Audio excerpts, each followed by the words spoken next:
The subcommittee will come to order. The chair recognizes himself for 5 minutes for an opening statement.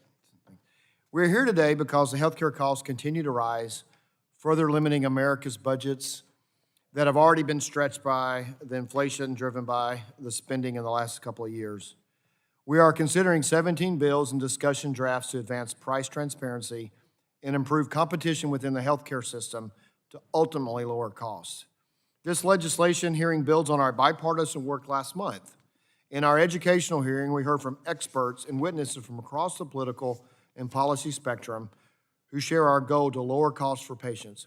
Republicans and Democrats on this committee are reaching across the aisle to advance solutions, and these bipartisan efforts can be seen in many of the proposals before us today. Transparency can reveal the true value of each step in the healthcare supply chain and empower patients and employers to get the best deal on high-quality care. Many of our proposals before the subcommittee today will shine a light on prescription drug middlemen and further policies to make the healthcare system more competitive to lower costs. The Transparent Price Act, introduced by the leaders of the full committee, will help build upon the Trump administration's hospital and insurers' transparency rules to ensure patients and employers are getting the best deal possible. While transparency is necessary for a functioning market, there must also be competition to lower prices and increase quality. As such, we're reviewing a number of policies designed to reduce incentives to consolidate and require providers to compete with one another on both price and quality, all with the goal of benefiting patients. For example, today we'll examine a number of proposals that will ensure patients aren't paying more for the same service in one care setting versus another. I look forward to hearing what impacts of these policies could be for patients, both in the quality of care they would receive and how these would impact their out-of-pocket spending. One proposal recommended by MedPAC would save $1.7 billion annually. Similarly, another policy would simply require CMS to assess the impact that regulatory decisions may have on consolidation in healthcare to see if federal regulations may be unintentionally driving consolidation. Improving competition will help ensure seniors maintain access to the highest quality healthcare services at the best possible prices.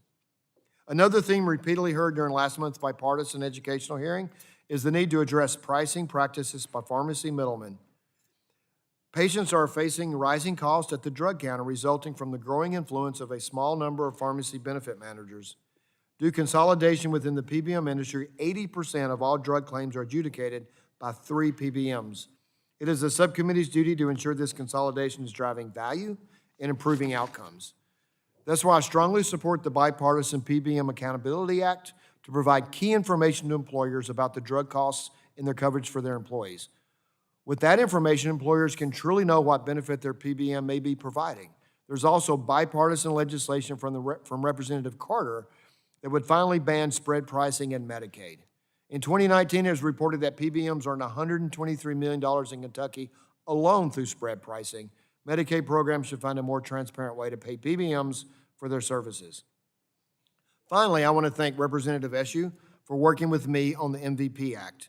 The innovation coming the next few years is game-changing, including potential one-time cures for rare diseases, sickle cell anemia, and hemophilia. However, the Medicaid system is not set up to pay for high-cost treatments. Medicaid programs operate on an annual budget and need more flexibility to help ensure patients gain access to these therapies. This bipartisan legislation builds on a Trump administration regulation that would give Medicaid programs the flexibility needed over time and enter into contracts that provide patients with access to novel cell and gene therapies. This payment model also ensures states aren't on the hook for pay for treatments that fail patients. In closing, I look forward to today's hearing to discuss these bipartisan ideas to lower healthcare costs and look forward to working with my subcommittee colleagues to advance these policies. I yield back, and I now recognize the gentlelady from California, Representative Eshoo, for 5 minutes for an opening statement. Thank you, Mr. Chairman, and good morning, colleagues. Today we're considering 17 legislative proposals to lower costs and increase transparency in our healthcare system. Administrator Brooks LaSure, welcome to the subcommittee. This is your first time, and we're very glad to have you with us. Our last hearing on this topic showed that the United States spends more on healthcare than our peer countries, but we have significantly worse health outcomes. Simply put, we're not getting the best value for our healthcare dollar. Hospital care is the largest health spending category in the United States, accounting for 31% of all healthcare spending in 2021. Since 2000, hospital prices have increased over 200% and are predicted to continue rising in the coming years. When hospital prices increase, out-of-pocket costs for Medicare beneficiaries who are often on fixed incomes increase as well. The proposals before us today raise very interesting and important questions on how to lower costs and improve health outcomes, including how to implement targeted site-neutral policies while protecting patient access and rural hospitals. Aligning payment rates across outpatient settings could save Medicare more than $141 billion, with a B, dollars over 10 years. But we should heed MedPAC's recommendation to ensure that we prioritize safety and access when advancing our policies. How to bring more transparency to the 340B program without creating unnecessary barriers. How to further competition in the healthcare industry to better serve patients and to decrease costs. I'm also pleased that we're discussing two bills that I'm co-leading. The PBM Accountability Act will finally shed a light on the opaque drug pricing system that PBMs use during their dealings with manufacturers and insurance plans to make enormous profits. It would also save the federal government over $2 billion in the next 10 years. The Medicaid Value-Based Payments for Patients Act will codify a CMS rule to help ensure Medicaid enrollees have access to breakthrough gene therapies for dreaded diseases, as the chairman said, for sickle cell anemia, and certain cancers. And I'm pleased to partner with the chairman on this legislation and continue, and I look forward to continuing to carefully craft and tailor it. Finally, we're considering bipartisan legislation to codify existing price transparency rules for hospitals and insurers and prevent payment reductions to disproportionate share hospitals under the Medicaid program. I fully support these bills. So thank you, Madam Administrator, for being with us today. We look forward to your answers to our questions, and I know we have a second panel, and I see some of the panelists in the hearing room, and thank you for being with us. And with that, Mr. Chairman, I yield back the balance of my time. Thank you. The gentlelady yields back. The chair will now recognize the chair of the full committee, Chair Rodgers, for 5 minutes for an opening statement. Good morning and welcome to Administrator Brooks LaSure of the Centers for Medicare and Medicaid Services and a range of stakeholders on proposals to lower the cost of health care for Americans through increased transparency and competition.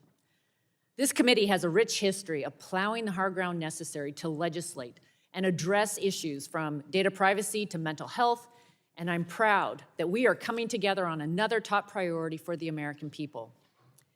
Each day, it seems we hear a new and more unbelievable story of patients struggling to afford their care and navigate the system. A 4-year-old getting bills his parents can't protest. Entire books dedicated to helping people challenge hospital bills and overcome denials of care issued by insurance companies that receive billions in premiums and subsidies each year. Addressing these challenges won't be easy, but I know this committee is up to the task. Transparency is essential for patients and employers to know and plan for their health care cost. It's foundational to rebuilding the doctor-patient relationship. 7 proposals before us improve transparency in the system, and I'm thankful for Ranking Member Pallone for leading H.R. 2691, the Transparent Price Act, with me. Our bill has been years in the making, and it's a culmination of a lot of bipartisan work and discussions to bring price transparency to the forefront. Our bill builds on regulations released by the Trump administration and enforced by the Biden administration, which just had to levy 2 more fines against hospitals to comply. Thank you, Ranking Member Pallone, for working with me for years now on this important issue, starting with ensuring implementation of the rule and now building on it with legislation. More proposals also help people understand what happens when their insurer owns their doctor, pharmacy, a PBM, and if that is driving value and unaffordable costs for the system. 5 bills and proposals look to reduce what patients and employers pay for medicines through transparency and competition. And lastly, a number address incentives for consolidation in federal health care programs. At our bipartisan hearing last month, we heard a story about a senior from Ohio with painful arthritis. The cost of her annual steroid injection increased from $30 to $1,400 because her office clinic reclassified as a hospital department, even though it was the exact same service from the exact same provider in the exact same building. Today, patients and Medicare pay more at hospitals than outpatient centers or physician offices for the same services. Several proposals would advance site-neutral payments for certain services that can be routinely done safely in a doctor's office, such as drug administration, diagnostic tests, imaging procedures, to name a few. For these services, Medicare and patients would pay the same amount, regardless of where they are performed. Ideas for site-neutral payments are bipartisan. Presidents Obama and Trump proposed them in their budgets. Before this committee, Secretary Becerra committed to working on these policies. This is the right thing to do for patients. The Committee for a Responsible Federal Budget estimated site-neutral payments would save Medicare patients $94 billion over 10 years. Let's be clear. Hospitals are integral. They're integral parts of our communities, and we recognize the effects of high labor costs, inflation, and ever-increasing government regulation. But the question before us is this: should we support hospitals through a complex and opaque network of cross-subsidies with unintended consequences like consolidation that increase costs for patients? Or do we separately work on a transparent, accountable way to support hospitals that need it? I'm glad that the American Hospital Association is here today, and I hope we can come together to address these issues for patients to get the care they need at the cost that they can afford. And as I close, I want to again thank Ranking Member Pallone and all my colleagues on this committee, the subcommittee chair, the Ranking Member Eshoo, for leading, all the members that are coming together to lead on solutions in a bipartisan way. This is bigger than any one person or political party. It's about people, especially the most vulnerable, who for way too long have struggled in a healthcare system that's too expensive and too complex. Many are discussion drafts before us today. We're having this hearing to understand what work needs to be done to move these policies forward. And I invite all the stakeholders to provide constructive feedback to inform our bipartisan work. Patients all over the country are hopeful that this Congress may finally work together to address healthcare cost and complexity. And I'm proud that Energy and Commerce is leading the way. I yield back. Thank you. The gentlelady yields back. The chair now recognizes the ranking member of the full committee, the gentleman from New Jersey, Rep. Pallone, for 5 minutes for an opening statement. Thank you, Mr. Chairman. And I want to start out by saying I appreciate Ranking Member Rodgers' comments about working with us on various legislation, but I am concerned that we're holding a hearing on legislative efforts to lower health care costs at the same time that the Republican leadership prepares to bring Speaker McCarthy's what I consider irresponsible and extreme Default on America Act to the House floor. The Speaker's bill will raise costs for American families, kick millions of people off their health insurance, and cut $100 billion from the Medicaid program so they can provide huge new giveaways to billionaires and big corporations. Republicans are manufacturing a debt crisis to justify these cruel cuts. They're holding the American economy hostage. And this brinkmanship will be catastrophic to our economy and make it harder for American families to make ends meet.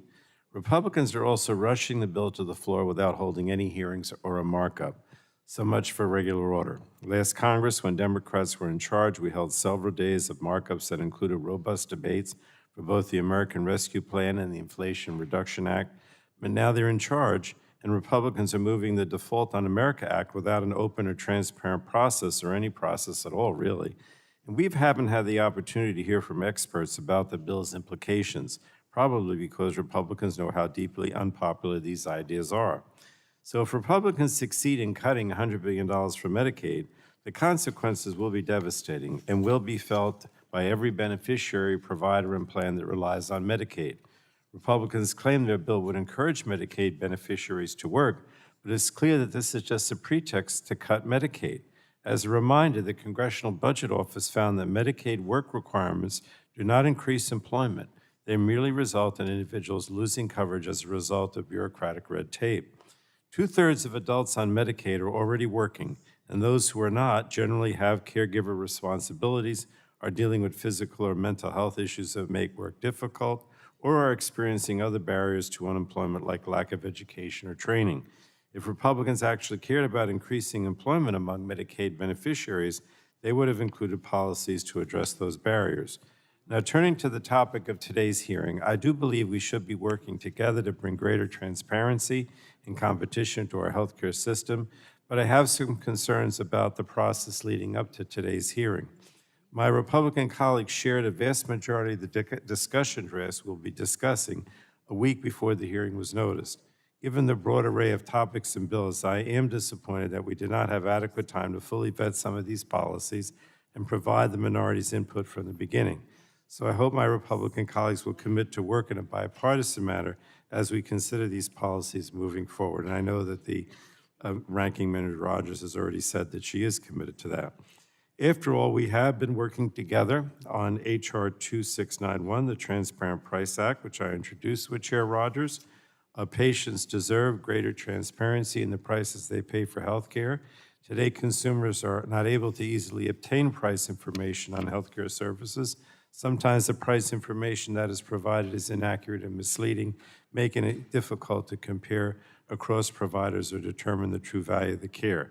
And I know that we're going to work on that together. I just heard the Chairwoman Rodgers say that. I'm also concerned by reports that many hospitals are either acting slowly or not yet complying with the hospital price transparency final rule, making it even more difficult for consumers to access price information.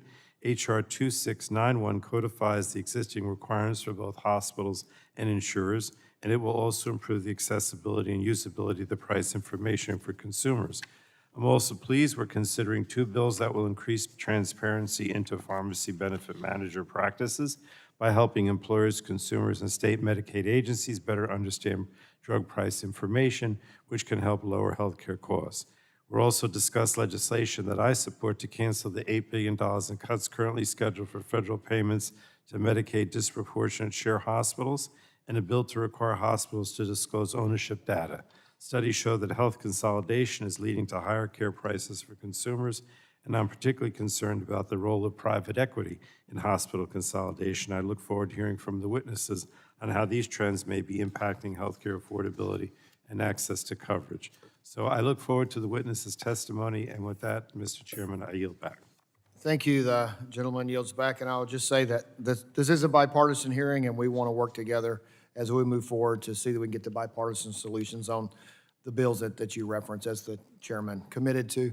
So thanks. So this morning we have with us today the Administrator for Senators for Medicare and Medicaid Service. We appreciate you being here.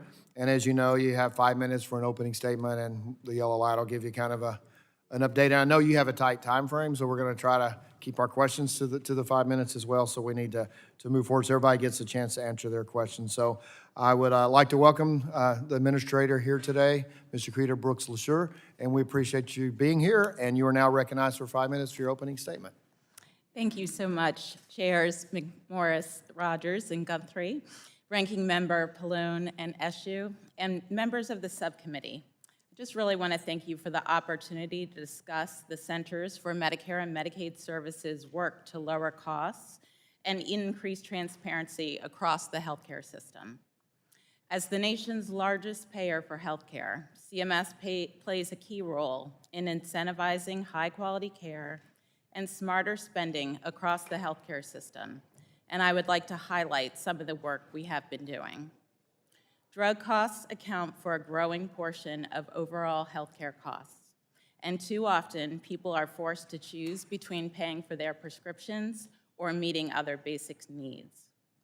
CMS is hard at work implementing the Inflation Reduction Act And thanks to this law, people with Medicare prescription drug coverage are already beginning to see lower out-of-pocket costs.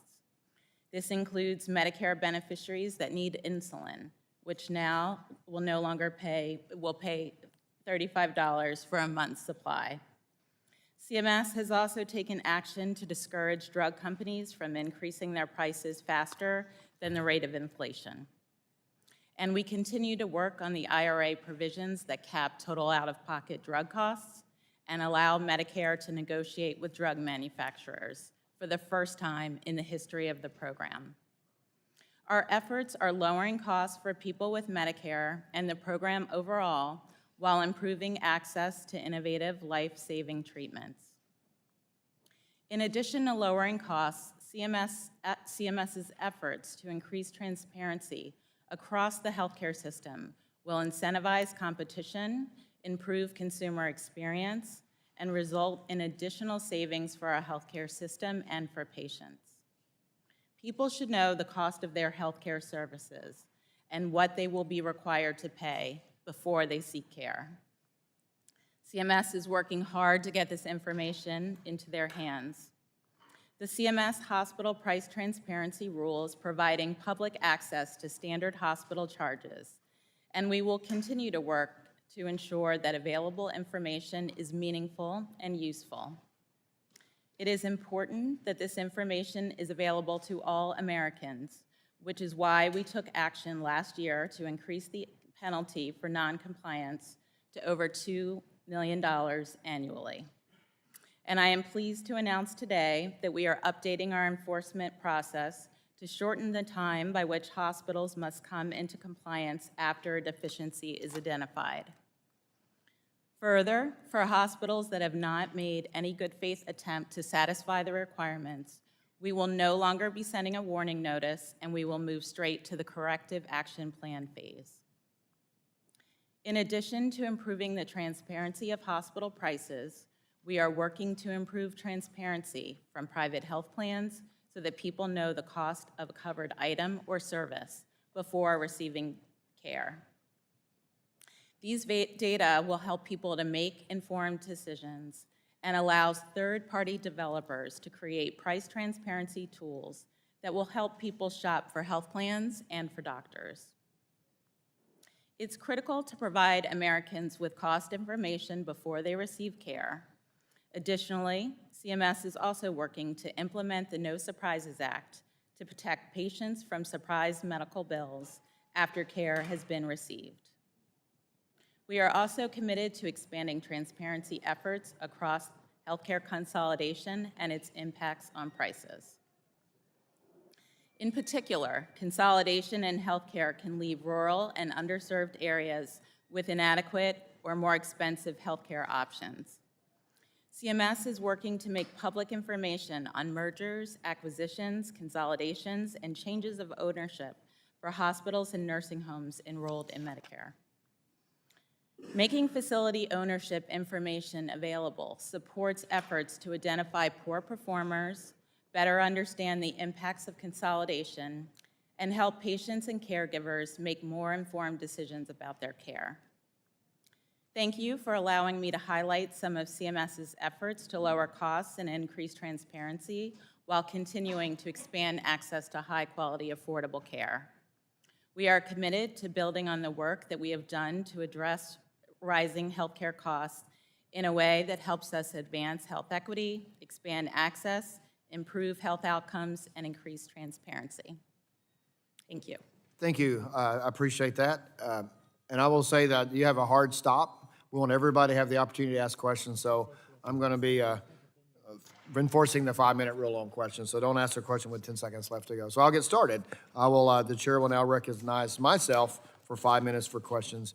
And Administrator Brooks-LaSure, we'll start with Alzheimer's disease.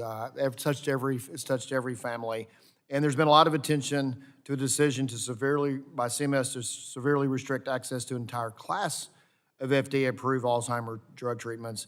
And the Veterans Administration announced it will cover one of these therapies, Leqembi, which CMS will only coverage in limited circumstances. And in the case of Leqembi, what is unnecessary and unreasonable about this FDA-approved drug with the Medicare-age patients? And would you talk broader or more of FDA and the Alzheimer treatments that have come forward that are only very limited cover by CMS? Thank you so much for the question about coverage of Alzheimer's drugs. As you know, and we all know, Alzheimer's disease is incredibly devastating, and I want to thank all the advocates who are caring for the millions of Americans who suffer from a devastating illness, and it touches so many families, including my own. I will start by saying it is CMS's responsibility to make sure when we approach the coverage process that we evaluate all the evidence and, of course, take in the work of the FDA. When FDA fully approves drugs, and in this case for the treatment of Alzheimer's disease, that means that the FDA has made a determination that it will affect the disease itself. And when FDA fully approves drugs for Alzheimer's disease, CMS will cover it more broadly.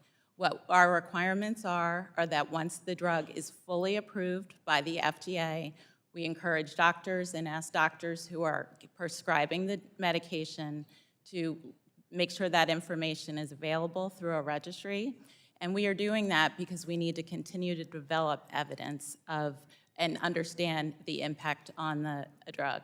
But do you believe CMS would benefit from Congress providing greater clarity into the phrase reasonable and necessary in the Medicare program? I would say that we have very clear guidelines, and we have outlined in our national coverage determinations how we approach our responsibility that we have from Congress, which is to evaluate coverage in Medicare populations. And we absolutely take the work that we get from the FDA as we consider our coverage.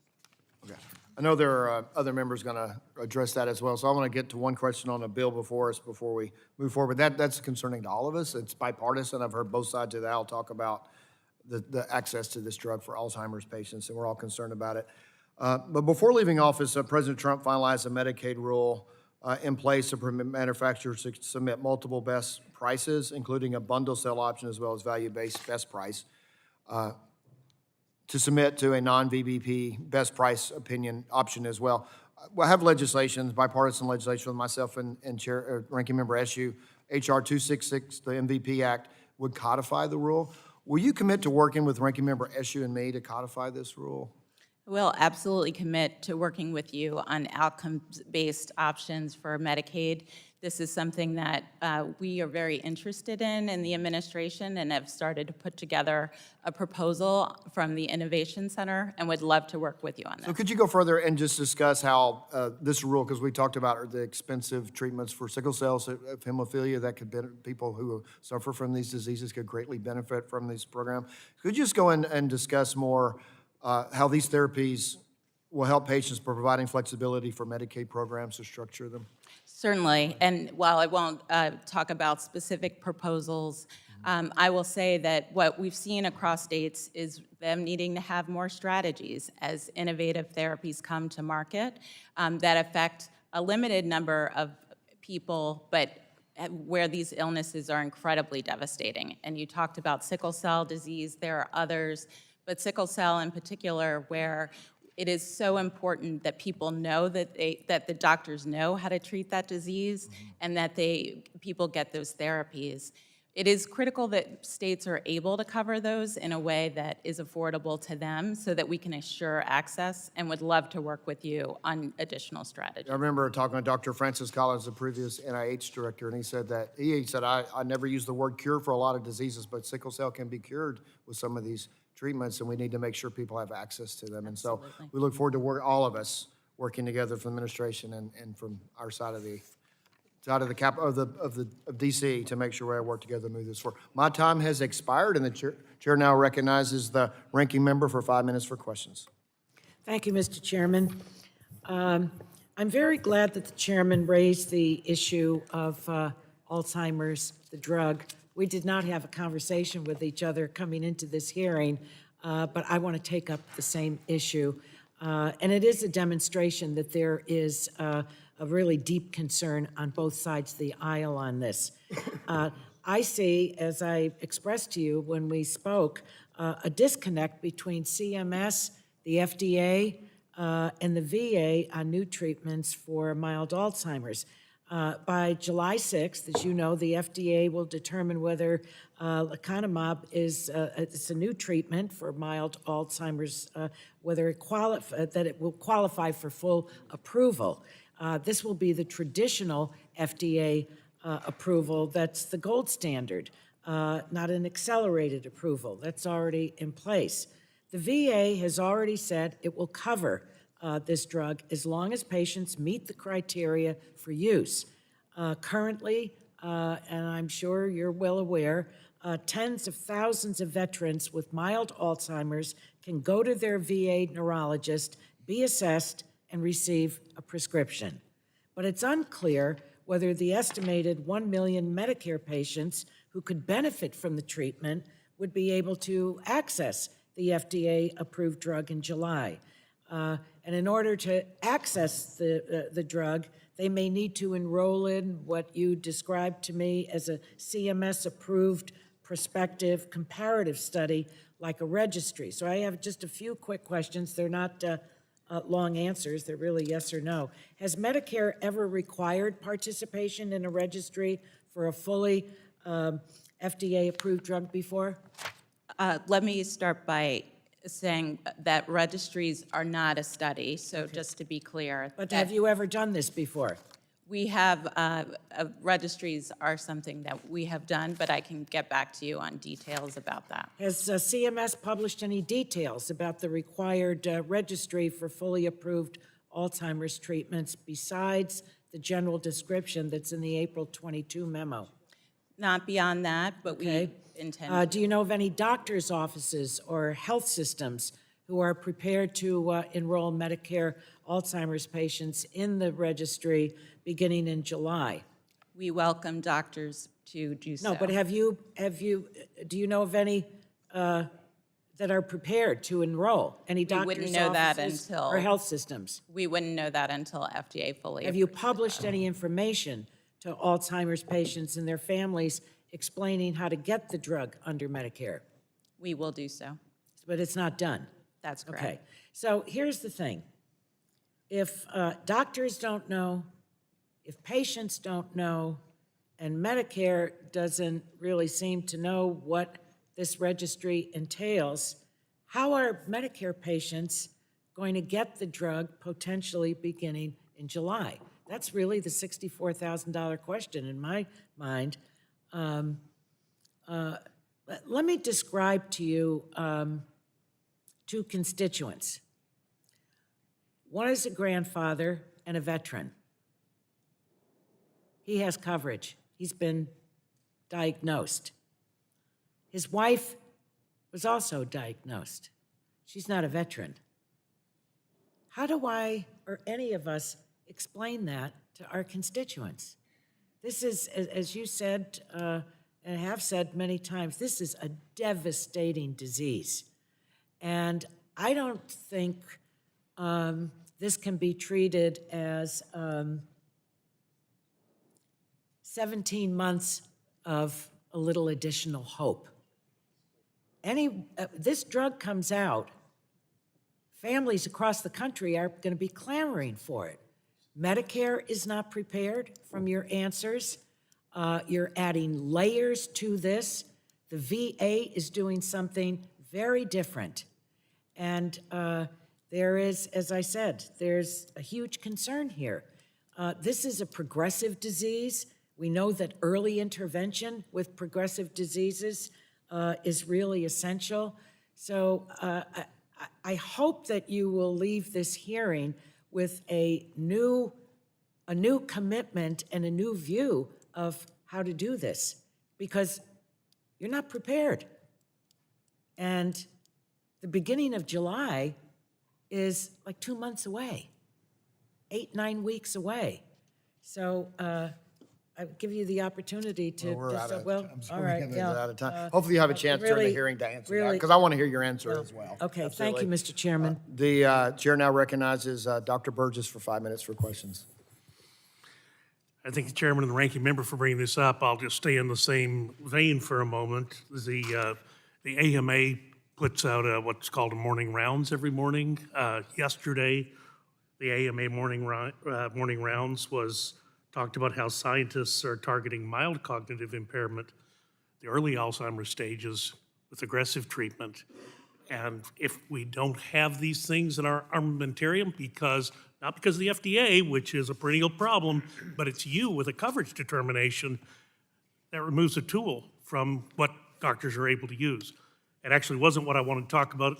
There's a lot of things. I'm going to submit some stuff to you for questions for the record. I do have to say, Texas has had an issue with expanding Medicaid coverage to 6 months, which they did in the last legislative session, actually was blocked by CMS for reasons that I don't understand. I wrote you a letter, Texas delegation wrote you a letter, you responded and said you received it last November, but it really wasn't a satisfactory response. I know the state legislature is working on something now. Yes, time marches on, things are likely to change, but CMS needs to provide us an answer why they blocked this action by the Texas legislature, which I feel would have helped patients who were falling out of coverage after 3 months, as used to be standard practice. Granted, 6 months is not as good as 12 months, but it was a start, and Texas should have been allowed to have that state flexibility. Now, what I really want to talk about is the bill that does away with the prohibition in Medicare physician-owned hospitals. And we've talked about this a lot in this committee. It is just fundamentally wrong that because of an academic degree that I have, I am not able to engage in a lawful practice in this country. And yet, you brought up in your testimony that consolidation in healthcare allows hospitals to own doctors. This is nuts. Hospitals can own doctors, but doctors can't own hospitals. Why is that okay? So I do have a number of statements for the record. I've got a study that I want to submit for the record, Mr. Chairman, without objection so ordered. So let me just ask you, are you doing an analysis with this consolidation rulemaking that you're working on, or anything in the CMMI model development, are you looking at removal of this prohibition on physician-owned hospitals? Thank you for the question. We need to follow the statute, which sets out what the requirements are, and when in terms of physician-owned hospitals, which we are doing so, and in terms of consolidation, our focus and our authority is around transparency, and that is why we've been working very hard to make it clear where we have ownership in nursing homes, hospitals, hospice, home health. That is where our authority lies. Well, look, it was a physician-owned hospital in the Rio Grande Valley that saved a lot of people during the pandemic. Had they not stepped up, and they had to get a special waiver from the agency in order to just take care of the patient population they had to take care of, all because they were a physician-owned hospital. So I'm just simply going to ask, will you commit to work with me on this bipartisan issue to ensure CMS examines the considerations in the rulemaking process? I would be happy to work with you. And let me further ask, CMS in its recent inpatient prospective payment system proposed rule, you narrowed the opportunity for physician-owned hospitals to expand, raising barriers to entry and increasing costs. Will you work with me on that? I would absolutely work with you. It's in notice and comment, and happy to work with you on it. Are you aware of a working paper co-authored by Department of Justice and Federal Trade Commission staff addressing hospital competition and restrictions on physician-owned hospitals? I am definitely aware that DOJ is working on hospital consolidation. So the Biden executive order notes the need for improved labor market competition. This working paper notes that repealing the ban on physician-owned hospitals will increase labor market competition. Do you agree with that? I'd have to review the document. Thank you. And we will make sure you have it available. Look, we talk about access, and particularly rural access. Physician-owned hospitals is a way to rapidly provide that access. And again, it's just fundamentally wrong that a hospital can own a doctor, but a doctor can't own a hospital. Thank you, Mr. Chairman. I'll yield back. Thank you. I thank the gentleman for yielding back. The chair now recognizes my friend from New Hampshire, Ms. Custer, for 5 minutes. Thank you, Mr. Chairman, and thank you for holding this hearing. I want to thank all of the guests in the audience and my colleagues for addressing Alzheimer's. This was something that we lived with in our family, and I appreciate your advocacy. I'm going to turn to a different topic. I'm glad to see that my bill, the PBM Accountability Act, was included for discussion. I want to thank the chair. It's great to work with you, Chairman Guthrie and Ranking Member Eshoo and Congressman Buddy Carter to introduce this legislation that brings transparency to pharmacy benefit manager operations and lowers costs for patients. Administrator Brooks-LaSure, thank you so much for your testimony. I'd like to focus on the challenges facing the Medicaid program, particularly the unwinding process and the threat from our colleagues on the other side of the aisle of work requirements. In the past 3 years, Medicaid enrollment has grown substantially, and the number of uninsured Americans, fortunately, has dropped. Nearly 95 million people had health insurance through Medicaid as of March of 2023. As we move to a new phase of the pandemic with the end of the public health emergency and states beginning the process of redetermining who is eligible for Medicaid coverage, we must recognize the risk to individuals and their families and the public health risks that we all became so aware of during the pandemic. Estimates find that as many as 15 million Americans could lose health insurance coverage because of these redeterminations, including 6.8 million who would still be eligible for coverage and incorrectly lose their Medicaid. These numbers are staggering, but they can hide the true challenge that people in every single district across this country will experience. Picture a family who loses coverage and is unable to access care. Preventative services, behavioral health care, necessary medications, because of factors completely outside their control. 6.8 million people will have an experience where logistics lead to them getting kicked off the Medicaid rolls, whether it be agency staffing, shortages, low electronic renewal rates, or outreach barriers. I want to ask you, Administrator, can you detail the efforts that CMS has made in coordination with states to prevent people from unnecessarily losing their Medicaid coverage? Thank you so much for highlighting how important of an issue it is for us to make sure we hold on to the millions of people who have coverage in the Medicaid program. If we've learned anything over the last couple of years, it's how important it is that everyone has access to affordable health care in this country. It's important for the individuals themselves, their families, and for all of us to be safe and secure.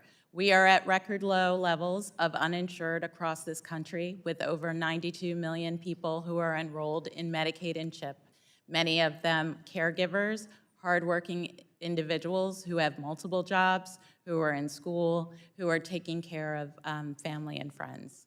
And so when we think about the unwinding, what we are doing here at CMS is working very closely with states, both on the Medicaid side as well as the marketplace side, and thinking about healthcare.gov to make sure that people are aware of the need to update their contact information and update their information if they get unwinding letters from states. And we're encouraging states to automatically enroll as much as they can, to automatically rely on data that they have in-house. We're also wanting to work with partners, community organizations, health plans, providers, everyone who touches a Medicaid beneficiary, and I've been thrilled with some of the work that the private sector has been interested in doing and already beginning to make sure that people are aware of the importance of staying on their health care coverage. Thank you. Medicaid, as we know, is the single largest payer for mental health services in the U.S. and is increasingly playing a larger role in the reimbursement for substance use disorder services. My time is very short, but I'm very concerned that recent analysis shows that the work requirement in a Medicaid program would jeopardize access to care for 21 million people, leaving millions without critical coverage when seeking mental health and recovery. Would instituting Medicaid work requirements affect how patients and communities respond? What we have found over time is that whenever we put up red tape barriers to people being able to enroll in Our coverage, time has expired on the affects- 5 minutes. I apologize. Hopefully I'll have an opportunity to answer as we move forward. Thank you very much, and Thank you. The gentle lady yields back. The chair recognizes Mr. Latta from Ohio for 5 minutes for questions. Well, thanks, Mr. Chairman, and thanks for holding this very important hearing today. And, you know, there is broad partisan consensus that the price of health care is unaffordable and that government spending is out of control. As has been pointed out a little bit earlier, in fact, the United States spent about $4.3 trillion on health care in 2021, which represents about 1/5 of the U.S. gross domestic product. Unfortunately, without congressional action, healthcare spending is expected to increase to nearly $6.8 trillion by 2030. We all know this is unmanaged, but we need to find some solutions so we can put the patients first. In reading your testimony, when you're talking about the income or the Inflation Reduction Act under the IRA, the state that lowers prescription drug spending for millions of people with Medicare, redesigns Part D, and keeps drug premiums stable and strengthens the Medicare program both now and in the long term. But let me ask this. We know one thing. The United States leads the world out there in finding drug and new cures. And I know the gentle lady from California was talking about on the Alzheimer's side. But, when we just went through COVID, I remember sitting in those early meetings around a table when COVID was just at its, we were just starting to deal with it. And sitting around with individuals from companies, and within a year, we had 3 different types of medications out there. Nowhere else in the world did that occur, but here in the United States. But it's because of what we have here in this country.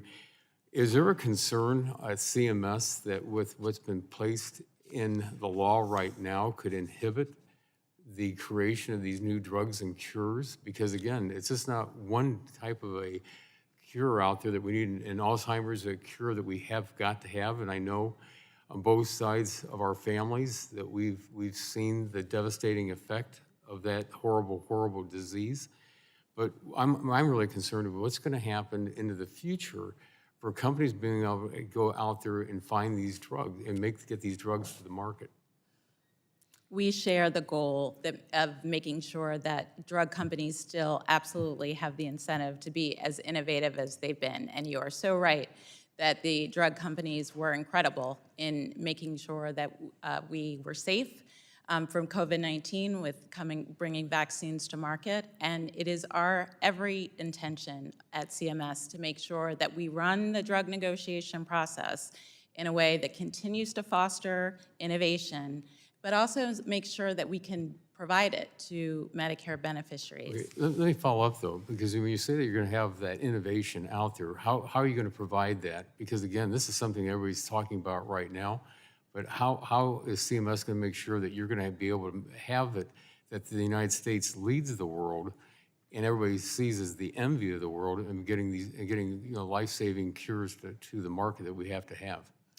I would answer your question in two ways. First of all, we are working very closely with drug companies as we work on our guidance. And that's something I have personally done, as well as our staff have met with many, many companies and talked to them through what our process is going to be. Second of all, the drug negotiation is something drug companies do every day. They do it with companies all across America, as well as, of course, the world.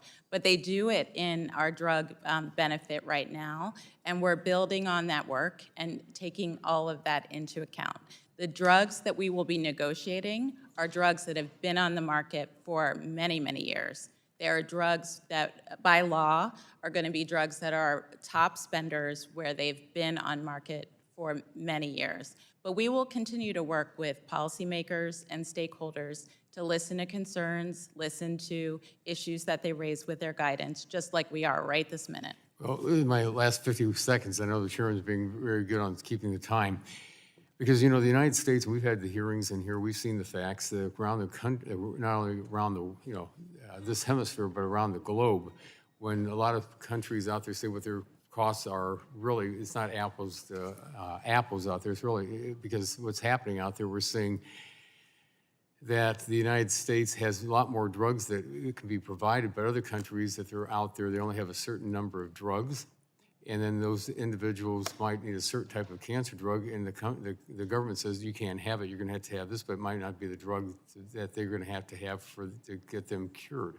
So I just really wanna make sure that CMS always remember that the United States is gonna lead out there, because it's absolutely essential that we do to make sure that we have the best health care and the cures here in the United States. Mr. Chairman, I yield back. Thank you. The gentleman yields back. The chair now recognizes Mr. Cardenas from California for 5 minutes. Thank you very much, Chairman Guthrie, and also Ranking Member Eshoo for holding this hearing, and to Administrator Brooks LaSure, thank you so much for weighing in on these transparency-related issues. Before discussing proposals we're considering today, I feel like I must mention the threats we're seeing to Medicaid. There's a bill before us this very week that will institute what amounts to a significant cut to Medicaid access under the guise of work requirements.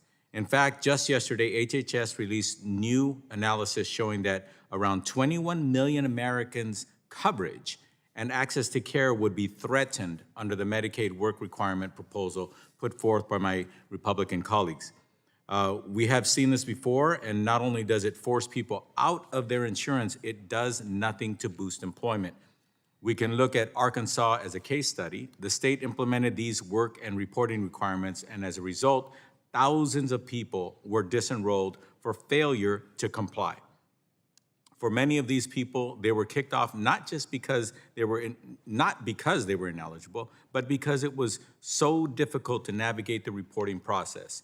And that's really the point. The proposal is cruel and a thinly veiled attempt to restrict access to coverage to American citizens, which brings me to my question. Administrator Brooks LaSure, why is access to Medicaid so critical, and how do work requirements and the reporting around them further disadvantage already vulnerable populations? Thank you so much for your question about how important coverage is. I think we have gotten a lesson as a country of how important it is, not only with the COVID-19 pandemic, where it was critical that people could have access to vaccines and treatments, but also when we think about tackling our other crises in this country, like maternal health, where we need to make sure that women are getting health care before they're pregnant, while they're pregnant, and afterwards to address health outcomes, and so on down the list in terms of mental health. You mentioned the experience that we saw in Arkansas, where people who would have met the requirements, where they were working or where they would have been exempted, lost coverage. That's what often happens in these situations. I spoke to a family during my time pre-CMS administrator when work requirements were in discussions. And I remember talking to a woman whose brother was disabled, who absolutely would have qualified for an exemption, but she was very overwhelmed by the paperwork that she needed to fill out and how confusing it was. That's what happens when we put up barriers to people getting care, and it's critical that we make sure that people in this country are covered, not just for them, but for all of us. Is depression a medical condition? Depression is a medical condition. Could somebody find themselves diagnosed with clinical depression and want to work, but for a period of time is having a difficulty being employed? If that's the case and the person isn't employed and they're not able to navigate the system of paperwork, would that be denying somebody access to health care that they obviously critically need? It's so important that people are healthy so that they're able to work, so that they're able to live their lives. And absolutely, what we have seen is that people have gotten illnesses when they're uninsured, and that has prohibited their ability to be in the workforce. And that's what we don't want as a country, to make sure our economy continues to grow, to make sure that people are able to achieve the American dream. It's critical that we have that basic protection.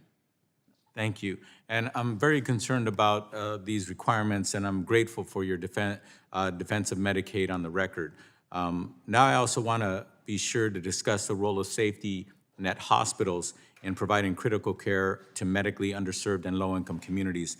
I'm glad to see policy proposals that would delay Medicaid DSH cuts, as this funding has been critical to upholding services in safety net settings. Administrator Brooks LaSure, if we do not step in, what type of impact would you expect for safety net hospitals, many of which are still struggling in the wake of COVID-19 pandemic, which is still with us? Yes, hospitals have been on the forefront of the pandemic and have been keeping so many of us safe and healthy through the last couple of years.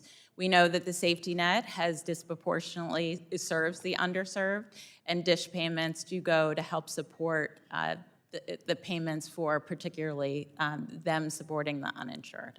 Thank you so much. My time having been expired, I yield back. The gentleman yields back. I appreciate that. The chair now recognizes the chair of the full committee, Chair McMorris Rodgers, for 5 minutes. Thank you, Mr. Chairman.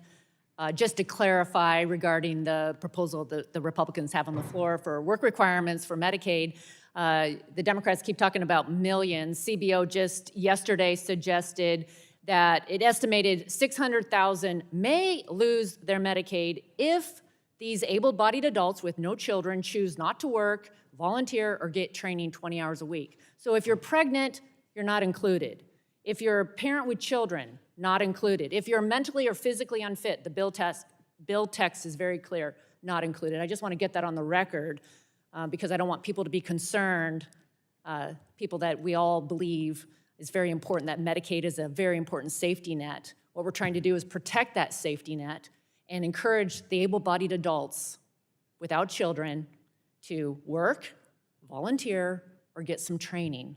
Come alongside them, and it's their decision.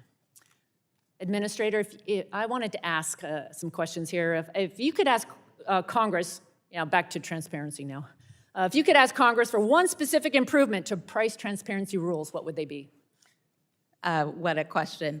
I think that we have been given authority on price transparency, as we've talked about with health plans and hospitals. I will say that some of our transparency, our guidance on hospitals is probably very limited. There's one sentence in the statute, but really would love to work with you to increase our authority on price transparency. Okay, thank you for that. Ranking Member Pallone and I have proposed improvements to these rules, and I'm glad that in your testimony you mentioned the importance of needing to standardize hospital price transparency data. I believe that you're still not doing enough with the authority that you have, and there hasn't been enough enforcement across the board. I'm specifically disappointed that you did not mention enforcing the existing requirement that PBMs disclose their drug prices, that's something that is included in the bill. So I'd like to ask, what has kept you from doing more to enforce these requirements? Certainly, and thank you for your leadership on price transparency and the push to encourage all of the entities to submit data. On PBMs in particular and price transparency on prescription drugs, because our rules interacted with new legislation that passed in No Surprises Act, we took a step and wanted to make sure it was coordinated, but we are committed to continuing to make sure that information. Thank you. I'll just take reclaiming my time. There's a lot more to be done. And this hearing is about competition, transparency. Healthcare businesses like PBMs continue to rapidly consolidate, finding new and innovative ways to add complexity, hide where the money's going, and we're fighting to pass strong transparency laws. I bring up these key transparency provisions because from the last bipartisan effort to address cost, they are not being implemented. Congress banned gag clauses, but I routinely hear from employers who cannot access their own health claims data. Patients are supposed to get good faith estimates on cost when they schedule an appointment, but CMS is not enforcing this for patients with employer-sponsored insurance. And I do not want this committee's efforts. We're going through a lot of work, hearings, bills, to hopefully get a bill, many bills signed into law. I don't want it to languish for years while CMS prioritizes their other agenda. So failure to do the implementation harms the very patients that we're coming together to help in a bipartisan way. So will you commit to work with this committee to get properly implemented and enforced the bipartisan legislation? We continue to work to enforce the law, and absolutely will work with you on that. Thank you. We're seeing a dramatic growth in a newer kind of consolidation under payers. In other words, insurance companies purchasing healthcare providers. And to a patient, it means your insurance company might own the doctor you see, the pharmacy where you get your medicine, and the PBM that decides how much you pay for that medicine. And I think we all have questions about what that means for patients and the cost that they pay and the quality of care that they receive. Administrator, one of the proposals before us contemplates collecting numerous data points to tell us about the health of and the spending on patients who see doctors or pharmacies owned by insurance companies and PBMs compared to patients that see independent doctors and pharmacies. Have you attempted to collect this data to better understand the effects of vertical integration? I do not believe we have authority to do so, but I am happy to look to the issue. Okay. But we very much support transparency around ownership and increased transparency. Okay, lots more to come. Thanks for being here. I yield back. Thank you. The gentlelady yields back. The chair recognizes the ranking member, Pallone, for 5 minutes. Thank you, Mr. Chairman. Administrator Brooks LaSure, thank you for coming here today. As I'm sure you've seen, last week, the Republicans released their bill, what I call Default on America Act. And of course, it includes a provision that would threaten access to care for millions of low-income Americans and cut over $100 billion from Medicaid.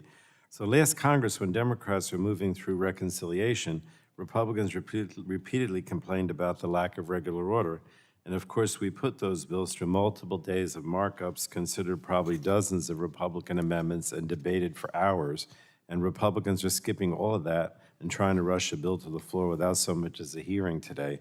So I'm going to take this opportunity to ask some of the questions I would have asked if Republicans had been willing to hold themselves to the same standards they held Democrats to last Congress. And I know you've already been asked about the work requirements, but I want a little more information. Would you expect people to lose access to health insurance if Medicaid were to adopt a work requirement? I would expect that, and I would say again that it's not just people who are subject to the requirements that often get caught up in red tape. Can often be people who are exempted. So for example, in Arkansas, what we found is that there was an individual who had health insurance who was working, didn't realize that he needed to fill out the paperwork, lost his job, lost his insurance, had a health condition that made him unable to work. Those stories replicate across barriers so often. Now thank you. The Centers for Medicare and Medicaid Services have previously said that the administrative burden can make it difficult for beneficiaries to comply with Medicaid work requirements. Is it fair to say that many beneficiaries lose coverage because they get tangled up in red tape? And that's, I guess, your example, but you want That is an example. I think we've seen it. It's also, states are in the process of working on unwinding. We want them focused on making sure they're meeting all the requirements that were established by the Congress at the end of the year, and making sure, again, that we're holding on to coverage so that we're addressing health outcomes like maternal health, like mental health, and making sure we have a strong and healthy workforce. So, Administrator, CMS has said that research shows that most Medicaid beneficiaries are either already working or subject to an exemption, and that this, and I quote, "this makes it challenging for such a work requirement to produce any meaningful impact on employment outcomes." In other words, work requirements in Medicaid don't actually increase work. Is that correct? There has been no link when we've seen work requirements in states to an increase in employment. All right, and to summarize, I mean, again, I know you've talked about this quite a bit with some of the previous members asking questions, but to summarize, work requirements, in my opinion, won't increase employment. They will cause people to lose health insurance, and many of these people will still be eligible and just get caught up in the red tape. And is that correct? And if you wanted to talk That is about it. certainly our expectation. And based on our experience over the last many, many decades, when we establish new requirements for people, they form barriers to the people who are subject to them, as well as to others. Well, thank you. It's clear from your answers that why Republicans wanted to skip regular order on this bill. And that's because the Republican so-called work requirements is nothing more than another attempt by Republicans to take health insurance away from people and cut over $100 billion from Medicaid. And I'm disappointed that my colleagues are choosing to ram this cruel and harmful policy through the House of Representatives without so much as a hearing. And I hope my colleagues will join me in recognizing this bill for what it is, another transparent attempt to take health care away from millions of Americans, unfortunately. And with that, Mr. Chair, I yield back. Gentleman yields back. The chair now recognizes Mr. Griffith of Virginia for 5 minutes for questions. Good morning. In CMS's recent Notice of Benefit and Payment Parameters rule, CMS finalized a policy that your agency has originally estimated would render more than 60,000 plans illegal to be on the ACA exchange. As many as 2.7 million people may either lose their plan or have to scramble to try to find a new plan. You just finished a whole discussion of people getting caught up in the red tape. Madam Administrator, aren't you the red tape? Aren't you all the ones who are saying you can't do this, you can't do that, particularly when it comes to these ACA exchange programs? I would say that we are working very hard to make sure that people can enroll in coverage and that they have good options. But And you've that's- taken 60,000 options, plans off the table. So the provision that I think you're referring to is our requirement around making sure that people understand the difference between their plans. People will have many dozens of choices. What we found in research and what we found from this experience of states. And that may be true in some areas, but there have been times in my district, a rural district that's economically stressed, where there's only been one plan available. Now that's changed, there's a couple of plans available, but we're not gonna have dozens, and then you've taken 60,000 plans nationwide across the board off the table. And on top of that, we've seen price increases in the ACA plans.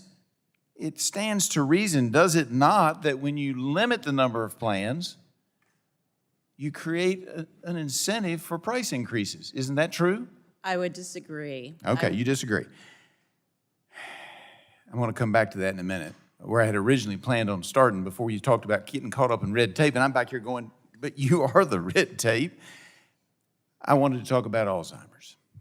We've got a bunch of folks here from the Alzheimer's Association, including a former aide of mine in the Virginia legislature, Josh Myers, who's with us today. If you look around, you'll see a lot of purple behind you.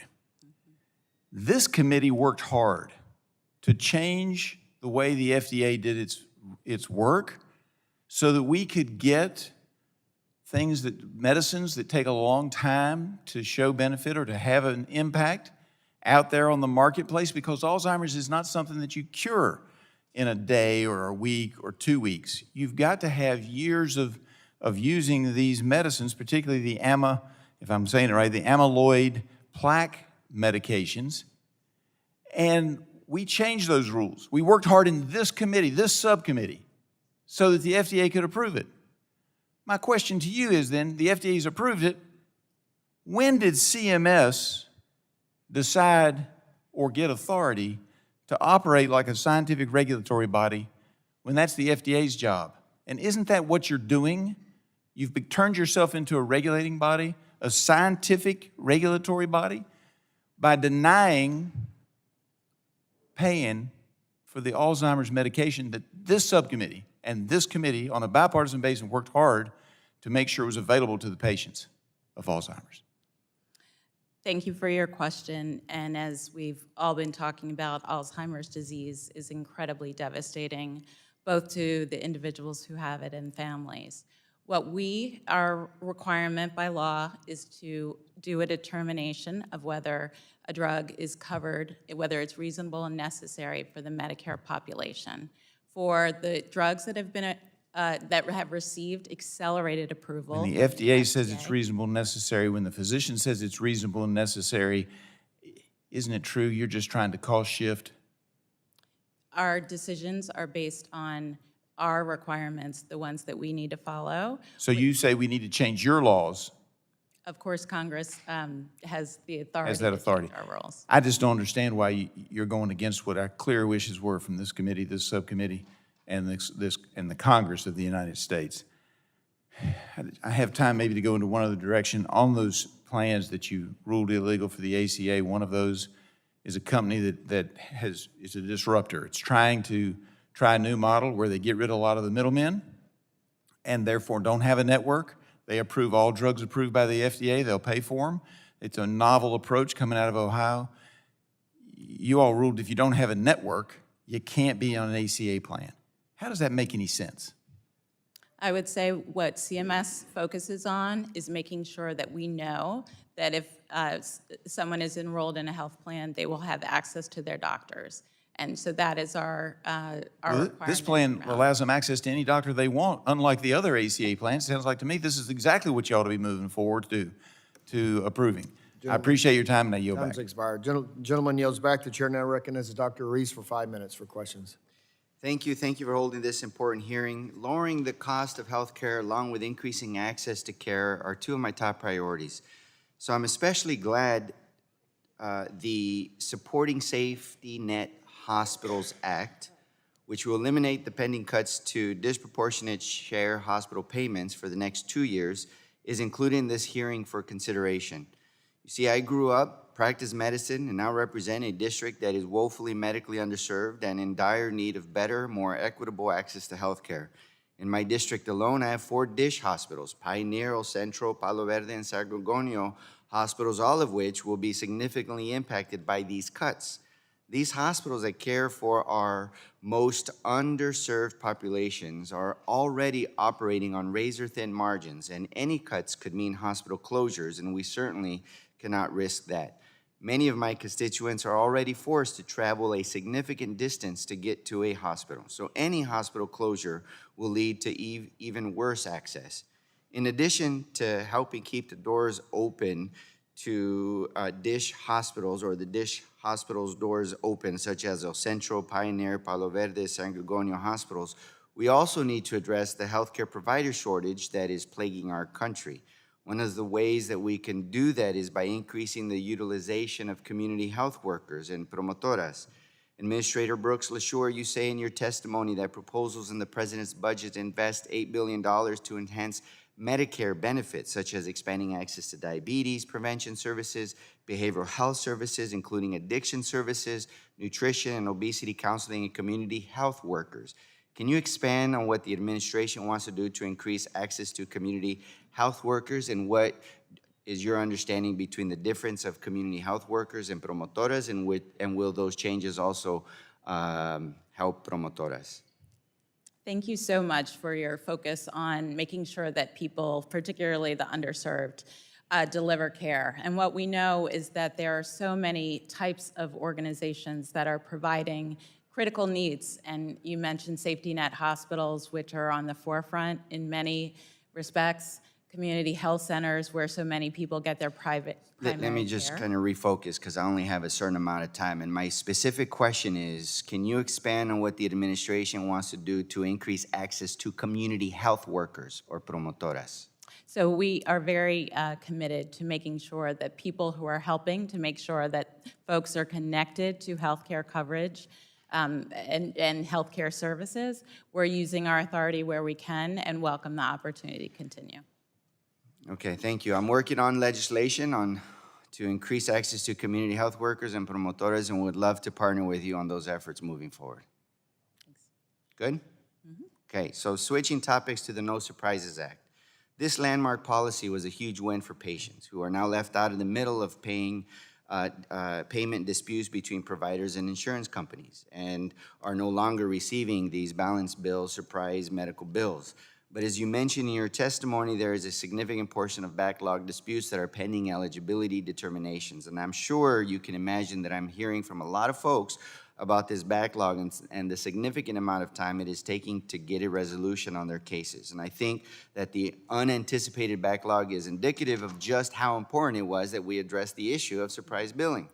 So I'm pleased to hear you say that the departments are working to increase staff in order to address the backlog in eligibility determination so that cases can be decided more quickly by the certified independent dispute resolution entities. So can you give us a status update on staffing as well as how long you estimate it will take to clear the current backlog? I think you are very right in saying that the volume that we have gotten shows just how important of an issue no surprises have been. So can you And give us a yes, status we will. update on staffing as well as how long you estimate it will take to clear the current backlog? We're working very hard on that, and we'll continue to, and happy to follow up. Okay, so I'll follow up with you on that one for a status update. Staffing is going to be very important. I do think that there are a lot of rural hospitals who serve in underserved areas who rely on us making sure that this backlog is cleared as soon as possible. So with that, I thank you and I yield back my time.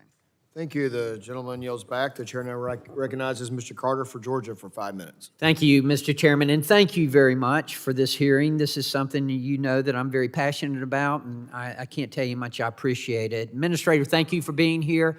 Just for the record, I am a pharmacist. I have practiced pharmacy over 40 years before I became a member of Congress. I started when I was 10, by the way, but nevertheless, one of the issues that is most important to me is transparency and drug pricing. I was the one behind the counter who had to go and watch the senior citizen make a decision between buying groceries and buying her medicine. I was the one behind the counter who watched a mother in tears as she tried to find the money to pay for her child's antibiotic. And I set as my goal when I got here 8 years ago to do something about that. The first thing I did was to go to the FTC and to ask them to look at the vertical integration that exists within the drug pricing chain, where the insurance company owns the PBM, that owns the pharmacy, that in many cases employs the provider. I asked them to look at that. Finally, after 7.5 years, they undertook a study last summer to look at the impact that the practices of the PBMs are having on independent retail pharmacies. You know, this is a bipartisan issue. This is a nonpartisan issue. I never went to the counter and asked, are you a Republican or a Democrat? The price was always the same. High drug prices impact everyone here in America, all Americans. That's why we have to do something about it. Here, Rodgers asked you a question a little while ago, and I want to get clarification and be fair here. I believe she asked you if you had, I don't know whether she was talking about transparency or about the vertical integration. You said you had no authority in that area. Was it about the transparency? It was about vertical integration. About the integration. Okay, fair enough. I do believe that is the responsibility of the FTC, and I think the FTC has failed Americans in not undertaking that responsibility, and that's why I applaud them for this study that they're doing right now. And it's not just pharmacy, it's not just drug pricing, it's consolidation within healthcare, period.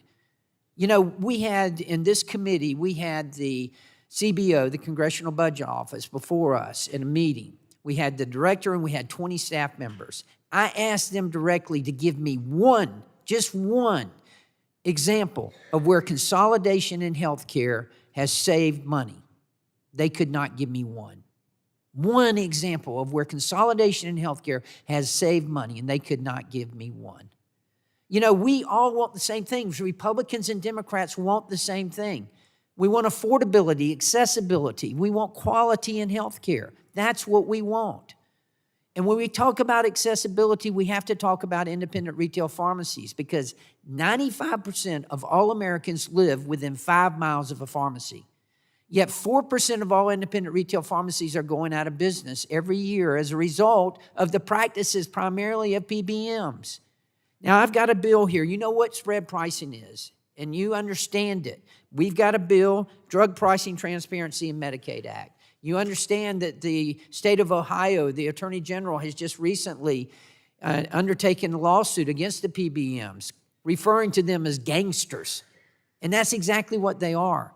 I just want to ask you, do you agree that more transparency is needed when PBMs are now vertically integrated and own the insurance company that owns the PBMs, that owns the pharmacy, that in many cases employs the provider?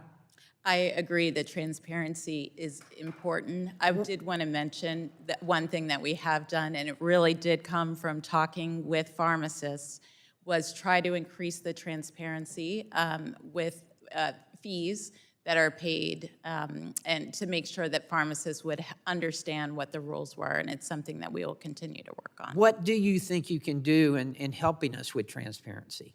I'm happy to, our staff is happy to work with you on ideas around transparency. Well, we got plenty of them.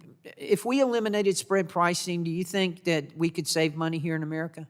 I think it's, as with If I everything- could, there was a study done, and it's a little aged now. It was done a little bit over a year ago by the Berkeley Research Group that showed, and listen, if you remember one thing, to remember this. It showed that only 37% of the price of a drug goes to the pharmaceutical manufacturer, which begs the question, where does the 63% go? It goes to the PBM, it goes to the middleman. That's where the problem is. That's where we can control drug prices at. I want to ask you to please commit that you'll work with us to bring forth more drug transparency. We've got bipartisan legislation that we're working on now. I commit that we will work with you on. Thank you, and thank you for being here today, and I yield back. Thank you. The gentleman's time has expired. The chair now recognizes Representative Barragan from California for 5 minutes for questions. Thank you, Mr. Chairman, for holding this hearing. Thank you, Administrator Brooks LaSure, for being here, for all the work that you do at CMS. Before I want to start, I want to recognize advocates out here in our purple-colored shirts that are advocating for Alzheimer's. As you know, as many people have heard, my mother has Alzheimer's. She's 82 years old. And the issue of Alzheimer's and access to care, access to drugs, and making sure it's equitable is an issue that is not only near and dear to me, but requires advocacy. Your testimony highlights that part of the goal that you have is to have equity. And it says efforts across the agency are based on a foundation of goals that aim to advance health equity, eliminate avoidable differences in health outcomes experienced by people who are disadvantaged or underserved. We know that Alzheimer's impacts all Americans. We know that Latino communities are growing, and they are at huge risk of being those that are going to be impacted by Alzheimer's. And I've seen firsthand, and a lot of our families have seen firsthand the devastation. You and I have had conversation before, both through letters that I have sent to CMS asking them to reconsider its national coverage determination. We've had a meeting. You were very generous with your time. I appreciate your willingness to do that. I've held press conferences. I'm going to continue to hold press conferences. And I've introduced legislation to try to fix, and what I see as a fix, to CMS's unprecedented decision to tightly restrict coverage for a whole class of Alzheimer's drugs. And this is a bipartisan issue. This is something that we've heard from colleagues on both sides of the aisle, and something that's, I think, meaningful, and a failure, really, of CMS is to provide meaningful coverage for the class of therapies targeting Alzheimer's disease. CMS's decision continues to concern me. And so I want to follow up to a letter I had sent to you and a response that you provided on March 27th, just a couple of weeks ago.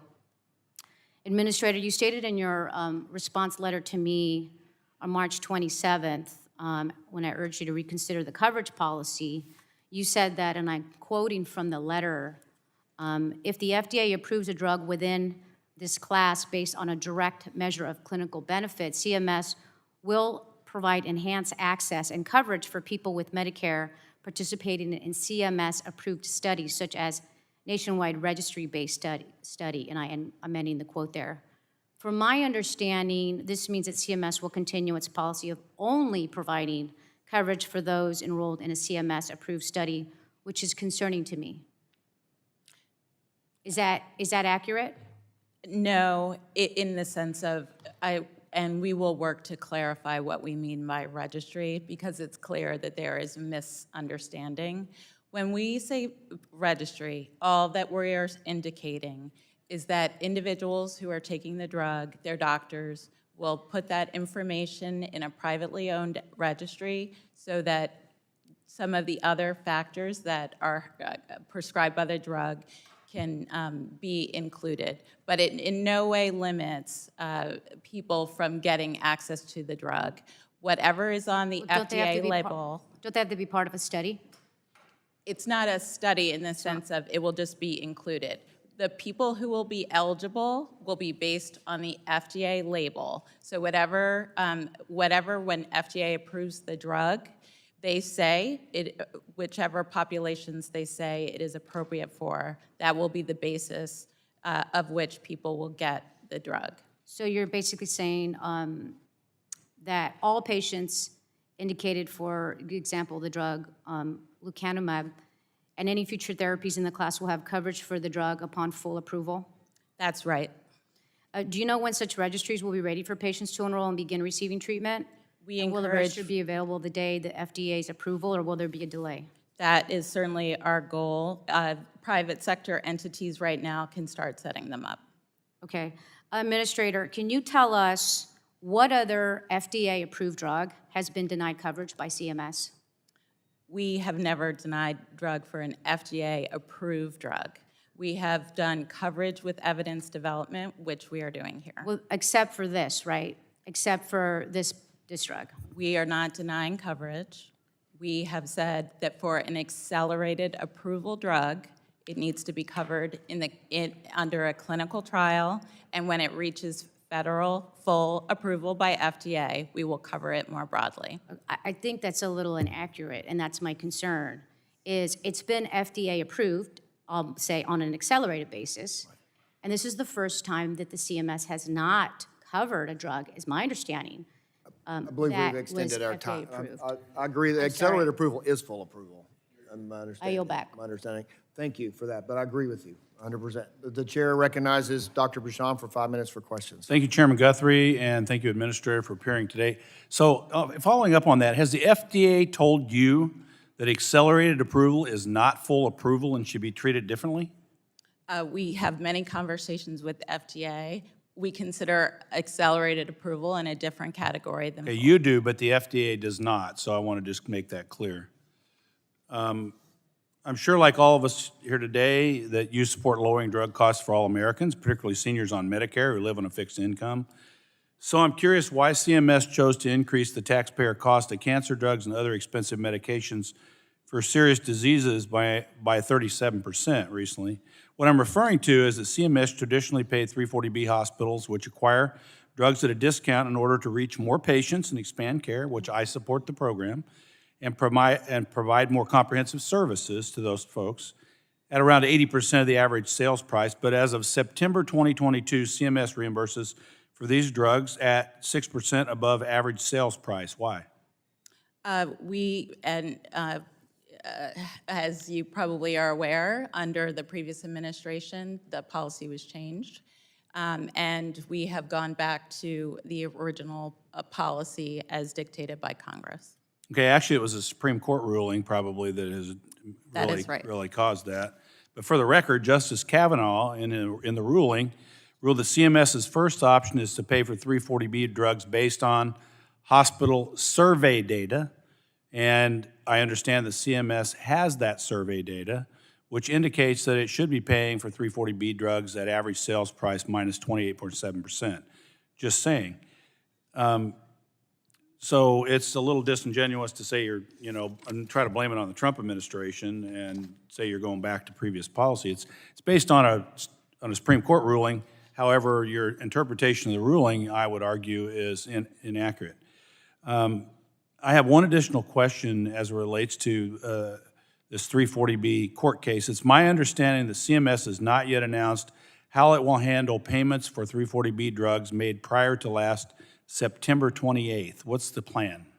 We intend to issue it very soon. So you don't have a plan that you've publicly issued yet? That's correct. We will publicly do so in the next couple of Do you have an estimate about what the expense will be, what the cost will be? we will issue that as part of the rule. Okay, it's going to be in the billions and billions of dollars, and I understand that. I mean, I believe in our system, you know, and the court made a ruling, and there we go. Mr. Chairman, I don't really have any further questions. I just have a comment on the hearing in general. This is a great hearing for the American people.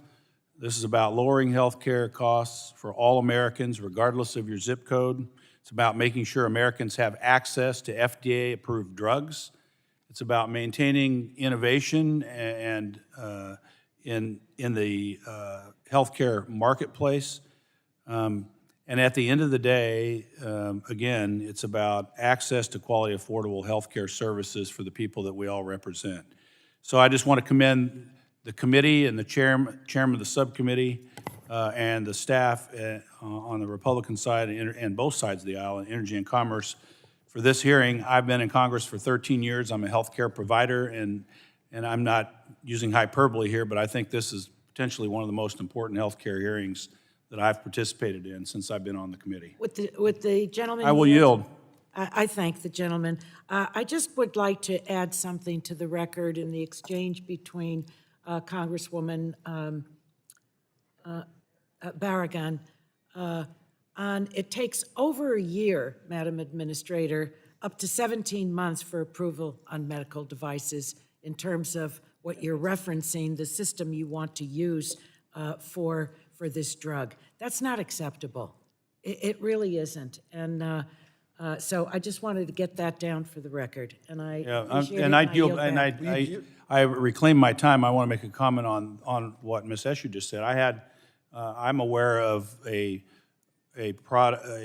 device in the past that I was involved in, many of us were, that took 5 years to get a national coverage decision of an FDA-approved medical device limiting access.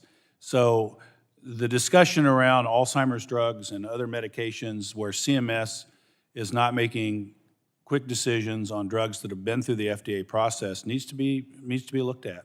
I yield.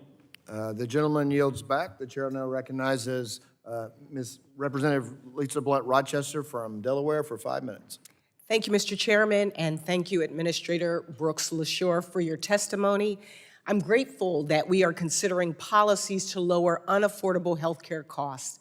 And I'd like to focus on a few programs that protect the health and economic security of low-income seniors.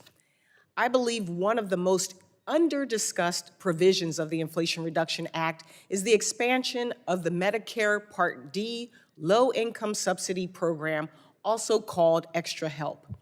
The Low-Income Subsidy Program pays Medicare Part D prescription drug premiums and cost sharing for over 13 million individuals with low incomes who meet certain resource criteria. An estimated 40% of low-income Medicare beneficiaries spend 20% or more of their very modest income on premiums and other health care costs, which makes programs like the Low-Income Subsidy Program a lifeline for some seniors. The Inflation Reduction Act expanded cost-sharing assistance to enrollees in the Low-Income Subsidy Program beginning in 2024. Can you tell us how this provision will lower drug costs for vulnerable Americans and what CMS will do to ensure that all people who qualify can take advantage of this new benefit? Thank you, Congresswoman, for highlighting what is one of the most exciting provisions of the Inflation Reduction Act. Every year, there are new provisions that take effect, and in 2024, we are very excited to expand coverage. We encourage seniors right now to look and see if they are eligible for what we call our Medicare savings programs and our low-income subsidy, because if you are already enrolled, you will automatically have access when next year starts to these additional protections around cost sharing. It also expands the number of people who are going to be eligible. And so as part of our annual open enrollment period, we are very focused on trying to get the word out to everyone to make sure that they enroll in this coverage if they are eligible. And you mentioned Medicare savings programs, and MSPs are also programs that help those with limited income and resources pay for Medicare Part A and B cost sharing. However, MedPAC has noted that many Medicare beneficiaries and providers do not know about the MSPs, and many beneficiaries who are eligible may be really difficult to reach them because they live in rural areas, or they're homebound, or have limited English proficiency, or have vision, hearing, or cognitive difficulties. Furthermore, conflicting enrollment and eligibility requirements between the MSPs and related federal programs serving similar low-income individuals, like the LIS program, have resulted in low-income individuals there being just inefficiencies in creating under-enrollment. The president has proposed several reforms to ease the administrative burdens for states and remove enrollment barriers. Can you describe these proposals and how they would help low-income seniors afford their health care costs? We are incredibly focused on Medicare savings programs because so many people who are eligible for them are not enrolled, and that is something that we are very focused on. States administer them, and so we're really trying to make the connections even closer between the Medicare program, so when someone calls our call center, that they get connected to the state to get enrolled, and trying to limit the paperwork in terms of what people need to fill out. I would also like to associate myself with the comments of many of my colleagues about how important this hearing is. Also, to the advocates who are here today, the Alzheimer's advocates wearing your purple. I always say, as we said, this has touched so many of us, whether it's my grandmother, my mother, one of my good neighbors, that the reason why you wear purple is because this is not a red issue or a blue issue. It's an American issue. So thank you so much for your advocacy, and I yield back. Gentleman yields back. I now recognize Mr. Johnson from Ohio for 5 minutes for his questioning. Well, good morning, and thank you, Administrator Brooks, for making time in your busy schedule to speak with our committee. As I understand it, this is the first time that you have been in front of Congress despite being in your role for nearly 2 years. I take Congress's oversight role very seriously, and while we're on the topic of transparency in the healthcare space, I think it's reasonable to question the Biden administration's commitment to transparency, given that we haven't heard directly from you before our committee previously. So I appreciate having the opportunity to do that today. In late 2019, the Trump administration proposed and later finalized rulemaking to increase price transparency for patients, giving the American people all of the information about their health care is vital to ensuring they receive the care and treatment they deem necessary for their own lives and the lives of their loved ones. Since that rule went into effect, there have been varying reports of price transparency compliance among hospitals. To date, CMS has issued only 4 penalties for noncompliance. Yet a number of academic and non-governmental studies have concluded that the number is much, much higher. So my first question, Ms. Brooks, could you explain why there is such disagreement with concern to transparency compliance? I mean, what metrics is CMS using that would cause such confusion about who's following the rules and who isn't? Thank you for your questions about transparency and the work of the committee, and we are very committed to implementing the rules. No, but I need you, Ms. Brooks, I need you to answer my question. What metrics are you using that would cause the confusion about who is and who isn't following the rules? Some of the differences that people have where in the different studies in terms of whether people are complying is because people have been looking at different metrics. So we are looking at what our rules require, and I'll give you an example if that's helpful. So there have been some questions where hospitals, for example, might have NA. The reason why they may do that is because they don't offer that service, and according to our rules, they don't need to do so. Well, when cross-referencing hospital pricing data with insurance company data under transparency and coverage, patient advocate groups are finding real dollars and cents amounts in insurance company price data fields, whereas hospitals have posted NA blanks, dashes, and hyphens. So it's not that they're not offering those services. because the insurance companies are saying they are. How can CMS consider hospitals that enter such data as compliant in good faith, as you did in an interview with NBC Nightly News, without first verifying the accuracy of the data? So as we've been talking about, we are working to implement the legislation. And when anyone lets us know that they think a hospital is in violation, we undertake a review. And we look to. And you've only found that 4 times out of all of the hospitals. No, that's not right. What we have done is we send first a warning notice if they've met certain we send a warning notice, we ask them to do a corrective action plan. And what we have found is by the vast majority of hospitals, when they find out that they have not been in compliance, come into compliance, because that's our goal. Our goal is not to impose penalties, although we will absolutely do so, and we have increased our penalties. We are focused on getting hospitals into compliance, and that's why today we're shortening our timeframes. Well, then why is CMS blindly accepting hospital files, some of which have been flagged by various outside groups as compliant without first verifying that the rates are legitimate? We review when we get a complaint and happy to follow up on specifics. I submit, Mr. Chairman, we're not going to get to transparency. And we all know what transparency does. Transparency improves competition. It ends up improving quality, and it lowers cost. That is across any industry.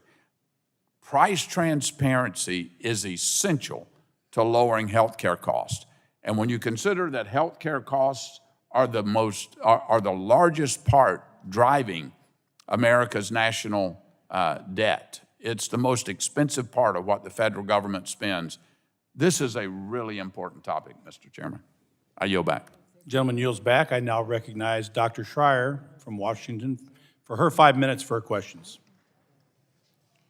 Thank you, Dr. Bouchon, Mr. Chairman, and thank you, Administrator Brooks LaSure, for coming to speak with us today. It's great to see you, and welcome. You know, the last couple of years have been really hard for the medical community. Doctors and nurses and respiratory therapists were overwhelmed by the demands of the pandemic. Many put their health and their family's health at risk in order to care for patients. Some physicians had to pause elective procedures. Many shifted to telemedicine, as you know. And because of some of these financial strains, many small offices needed to close their doors. At the same time, every year, we scramble and panic by the end of the year to prevent cuts to Medicare reimbursement rates. And this is happening at a time of inflation and high wages, and it is hard for small and large practices to keep their doors open. In fact, according to the AMA, the failure of Medicare reimbursement to keep pace with inflation has had such a big impact on physician payment. It translates to a 26% drop in inflation-adjusted Medicare pay for doctors, and that is not a way to keep a system functioning. Add to that early resignations and retirements, and there's a lot of strain on the system.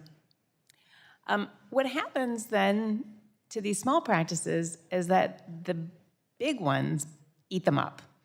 And you end up with consolidation and a lack of competition and higher prices. And if those large systems can't stay afloat, what they'll do is limit the number of Medicaid and Medicare patients that they'll see in order to get by, and then patient access is impacted. And so I'm wondering, Administrator Brooks LaSure, what do you see as the best way to bring down costs, increase transparency, have fair reimbursement, keep competition, and how can we help in Congress? Well, thank you so much for highlighting what we are hearing across the country, just how much doctors and other clinicians are struggling during. That's something that's been happening for many years, and certainly over the last couple of years when the healthcare system has been incredibly strained. We are happy to work with you to continue to think about how we can support our workforce, how we can really try to make sure that all offices can continue to be able to thrive in different types of environments. Let's work together on physician reimbursement. I know the community and all of us at some point will really appreciate that. A quick question about transparency and pricing. I know we've talked a lot today about list prices for procedures at hospitals, which seems really helpful on the surface, but it mostly applies to people who either have high deductibles or who are uninsured. And when I look at my explanation of benefits, there is a negotiated price that is far lower than that list price. And so I'm just wondering, given that most Americans are not paying the sticker price or a percentage of that sticker price, how much impact are these listed prices really going to have on the cost of healthcare in this country? It's a really important point. So we do have rules and requirements around health plans providing information about about procedures, and I think for people who are insured, that can be a more helpful understanding of what their costs are going to be. But yes, if you have health insurance, you're going to likely choose the doctors who are in your network. The list prices, I would say, are a first step in transparency. They certainly are helpful for the uninsured, but also for third-party developers to use that information. And I know this committee heard from one such entity that can help with making the information more accessible. Thank you. I have one other issue, and I don't expect an answer. I just look forward to working with you to ease this problem. I hear about this issue regularly from my constituents who are also patients, and it strikes a nerve with me because I have type 1 diabetes and have been using a pump for like almost 40 years. Patients on insulin pump therapy who have Medicare, even those who, like me, have been on a pump for decades and are stable, and their doctor only thinks they need to come in once a year, they need to go see their physician every 3 months to get authorization to use an insulin pump. This puts them at risk for running out. It's a use of medical dollars that we shouldn't be spending. And I would just say that on these and other inefficiencies in the system, I would love to continue to work with you. I am out of time, and I yield back. Happy to talk. Gentlelady yields back. I agree with you on the insulin pump issue. And at this point, I yield to Ms. Harshbarger from Tennessee for her line of questioning. Thank you, Mr. Chairman, and thank you for being here today, Madam Administrator. I was concerned by the about-face that your agency took in the last 2 weeks, reversing decades of policy that has otherwise precluded federal health care coverage for undocumented immigrants. In that rule, your agency wrote, however, given the broad aim of the ACA to increase access to health coverage, we now assess that this rationale for excluding certain non-citizen groups from such coverage was not only statutorily mandated, it failed to best effectuate congressional intent in the ACA. And I find it hard to believe that suddenly this administration, unlike the prior 2 administrations, now knows what congressional intent was. And all of a sudden, somehow, you're aware of a statutory mandate that none of us knew about, including the Obama administration who passed the law. Now, there's 2 documents, Mr. Chairman. In fact, I have these documents from the Obama administration that made it clear that DACA recipients were not eligible for Medicare or Medicaid or ACA coverage, and I'd like to submit these for the record, Mr. Chairman. So I guess my question... Without objection. My question to you, Madam Administrator, is how can you legally justify this sudden departure from the law? The Biden-Harris administration is focused on making sure that everyone has access to affordable coverage consistent with the law. We have made a determination that people who are brought to this country when they were children, known as DACA recipients, a closed cohort. So everyone who is a DACA So is that by under executive 31. order, or it's not It's under congressional intent? administrative authority. All right, I want to change subjects right quick. In late 2021, CMS published a 9-page FAQ with the last Q&A stating it's a stark violation if medical practices simply mail or otherwise deliver an oral drug to a patient.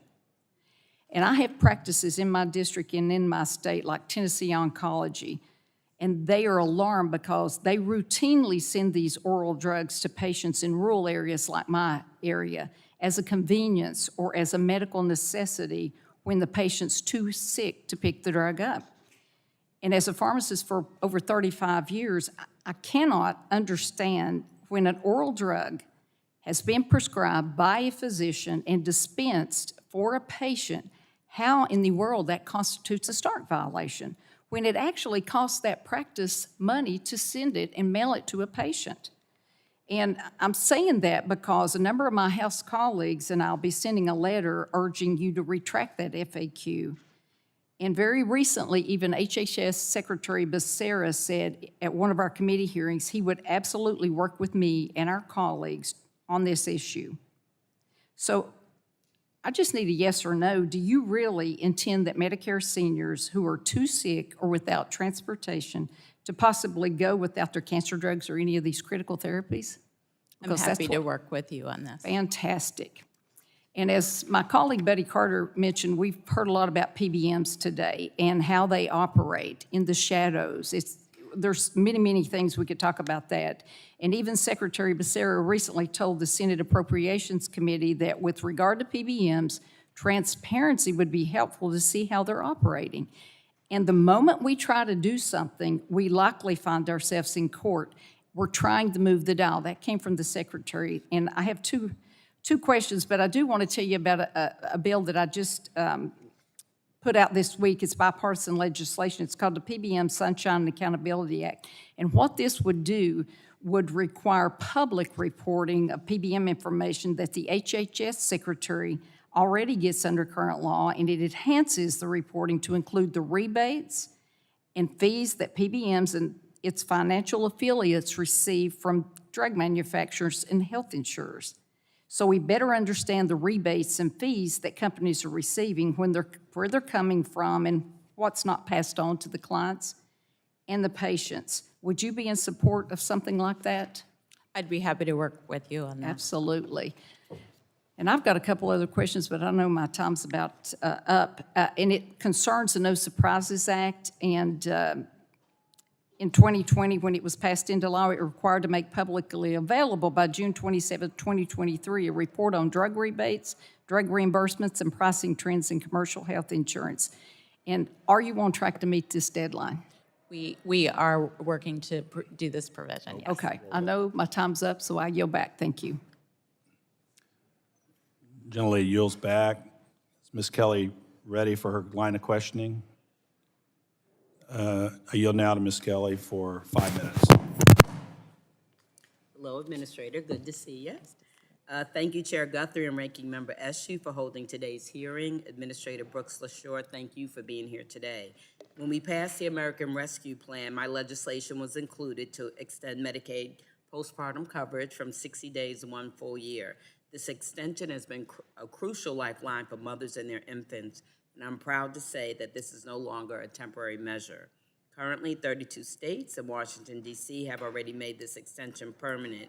Even other states like Alabama, Tennessee, Kansas, Oklahoma, and Nebraska have enacted postpartum Medicaid extension legislation. The expansion of Medicaid postpartum coverage is a critical part of our efforts to address, as you know, the maternal health crisis in this country, as the Medicaid program finances about 4 in 10 births in the U.S. Sadly, mothers aren't the only victims of our maternity care system. 1 out of every 1,000 babies born in the U.S., approximately 6 babies die. Extending Medicaid postpartum coverage to 1 year is part of our ongoing efforts to break down barriers to accessing care. I'm deeply concerned that work requirements, I know someone mentioned it before, in Medicaid will undo our progress. Administrator, are Medicaid work requirements a benefit or a hindrance to Congress's effort to make Medicaid more accessible to low-income individuals as well as new moms? Thank you so much for your work on maternal health, and it is very exciting that every time I talk, we have more states that have come in to extend coverage postpartum. And I think it's really important when we think about the maternal health crisis to remember that part of it is making sure that women have coverage before they're pregnant. That is one of the key pieces, that people have coverage so they can live healthy lives, they can work, And the vast majority of people on the Medicaid program are working, they're caregivers, they're students. But what we have seen over time is that when there are additional barriers to enrollment, that it creates people getting lost in the red tape. And that can mean people who are subject to the requirements, but very often it also means people who are exempt but need to make sure that they produce the right documents and produce the right forms and that they go through it. And let's remember who these people are. They're people working multiple jobs who are juggling a lot of life. And so I think it's, as we have seen, it's critical for people to have health insurance coverage, both for themselves, for their families, and for us as a country to make sure that we're safe when a pandemic hits. Thank you so much for your response. On August 1st, 2022, CMS finalized the proposed rule and will award a birthing-friendly hospital designation in the fall of 2023 to hospitals that have participated in a national or statewide quality collaborative and carried out the recommended intervention. This is the first ever hospital quality designation by HHS that specifically focuses on maternal health.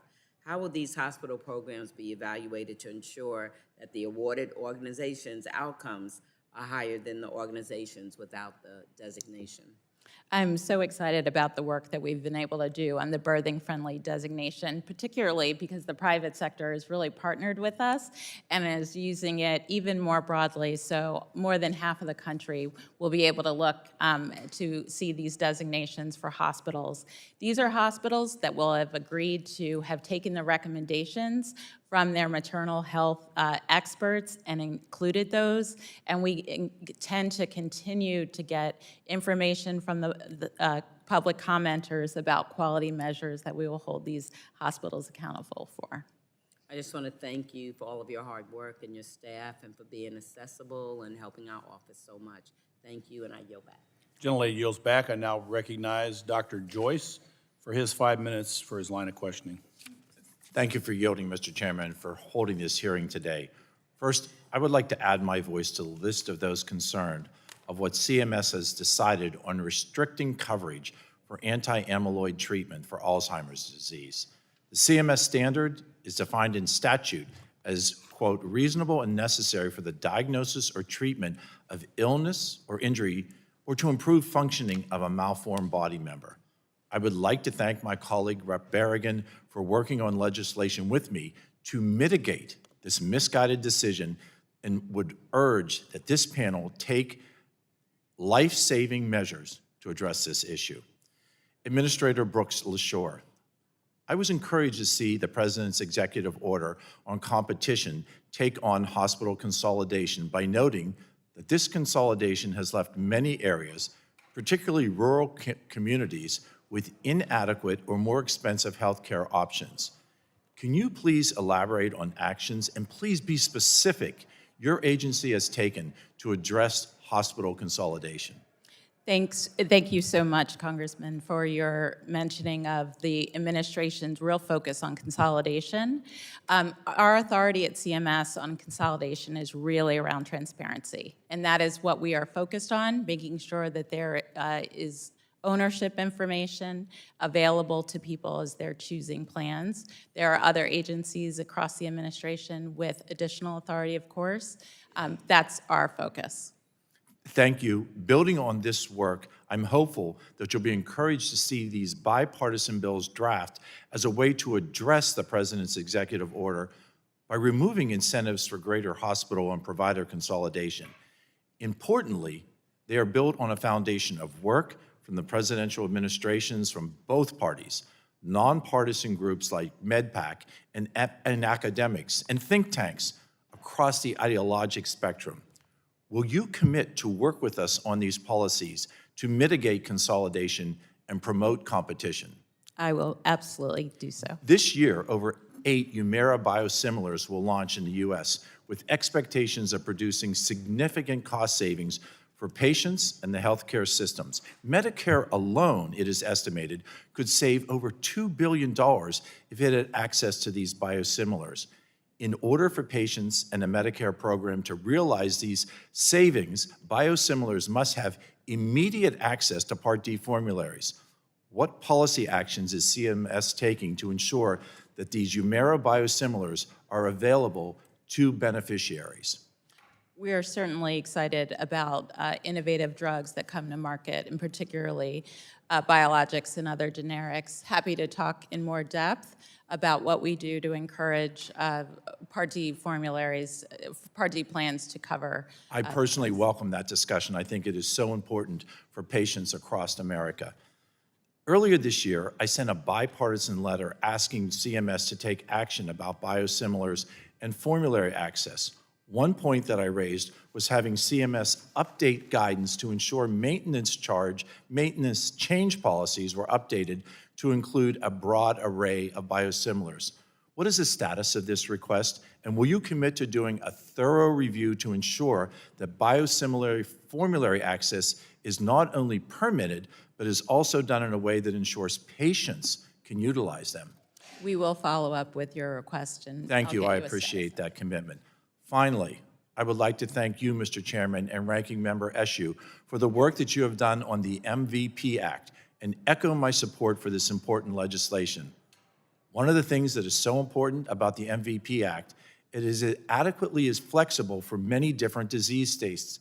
As a physician, I understand how different some outcomes could be across different disease states.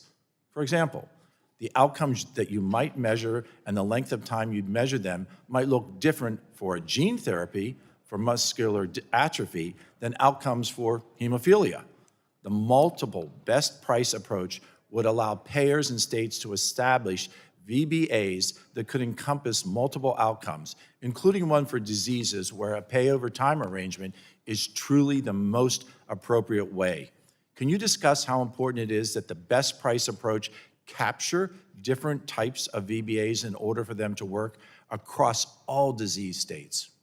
I certainly agree and am excited that the committee is going to focus on outcome-based proposals to make sure that we can make sure that states can afford to cover drugs, that people have access to them, and ones that really support these innovative Thank you for your commitment to access.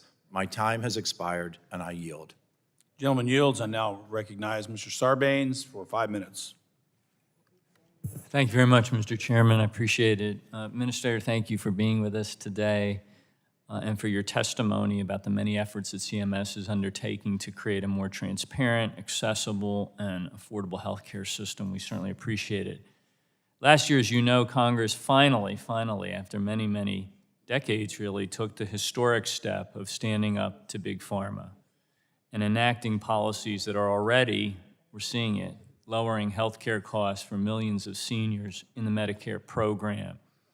As the Inflation Reduction Act's reforms continue to be implemented over the coming years, we must continue to build on this success. And I'm glad the subcommittee today is undertaking what is a bipartisan discussion of some of the issues that contribute to rising health care costs today. Too often, when asked to identify the driver of the high costs of prescription drugs, the various actors in the supply chain point the finger at others. And the veil of secrecy surrounding so many healthcare pricing and contracting practices makes it virtually impossible for anyone to fully and accurately, and certainly not easily, follow the money trail.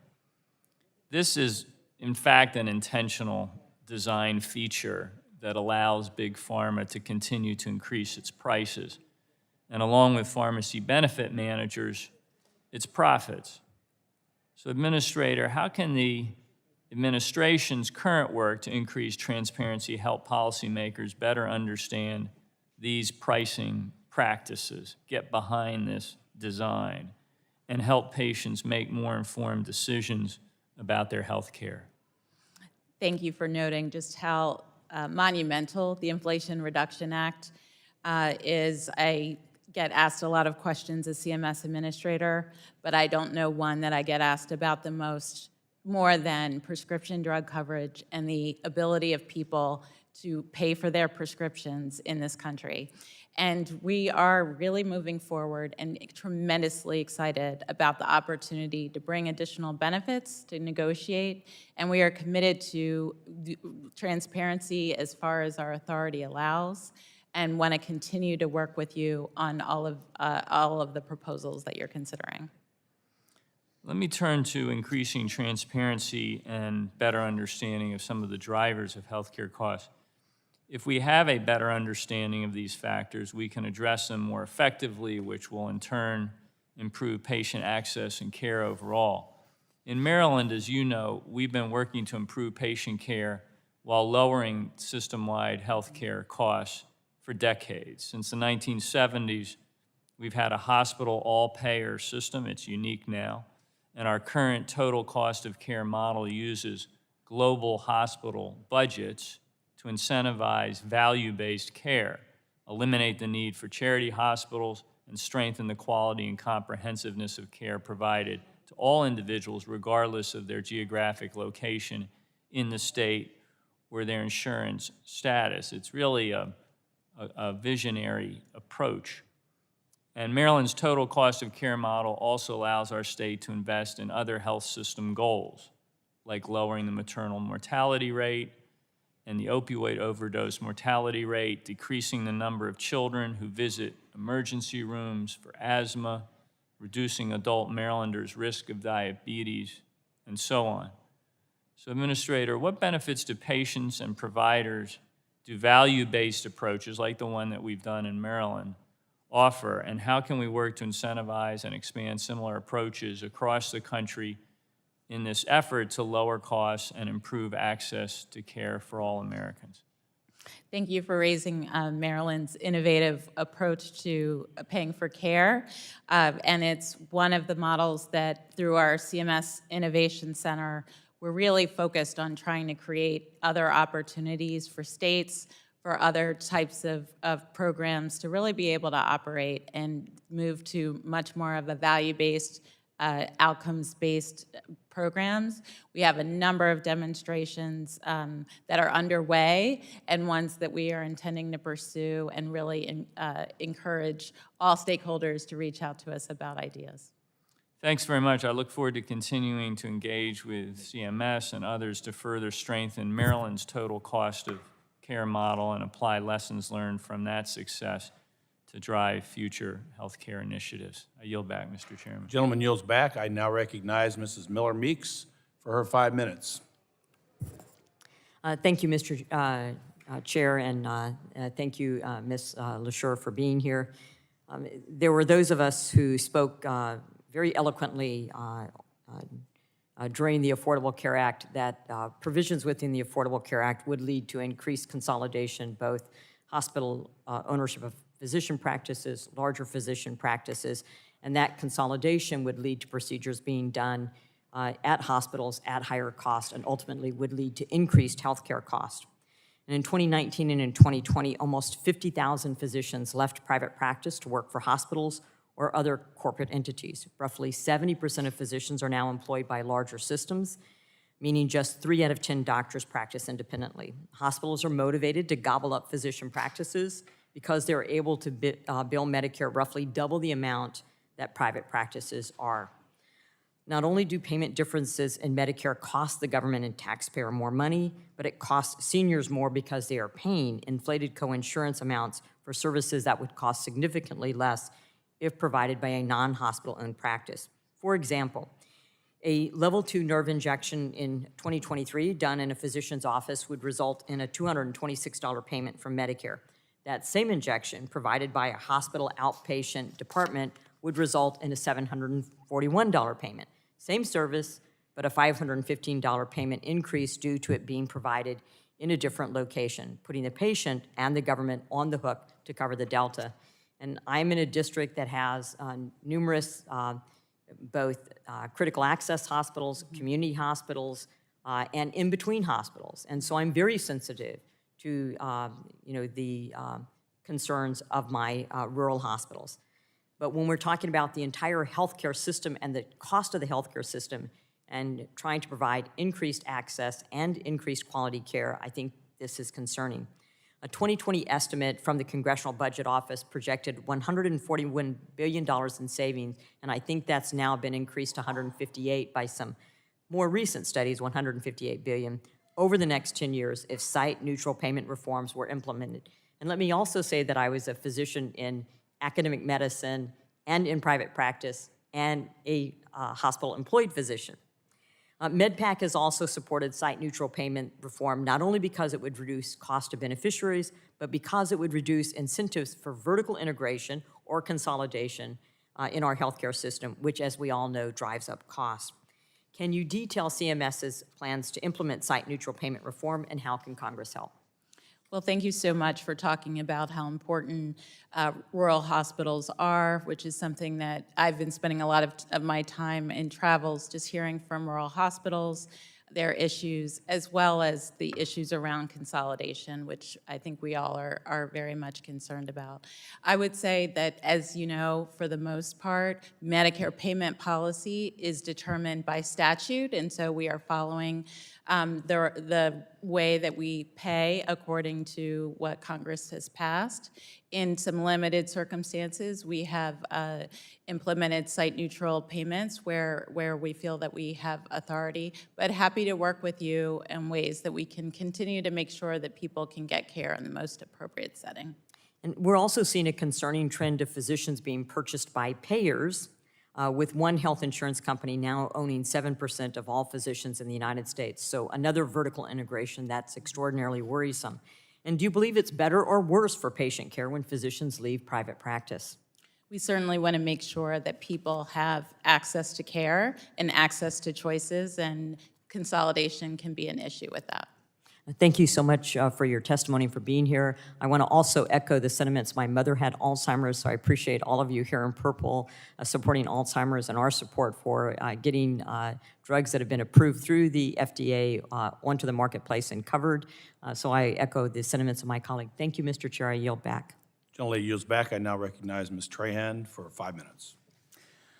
Thank you to the chairman and to ranking member for holding this important hearing today. Thank you to our witness, Administrator Brooks LaSure. I first want to start my remarks by voicing my strong appreciation for our hospitals and their workers for the unbelievable job that they do in our communities. Whether it's a global pandemic, a natural disaster, a marathon bombing, a mass shooting, our nation's hospitals are always there. And American patients expect them to be there, capable of meeting their needs in times of crisis. You know, many of my colleagues on this committee know that when appropriate, I will take opportunity to talk about a critical safety net hospital in my district, Lawrence General Hospital. Lawrence General serves a majority of Medicaid patients in a city that is 80% Hispanic or Latino. Under extremely challenging circumstances, the nurses, doctors, and administrators at Lawrence General have continued to deliver high-quality, affordable care to the underserved. Like many safety net hospitals coming out of COVID, Lawrence is struggling financially. Administrator Brooks LaSure, how important is it to maintain access to care for underserved areas like Lawrence, Massachusetts, and what is the agency doing to protect the nation's safety net providers? Thank you so much for mentioning how important our nation's hospitals are in all sorts of situations, but certainly over the last couple of years, as we've been going through the COVID-19 pandemic.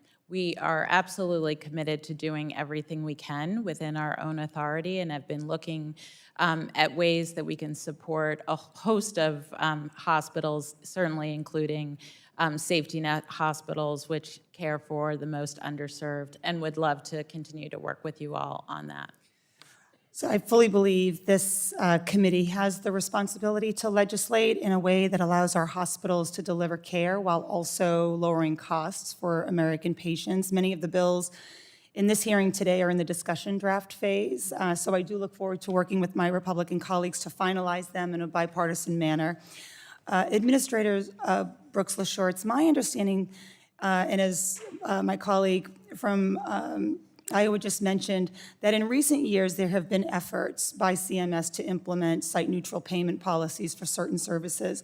However, there are exemptions to the statutory requirement for rural sole community hospitals, cancer hospitals, and children's hospitals to maintain access to appropriate care. Has CMS measured how some exemptions to site-neutral payment policies have maintained access to care in underserved areas, and how would extending similar exemptions to the nation's safety nets help them financially? I'm happy to follow up with you on that question. Thank you. Safety net hospitals often rely heavily on Medicaid and Medicare reimbursements to provide care to underserved populations, and any reduction in reimbursement rates could potentially impact their financial sustainability and their ability to provide essential services in their communities. We know that CMS supports the nation's hospitals. Can you share how CMS is thinking about lowering Medicare costs for patients while balancing the need to protect and defend these critical providers? We certainly, within our authority, are very focused on pulling all of the levers that we can, and happy to continue our discussions around that. Well, I look forward to following up. I mean, it's worth noting that site-neutral payments can be a complex issue. While I am here to lower healthcare costs for patients, promote price transparency, and encourage competition among healthcare providers, I do want to make sure we're keeping in mind any unintended consequences that may limit access to care because of the discussion drafts in the hearings today. So I look forward to working closely with you, with my Republican colleagues, to continue to work on the policies before us today. And thank you, Mr. Chair. I yield back. The gentlelady yields back. The chair now recognizes Mr. Crenshaw from Texas for 5 minutes for questions. Thank you, Mr. Chair. Thank you, Administrator, for being here. I think we all share the common ground of lowering healthcare costs and especially shoring up hospital safety nets. And without appropriate protections that stem from costs from charity care, access is impaired and everyone's healthcare costs go up. I want to talk about the Medicaid Disproportionate Share Hospital Program, the DISH program. It's an example where we provide very transparent payment to hospitals that do provide that charity care. Our healthcare system is complex, it's highly regulated, but the DISH program goes around this by directly giving straightforward payments to hospitals that are doing the good work of serving patients without coverage. Unfortunately, this is often, this program has been cut in favor of other priorities like the Affordable Care Act, and it's been cut as a budget gimmick. Now, we've kicked the can down the road by delaying those cuts for years and years and years. I'm proud to partner with Congresswoman Clark on bipartisan legislation to create a fully paid-for 2-year solution to Medicaid DISH funding, which covers the cost of safety net hospitals that treat these at-need uninsured populations. Avoiding these cuts also in a way that is more fiscally responsible. I just want you to comment on that and underscore how important the DISH program is. I mean, which hospitals bear the brunt of potential DISH cuts? As you were mentioning, so many of our safety net hospitals are the ones who would lose payments according to DISH, because DISH really focuses on hospitals that serve a disproportionate share of uninsured or Medicaid beneficiaries. Yeah, so I'm going to assume that you would agree that we should probably not cut those in the future. I would say that it is very important that we maintain coverage for safety net hospitals. And do you agree with the assessment? I mean, the Affordable Care Act's cuts were problematic for these healthcare safety net programs. I would say that it is important that, particularly as we still have uninsured in the country, to make sure that hospitals are paid for caring for them. Yeah, I mean, I would point out for the record, I mean, one of the problems here was that the DISH cuts did come from the ACA. There was a miscalculation of how many Medicaid enrollees would be in the program. Doesn't matter if it was an expansion state or a non-expansion state. I mean, Ms. Clark is helping me lead this, obviously, and that's New York. So the last question I have, do you agree that DISH payments are an accountable and direct mechanism with which to subsidize hospitals? And as we rethink incentives in the system, could DISH be a good model for transparency when we do need to support hospitals in need? I do think that DISH is an incredibly important program and way of really understanding who is serving It's an important program, but I mean the framework, the way it's actually I would agree with administered. you that Do you there think it's a good model? I think that there is a lot of wisdom to having some understanding of what the payer mix looks like in terms of payment. I want to talk about primary care access in the Medicaid program. Simple question. Do you think there's a physician shortage, and where do you see that most pronounced? I would agree with you that we are seeing workforce challenges, and it's not everywhere, but it's in so many of our rural areas. And you mentioned primary care. We absolutely have a lack of primary care in many parts of the country. Yeah. I'm introducing bipartisan legislation that would seek to open access to independent primary care physicians in state Medicaid programs, particularly through recurring preset payments. We call that direct primary care. And I'm doing this because in too many parts of my state and throughout the country, actually, there's a shortage of primary care physicians to serve this critical population. The patient-to-physician ratio in rural areas is 39 to 100,000 people compared to 53 to 100,000 in urban areas. And boy, we're looking to have a shortage in the United States of as many as 55,000 primary care doctors. So I think this is very important legislation. I urge my colleagues to support it for obvious reasons. Access to primary care reduces emergency room utilization, improves outcomes, probably reduces overall healthcare spending. We often talk about getting people access to coverage, but that isn't care. I think this legislation could go far in allowing states to experiment with their own Medicaid programs. There's no question in there, but if you have any last remarks or positive things to say about that, go ahead. Just to agree with you that it is crucial that we do more to support primary care in this country. Great, thank you, and I yield back. Thank you. The gentleman yields back to chair. Seeing none on the minority side, we'll recognize Mr. Bill Reckes from Florida for 5 minutes for questions. Thank you. I appreciate it, Mr. Chairman. Administrator Brooks, LaSure, I've expressed concerns about the practice of large health systems purchasing independent freestanding physician offices and then subsequently billing for the same services by the same providers at a significantly higher hospital rate. The Office of Inspector General and others have explained that this dynamic has created adverse incentives for consolidation and inappropriate billing practices that ultimately cost the Medicare program and costs patients who have to pay a 20% copay for hospital outpatient services. So I wanted to ask you about the process CMS undertakes after a hospital purchases a physician office practice to subsequently bill at the hospital rate as a hospital outpatient department.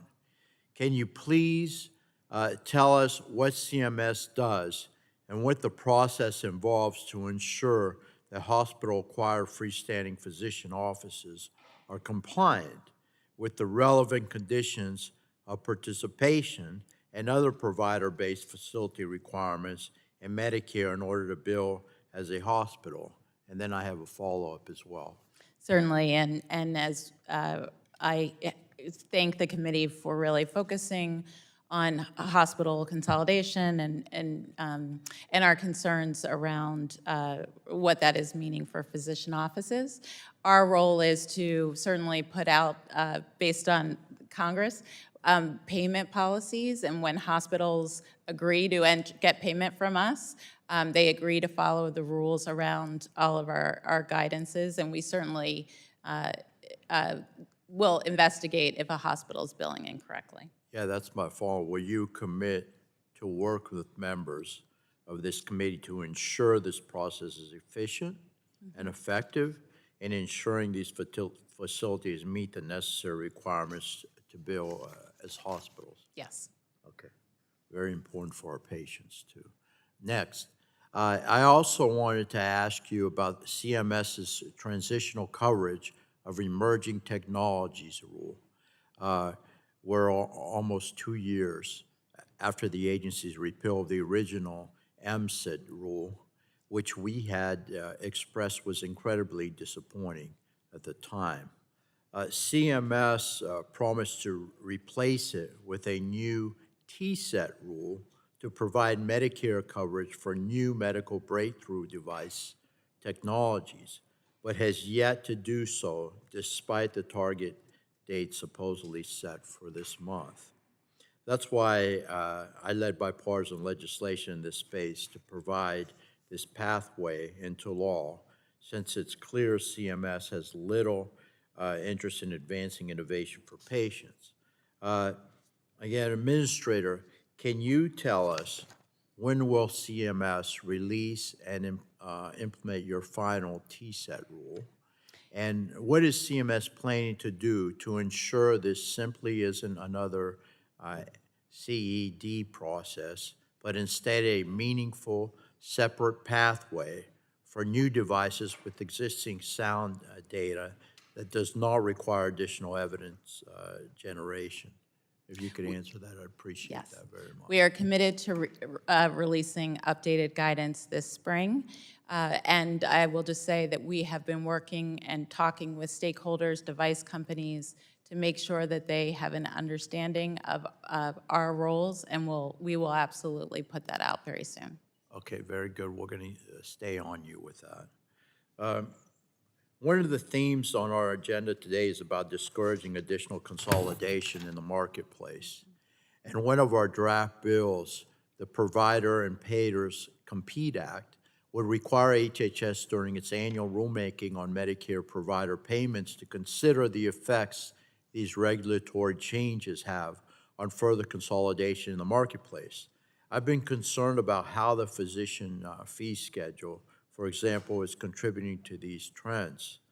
How will you ensure your agency is doing what it can from a regulatory standpoint to prevent additional consolidation, whether it's through the physician fee schedule or other rules that affect provider reimbursement?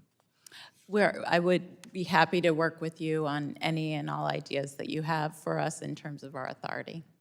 All right, very good. Thank you. I guess my time has run out. Thank you, Mr. Chairman. I yield back. The gentleman yields back, and that concludes all members present who've asked questions or questions. Thank you for being here today. I think just the one thing I can say, both sides of us absolutely agreed on, that we need to work on the Alzheimer drug and make sure that people have access as we move forward.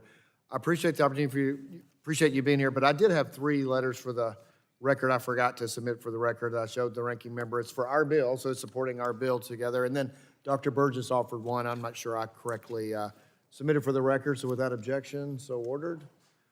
Thank you for being here, and we appreciate your time, and we are agreed upon time, so we appreciate that. And now we'll get ready for panel 2.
The hearing will come back to order, and we will be prepared for the second panel.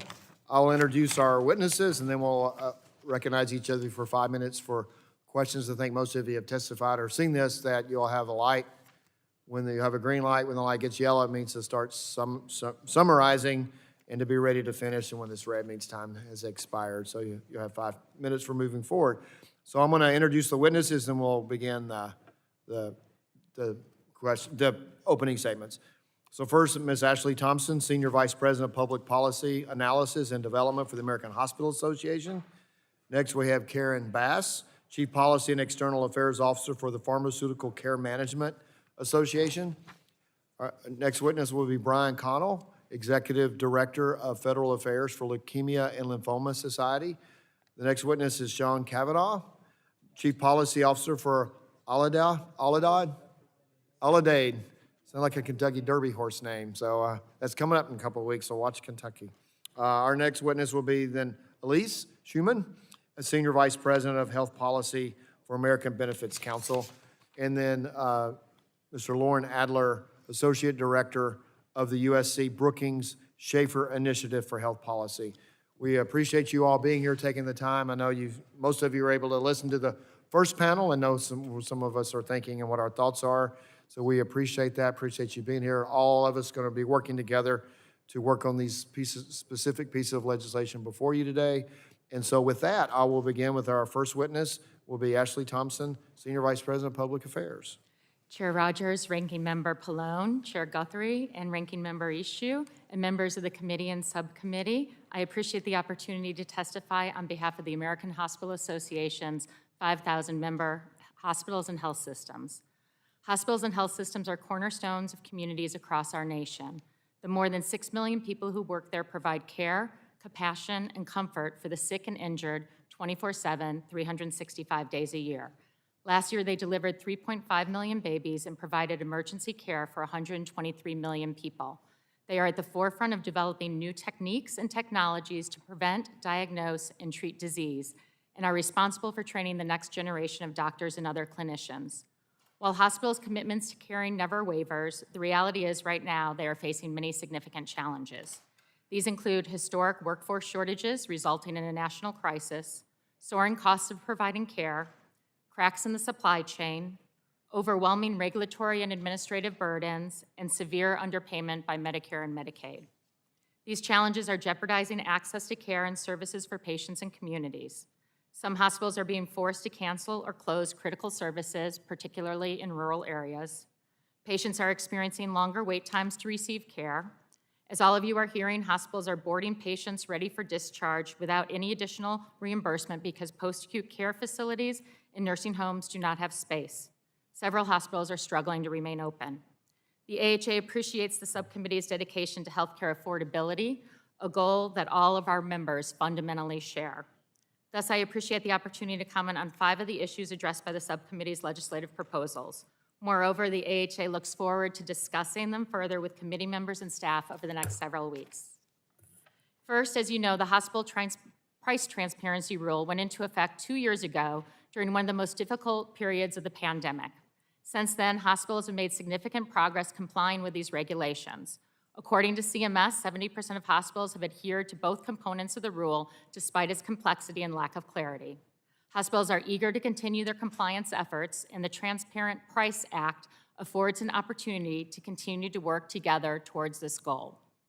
Secondly, the AHA strongly opposes legislation that would lead to additional site-neutral payment cuts and threaten access to patient care. There is nothing neutral about site-neutral policies. Compared to other healthcare settings, hospital outpatient departments treat patients who are often older, poorer, sicker, and with more complex medical conditions. Hospital outpatient departments also must comply with more comprehensive licensing, accreditation, and regulatory requirements. Additionally, hospitals are required to maintain standby capacity for disasters, public health emergencies, and unexpected traumatic events, as well as deliver emergency care regardless of insurance status. Third, the AHA strongly supports the 340B drug discount program, which is crucial to helping hospitals stretch limited federal resources and expand health services to patients and communities.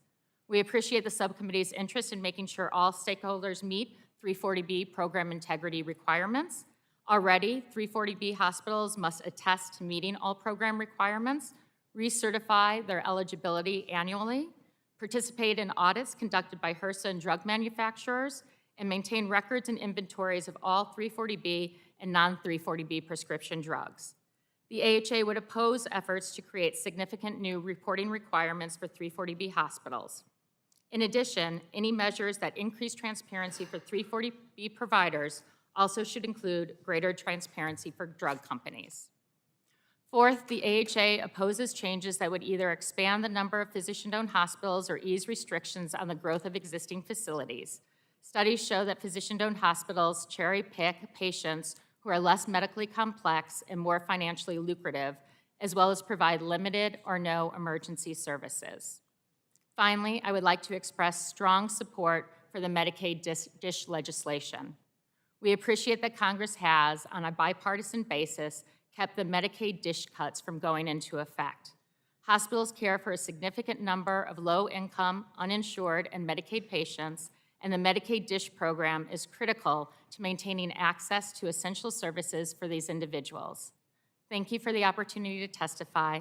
I look forward to taking your questions. Thank you. Thank you for your statement. The chair now recognizes Ms. Bass. You're recognized for 5 minutes for an opening statement. Good afternoon, Chairman Guthrie, Ranking Member Eshoo, and members of the subcommittee. My name is Kristen Bass, and I'm the Chief Policy and External Affairs Officer for PCMA, the National Association representing America's pharmacy benefit companies. I appreciate the invitation to share our industry's views on the legislation under consideration. We're grateful for the opportunity to work with both majority and minority staff and your willingness to hear a variety of views. It's important to understand what pharmacy benefit companies do to best evaluate how legislative change may impact their ability to help secure drug savings and drive affordability for patients.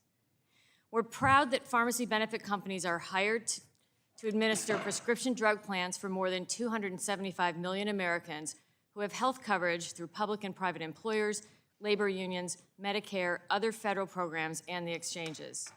And we're proud of the physicians, pharmacists, and other health professionals who help design the prescription drug coverage options PBMs offer and administer the medication quality and safety programs they provide. To be clear, no employer or plan sponsor has to hire or use a pharmacy benefit company, but virtually all choose to do so to secure savings on drugs and to better serve the patients in their plans. Employers select a PBM through a transparent and highly competitive bidding process. With over 70 full-service pharmacy benefit companies in the market and regular new entrants, plan sponsors can choose to contract with the company that best meets their unique needs. Some may choose based on scale and ability to negotiate deep discounts. Others prioritize innovative care management programs and different levels of service. As part of their bid request, plan sponsors define and appropriately demand what information, transparency, and audit rights they need, and those are memorialized in their contracts. Our companies provide their clients with a broad array of actionable, accurate information on price and quality to make efficient purchasing and plan design decisions. And in recent years, Congress and federal regulators have added numerous additional requirements for PBMs to report to federal agencies and to provide aggregated public reporting. So, why do plan sponsors choose to use a pharmacy benefit company? They rely on our company's expertise to secure savings through price concessions from drug companies, to partner with lower-cost, higher-quality pharmacies, and to prove medication adherence. For small employers who may struggle even to provide health benefits, pharmacy benefit companies offer options for cost predictability, enabling them to stretch their benefit dollars further. Plan sponsors also choose how best to use the savings that PBMs deliver, whether to lower premiums, lower costs at the pharmacy counter, or make benefits more robust. The pharmacy benefit company delivers the savings, and the employer plan sponsor decides how to use them. As we evaluate the legislation before the subcommittee today, we have two major concerns that carry through many of the bills proposed to address prescription drug costs. First, the legislation would limit choice by dictating terms to the market, taking away flexibility that is needed for managing drug costs, keeping health coverage affordable, and helping patients stay on their meds. We should avoid government mandates that could increase costs and decrease innovation. Second, none of the legislation being considered today would address the price of prescription drugs, but may instead increase costs not only by limiting choice, but by stacking the deck in favor of drug companies when it comes to negotiations for rebates. We have to be cognizant of what happens when one side in a negotiation gets confidential information about their competitors' negotiated rates. It only leads to higher costs. Instead, we encourage the subcommittee to address the actual cause of the affordability challenge, the price set by the drug company, and the rampant patent abuses that have blocked competition. To that end, we greatly appreciate the leadership of many members of this subcommittee who have supported policies to ensure more competition and choice by getting generics and biosimilars to market without delay. Thank you for inviting me to appear before the subcommittee today. Our companies exist to secure savings and improve health outcomes for plan sponsor employers, unions, and government programs, and most importantly, the patients we serve. I hope that you will keep this important and valued role front of mind as you consider these bills, as well as my written testimony, which details unintended consequences about the specific bills before you. We look forward to continuing our work with you and the patients and payers we serve to secure affordability, access, and adherence to the medications Americans need. I'm happy to answer any questions. Thank you. Mr. Connell, you're now recognized for 5 minutes for your opening statement. Thank you, Chairman Guthrie, Ranking Member Eshoo, and members of the committee. My name is Brian Connell, and I serve as the Executive Director of Federal Affairs at the Leukemia and Lymphoma Society, where our mission is to cure blood cancer and to improve the quality of life for patients and their families. We were founded by two parents who had suffered the unimaginable loss of their 16-year-old son to leukemia. In the nearly 75 years since our founding, the nonprofit started by that one couple has invested $1.6 billion in research aimed at creating a world in which cancer patients survive their blood cancer and thrive after treatment. The good news is that we have made incredible progress. Several cancers considered death sentences not long ago, including the leukemia that sparked our founding, are now highly survivable. The bad news is that we have much more work to do, and it goes far beyond medical research. The work ahead includes both ensuring that every patient can access the care that they need and relieving patients of the terrible financial burden that comes with that care. The work is urgent. This year alone, more than 180,000 Americans will receive the life-changing news that they have a blood cancer. Each of these individuals and their families will be thrust into an overwhelming, impersonal maze of provider institutions and insurance rules with potentially ruinous out-of-pocket costs around every corner. For a patient with private insurance, a diagnosis of acute leukemia will rack up an average of more than $800,000 in treatment costs in the first year alone. The costs that are not borne directly by patients in the form of deductibles and copays are often foisted upon consumers and public insurance programs. Too often, those insurance companies and public officials then respond by inventing new ways to shift costs back onto patients. We see higher deductibles, additional non-covered care, increased coinsurance, rising premiums, more red tape, stricter eligibility criteria for insurance, the list goes on. And this is why patients need bold action to make sure that the system is sustainable for patients today and into the future. We're encouraged that many of the proposals that the committee is considering today to will promote healthcare competition and encourage meaningful transparency. We share these goals because we believe that increased competition and transparency have real potential to realign incentives to achieve the improved outcomes, health outcomes that we are looking for, while lowering costs for patients, consumers, employers, and taxpayers.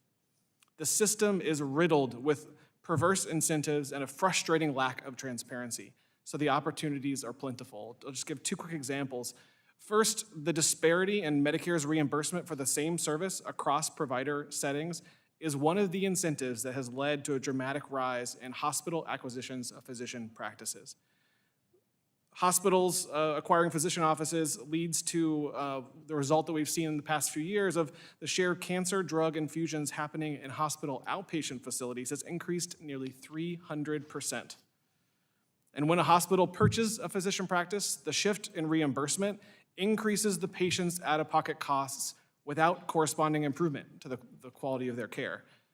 Cancer patients should not pay more simply because the nameplate on the clinic door says hospital rather than physician office. Second, the lack of transparency in the pharmacy supply chain has led to the proliferation of so-called spread pricing. Spread pricing is a practice in which the PBM administering a drug's plan charges the plan far more for a drug than the acquisition cost.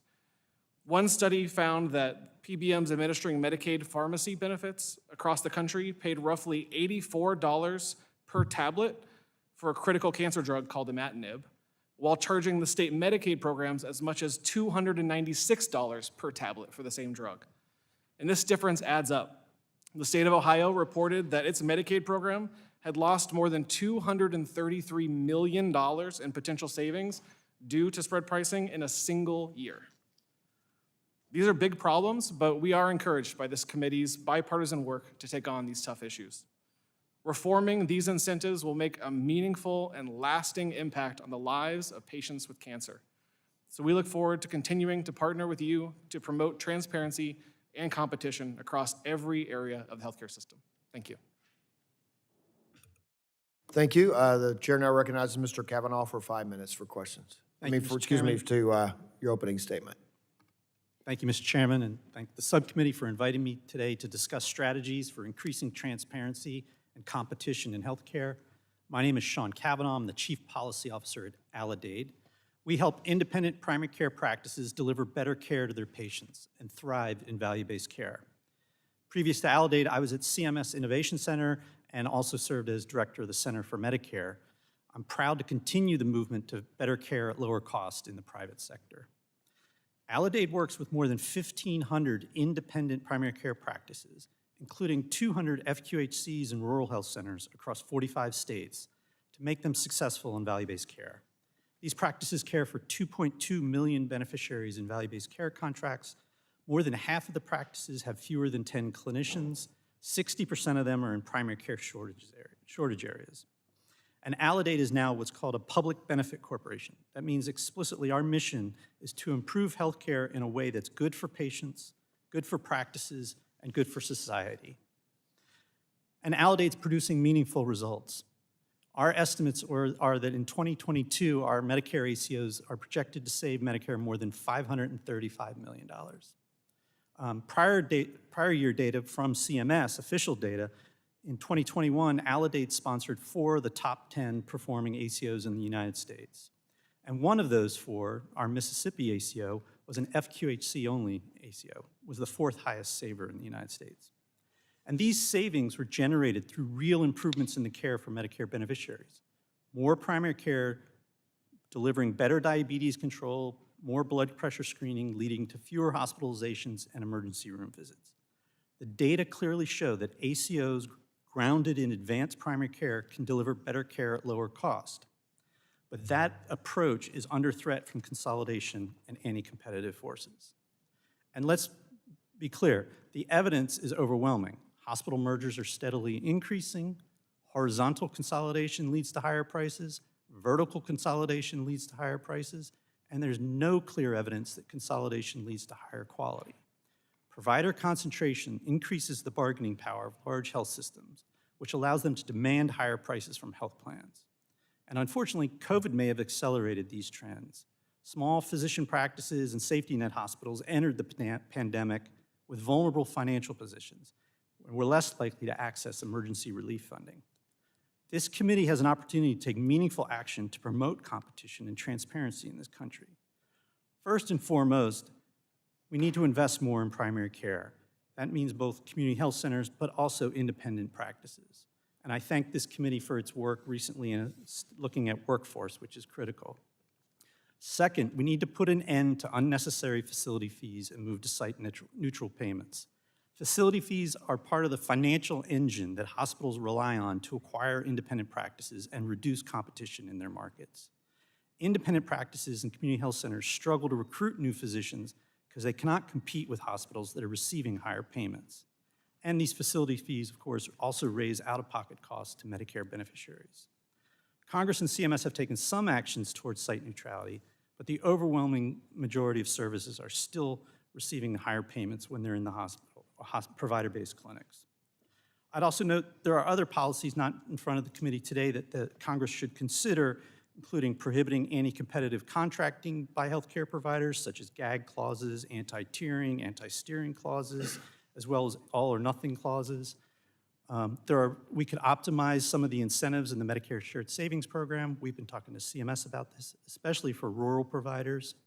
We could improve access to capital for independent practices, reform CON rules in states, reinvigorate antitrust enforcement, and regulate anti-competitive data sharing practices. Thank you again for the opportunity to testify, and I look forward to working with this committee on this bipartisan work. Thank you for your testimony. The chair now recognizes Ms. Schuman for 5 minutes for your opening statement. Thank you. Chair Guthrie, Ranking Member Eshoo, and distinguished subcommittee members, thank you for the opportunity to testify on behalf of the American Benefits Council. The Council represents over 220 of the world's largest corporations advocating on a full range of employee benefit issues. Employers play a critical role in the healthcare system and have a vested interest in securing the health and well-being of their employees. Employers are also deeply concerned about rising healthcare costs and are increasingly frustrated by fundamental failures in the healthcare marketplace that stifle competition, cloud line of sight into price and quality information, impede innovation, and ultimately increase costs. The only way to truly make healthcare more affordable for working families is to understand and address these root causes of rising healthcare costs by increasing transparency and competition. Hospital price increases are key drivers of recent spending growth among the privately insured. The most important driver of higher hospital prices is, in turn, the rise of hospital monopolies that use their market power to demand higher and higher prices. And at the same time, many hospital systems are becoming vertically integrated with physician organizations, raising prices. These higher hospital prices are coming without an improvement in the quality of care. In fact, provider consolidation leads to less bang for the buck. The Council strongly supports legislation to expand site-neutral payment reforms. Often, physician offices are being purchased by hospitals and simply rebranded as part of the hospital's outpatient department in order to collect the resulting higher payments. Such legislation, by aligning payment differentials across sites of service, removes a powerful incentive for provider consolidation and corrects a significant distortion, leading patients to higher care settings. Employers recognize that hospitals are an essential component of the nation's health system, particularly during the pandemic, and understand that some hospitals are facing financial challenges. A recent Health Affairs article examined the financial performance of large nonprofit hospital systems in the post-COVID era and revealed a more complex financial picture. Investment losses accounted for approximately 85% of overall financial losses. This analysis suggests that investment losses are actually the primary driver of these losses, not increased labor and supply costs. Employers, patients, and taxpayers should not have to foot the bill for hospitals' risky financial position. Hospitals are also able to use a billing practice which is fueling acquisition of physician practices because they're not required to specify where services are provided. The Council strongly supports legislation that will promote honest billing practices by helping payers to distinguish between sites of care. The Council also strongly supports the bipartisan Transparent Price Act. A competitive and value-driven healthcare market is predicated on transparency. Effective transparency tools in the hands of employers and consumers can be transformative, making healthcare both simpler and more affordable. Unfortunately, far too many hospitals across the country remain out of compliance or meaningful compliance with the hospital transparency rule. Codifying and strengthening the rule, including through increased maximum penalties, is essential to realizing its objective. The Council also strongly supports the PBM Accountability Act. The current rebate structure is complex and opaque, and employers continue to encounter barriers to PBM pricing transparency. With the 3 largest PBMs controlling 80% of the market, employers, even very large employers, are not going to have the leverage in contract negotiations that they need. Federal legislation requiring strong transparency and accountability for PBMs to employers, their primary clients, is essential to employer efforts to manage prescription drug costs. While employers continue innovating and exploring strategies to lower costs, federal legislative solutions are needed to create a more competitive and transparent healthcare marketplace. This hearing and the solutions under review today, therefore, represent a critical step towards making healthcare more affordable. I appreciate the opportunity to testify and look forward to answering any questions. Thank you. I thank you for your testimony. The chair now recognizes Mr. Adler for 5 minutes for your opening statement. Thank you, Chairman Guthrie and Ranking Member Eshoo and members of the subcommittee. Thank you for the opportunity to testify today on the crucial topic of increasing transparency and competition in healthcare. My name is Lauren Adler. I'm a fellow and associate director at the USC Brookings Schaefer Initiative for Health Policy at the Brookings Institution here in DC. I study a wide range of topics, including healthcare market competition, provider payments, and prescription drug policy. And relevant to today's hearing, much of my current research is focused on private equity and health plan acquisitions of physician practices. The healthcare industry has experienced significant consolidation over the last decades. Horizontal consolidation, such as the merging of hospitals or physician groups within the same geographic market, unambiguously leads to higher prices for consumers, lower wages for workers, and seemingly actually diminished quality of care. With greater market power as an employer locally, there is also evidence that hospital mergers reduce the wages paid to nurses and other hospital staff with industry-specific skills. And vertical consolidation involving hospitals and physician groups has also accelerated. Today, about 2 in 5 doctors now work for a hospital or a practice that is at least partially owned by a hospital. And more evidence suggests that this vertical consolidation appears to drive up costs for consumers with unclear impacts on the quality of care. And now we're seeing growing vertical consolidation between health plans and physician groups, PBMs, and specialty pharmacies. And we have strong evidence that insurer-provider integration is being leveraged to accelerate coding of their Medicare Advantage enrollees to generate higher government payments than were intended, costing taxpayers billions. Fundamentally, I want to leave members of the subcommittee with one key message. We need to stop digging the hole deeper. Even with overwhelming evidence of the harms caused by provider consolidation, too little is done to just stop digging the hole deeper.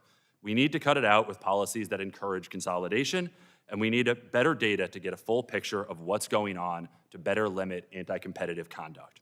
There are a wide array of policy options that could enhance competition in healthcare markets, from greater antitrust oversight to Medicare Advantage reform to changes in Medicare payment policies. Today, I'll try to narrow my focus on 2 main points relevant to proposals that are under consideration by this subcommittee today. 1, Medicare rates are intended to reflect the costs of providing services for an efficient provider. As such, Medicare should not be paying more for the same exact service when it's delivered in a hospital outpatient department rather than a physician's office, provided that the physician's office setting is safe and clinically effective for most patients. This policy change has widespread bipartisan support in the policy community. Across basically any think tank you talk to supports this policy. Lobbyists are pretty much the only opposition, really, to this policy. Number 2, increased transparency can both facilitate stronger research and oversight and, in certain circumstances, drive price competition by helping patients select lower cost, higher quality providers. With respect to site-neutral payments, to illustrate this issue, I want to consider the example of a Medicare patient receiving a level 2 nerve injection, as I think one of the congressmen brought up earlier, because it's the example in a MedPAC report. Let's take this. If the patient receives this injection at a physician's office, she would owe $51 in coinsurance on a $256 total cost. Now, let's say that a hospital buys that physician's practice and converts it into a hospital outpatient department. The care remains the same, it's the same doctor providing the care, but now that same patient receiving the same service will owe nearly 3 times as much. It would owe $148 in coinsurance on a total payment of $741. This payment disparity not only increases costs for beneficiaries and taxpayers, but encourages hospitals to buy up physician practices, leading to market consolidation and increased healthcare costs that spill over to the commercial market as well. Small efforts have been made to move towards site-neutral payments, but more work is needed. Legislative proposals under consideration today to eliminate this payment disparity for low-complexity services would result in substantial savings for beneficiaries and taxpayers while fostering greater competition in physician markets. And it's important to note here today that we're focused on lower complexity services where we're saying to equalize payments. We're primarily here talking about office visits, imaging, and drug administration. And lastly, for transparency, that is also crucial. Specifically, with systematic data about provider ownership arrangements and commercial market prices and volumes, researchers could better identify the effects of various forms of healthcare consolidation and elucidate solutions. The opacity of payment flows between specific actors in the drug supply chain similarly inhibits quality research, and evidence suggests that patients can make use of transparent pricing information for more shoppable services. The committee's focus on bipartisan policies to improve healthcare competition and transparency is a welcome sight, and thank you again for the opportunity to testify today. Thank you. We thank you for your testimony, all the witnesses' testimony. We'll now move into members' questions, and I'll recognize myself for 5 minutes for questions. So, Ms. Bass, we were talking earlier that we had some of the same professors. You probably studied harder than I, so we'll appreciate that and look forward to your responses on some of these questions that I have. But on the rebate model, so we're interested in the rebate model, and I guess concern it incentivizes brand manufacturers to deliver higher rebates to ensure their products land on the formularies. And I know there's opposite side that says the brand manufacturers choose to set prices high, but the reality is that the rebate model seems in our research to incent manufacturers to keep prices high, to get rebates, to get on the formulary, and that affects somebody paying out of pocket at the counter.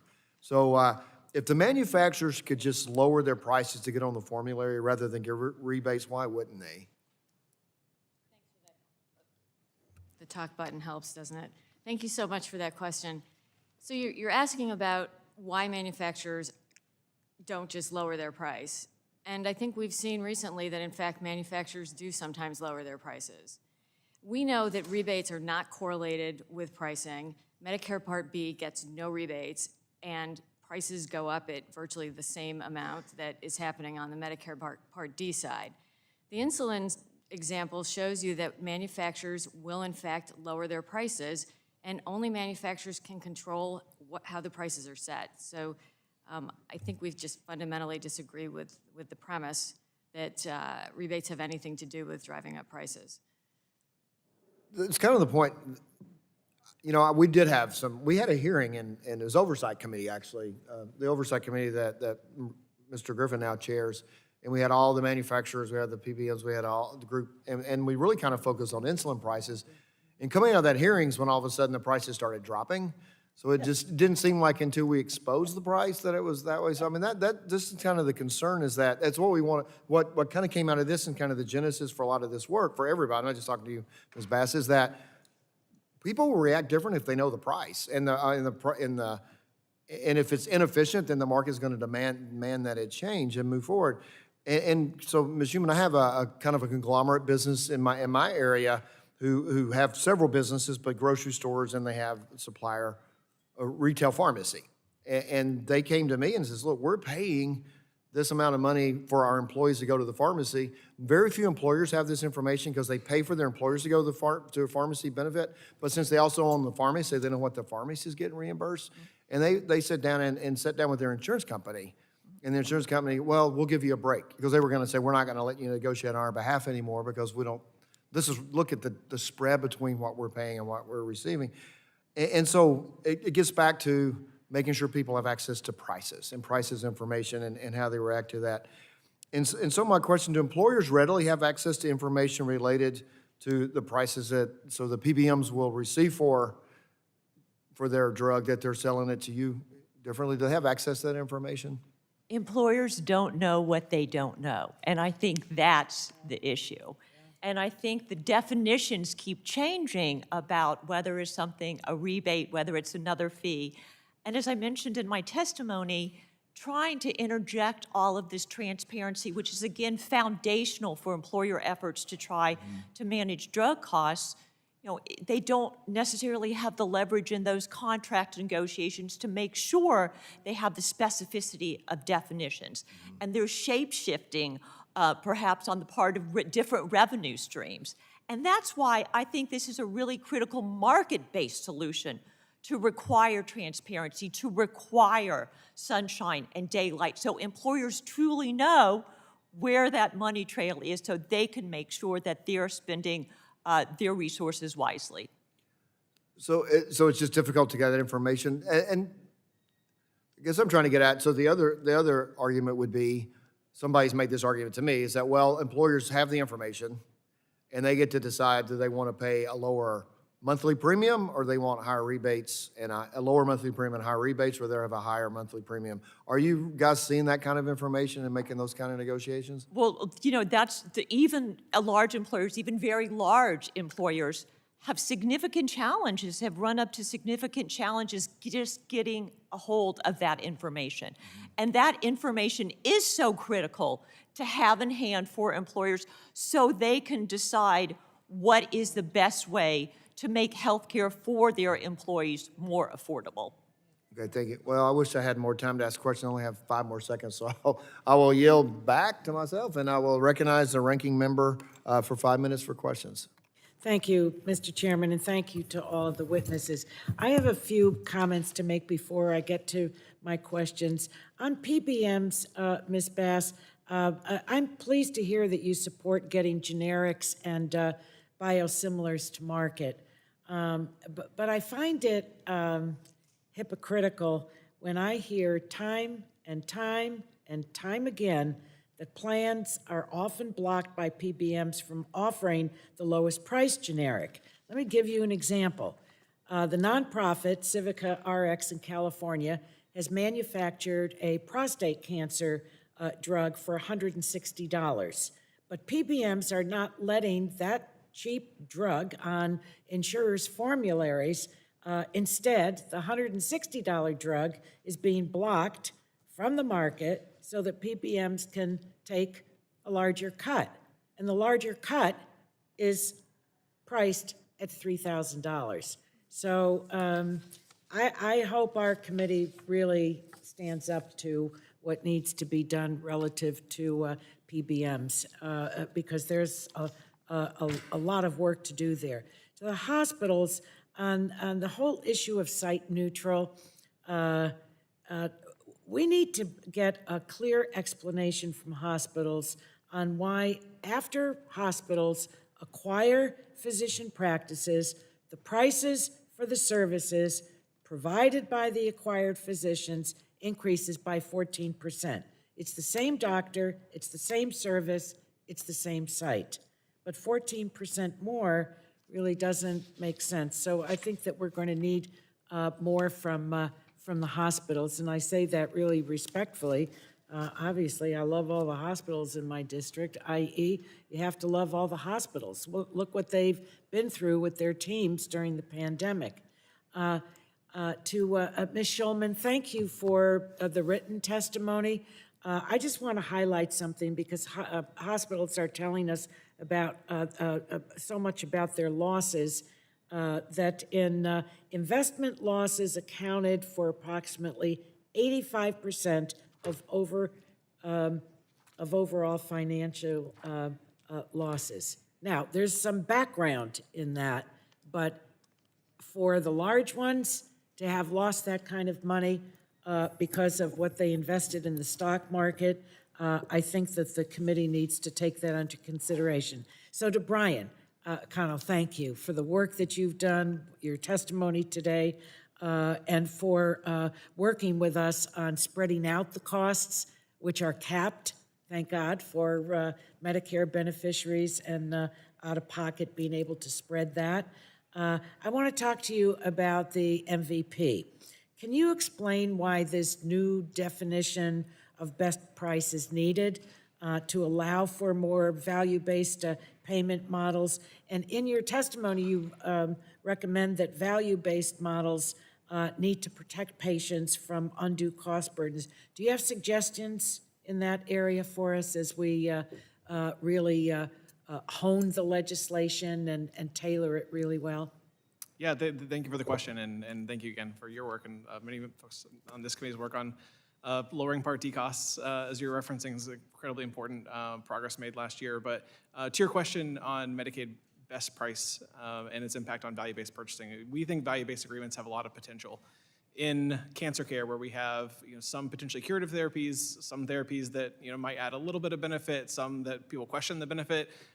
There's no reason to pay the same for all of those different therapies. There should be rewards for innovation and for making a real impact on patient quality. And so what we see with the best price rules that we have today is that there is a challenge where if you have an agreement between a manufacturer and a Medicaid program to pay less for a patient where the drug did not work for them, they didn't respond and it had no clinical benefit, right now that lower price that would be reimbursed for that patient where there was no benefit, even if it's just 5% of patients did not respond, if you have a reduced cost, that cost could become, that price for the drug could become the price for all Medicaid patients, because it is the lower price being paid by Medicaid. And so without the flexibility to make sure that lower price can be allowed without drawing down the price for every patient, because there could be some patients that are responding perfectly to that and really need a better price. So I think reforms are necessary there. That's helpful. Thank you for everything that you do. Mr. Lauren, real quickly, on the transparency for PBMs, I think it's a critical first step to their practices, drives up drug prices, allows God knows what. What would you add to that? How would you address this? Thank you for the question. So I think you're right, and the Congressional Budget Office has said that they think there are some savings, if sort of temporary, to kind of giving some more information to employers so they know what's going on.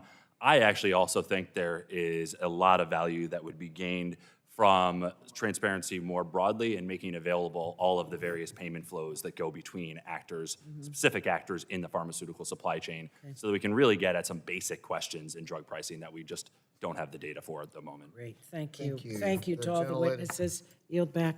Thank you. The gentlelady yields back. The chair now recognizes Dr. Burgess from Texas for 5 minutes. Thank you, Mr. Chairman. I do want to thank all of our witnesses for being here today. You can see how extremely important this is. And for all of the discussion that Congress never works together, I think you see the interest is genuine and it is bipartisan. Ms. Thompson, let me start with you. We had a press release in September 2022 by the American Hospital Association that stated that 136 rural hospitals closed from 2010 to 2021. Obviously, we've got the pandemic in there, and a record 19 closed in 2020 alone. We continue to receive requests for expanding payments to these hospitals. Many of those expanded payment requests are granted, and yet the closures continue to be reported or threatened. So the question I would have, is it possible that permitting a new type of entrepreneurial hospital, such as those built and owned by physicians, could be given a chance in rural and other areas, and it would not be risking existing hospitals at all because they're already closing in those areas? Thank you very much for that question, Congressman Burgess, and thank you for your support of the Medicaid DISH bill. We really appreciate what that will do for vulnerable patients and vulnerable communities. Physician-owned hospitals are very different than freestanding community hospitals. Data has shown that physician hospitals can pick and choose the patients that they see, and those patients are typically wealthier and less complex to treat. The OIG, the GAO, MedPAC have had some studies in this space. And so additionally, some of these physician-owned hospitals don't have emergency rooms or backup services, and that means that patients, if something goes wrong, they rely on their community hospital. I think we would be concerned if physician-owned hospitals, given the workforce shortage, were to grow in rural areas such that they would pull workforce from the freestanding community hospital, and thus they might not be able to fulfill their mission of 24/7 backup services. We're talking about areas where the existing hospitals have already closed, and we're trying to provide access for patients. Again, I do not understand why a fundamentally different model could not be entertained, even as a demonstration project. I've already referenced earlier in the previous panel, hospital down in the Rio Grande Valley was doing an excellent job of providing service to uninsured and underinsured patients. They do that every day of the week down there. I mean, that is their business model. And I will just tell you, and I've shared with the committee before, a brilliant paper written in Health Affairs. Now, it's probably been 10 years ago. I may have been the one who wrote it. But look, as a physician, I want to go where my time is going to be maximized. And in a physician-owned hospital run operating room, I will just tell you, they're much more efficient. There is the pride of ownership. Doctors care about how their patients are taken care of. And again, I mean, you've heard me say it over and over and over today, and you all have emphasized as well the vertical integration that's occurring where hospitals are buying doctors, and yet doctors can't buy hospitals. I mean, it just fundamentally makes no sense. Do you think that CMS appropriately adjusts payments to hospitals according to the risk of the patient? And if not, can you suggest how CMS could improve its risk adjustment methodology to prevent hospitals from cherry-picking sicker patients? So I think that there is a lot to explore in terms of the risk adjustment. I think that different settings of care have different costs associated with them. The fact that freestanding community hospitals have the 24/7 emergency room and backup and standby services is more expensive. I know that we're held to higher regulatory requirements and conditions of participation, et Well, let me cetera. ask you this. When an insurance company requires a hospital and a hospital requires a medical practice, do they require the doctors to use that hospital? Depending on their insurance, my guess is yes. Yes. The answer is yes. Thank you, Mr. Chairman. I'll yield back. Thank you. The gentleman yields back. The chair now recognizes Mr. Cardenas from California for 5 minutes. Thank you very much, Mr. Chairman. I'd like to thank the witnesses for joining us and providing your expertise on these important issues and also providing that not only to us, but to the American people who are watching. At the last hearing we had on transparency in this committee, I asked about the use of non-English languages in both the insurance and hospital transparency rules. I'm concerned that these rules do not take into consideration constituencies like the majority of the constituents in my district that primarily speak Spanish as their first language. Mr. Adler, do you have any idea how many hospitals and insurers post information in Spanish and other non-English languages? And how can requiring a greater range of languages improve access to critical care and information? Sure. Thank you for the question, Congressman Cardenas. So I don't know that I have a concrete answer to exactly what share of hospitals or insurers have posted this information in Spanish or other languages. Certainly it is some. I have seen some of these tools on insurer websites where you can access this information in Spanish. I think you're kind of really focused on the consumer-facing tools here, right? These sort of data have kind of the researcher side for people like me, and then the sort of consumer-facing angle here. I do think, especially on sort of the insurer-facing tools that are under consideration by this subcommittee today, to sort of expand upon, it'd be useful to require, right? I mean, it's a very common language in this country to speak Spanish, so I think it is important to require that, that these data are available both in English. Would providing this important information in multiple languages, would that help with healthcare, or would it be not important? I think it would help. I think transparency can help. Transparent data on prices, particularly for folks who are in their deductible, so they are kind of bearing the full cost of these services. We have evidence that on net, it does seem to lead to sort of better shopping, at least for a subset of services here, imaging, for instance, and that it can lead to lower prices. I don't think this is like changing the whole healthcare system here, but I think it is, modest steps in the right direction are important here. I think it would be an added benefit to everyone and to healthcare overall. So thank you. Also, as it relates to access, I'm worried about the impact of hospital consolidation on access to care in medically underserved communities. Mr. Kavanaugh, in your testimony, you note that consolidation has accelerated, and smaller providers and safety net hospitals are among the most likely to need the resources that bigger systems can provide. So, Mr. Kavanaugh, can you describe the impact of these consolidations, and also would you expect there to be implications for access, quality, and affordability for patients because of accelerated consolidation? Certainly. Thank you for that question. Yeah, as I said, we work with independent practices in 45 states. And if a practice is independent today, it's fiercely independent. It's had multiple opportunities to sell to an insurer, to a hospital system.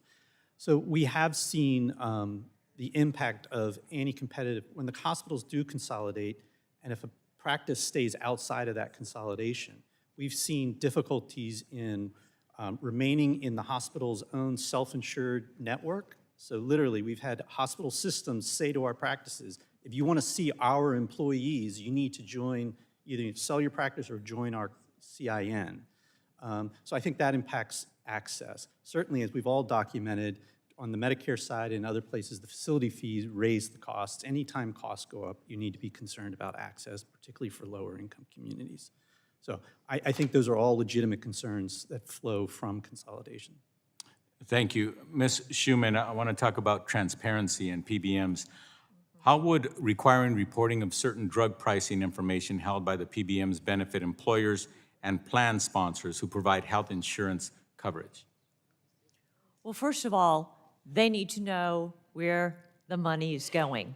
They need to understand what the true cost of drugs are.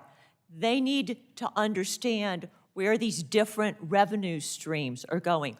Are they flowing back to the plan sponsor, to the employer, to share those savings with employees? And the fact remains that, as I said before, they don't know what they don't know. So having this transparency is really foundational to restoring, I think, competition with respect to drug pricing, and ultimately enabling employers to have the tools they need to better manage those costs. Can you give an example of what this committee can do to help with that transparency and pricing issue? Well, the PBM transparency legislation, for one, is just so critical to these efforts, again, to enshrine in legislation. So there's this certainty that employers have that they know that they are going to be able to have access to this information, to be able to have the definitional specificity about what's going to be covered. So yes, that's a very important piece of legislation. Thank you. I yield back, Mr. Chairman. Thank you. The gentleman yields back. The chair recognizes Mr. Griffith for 5 minutes for questions. Thank you very much, Mr. Chairman. Mr. Adler.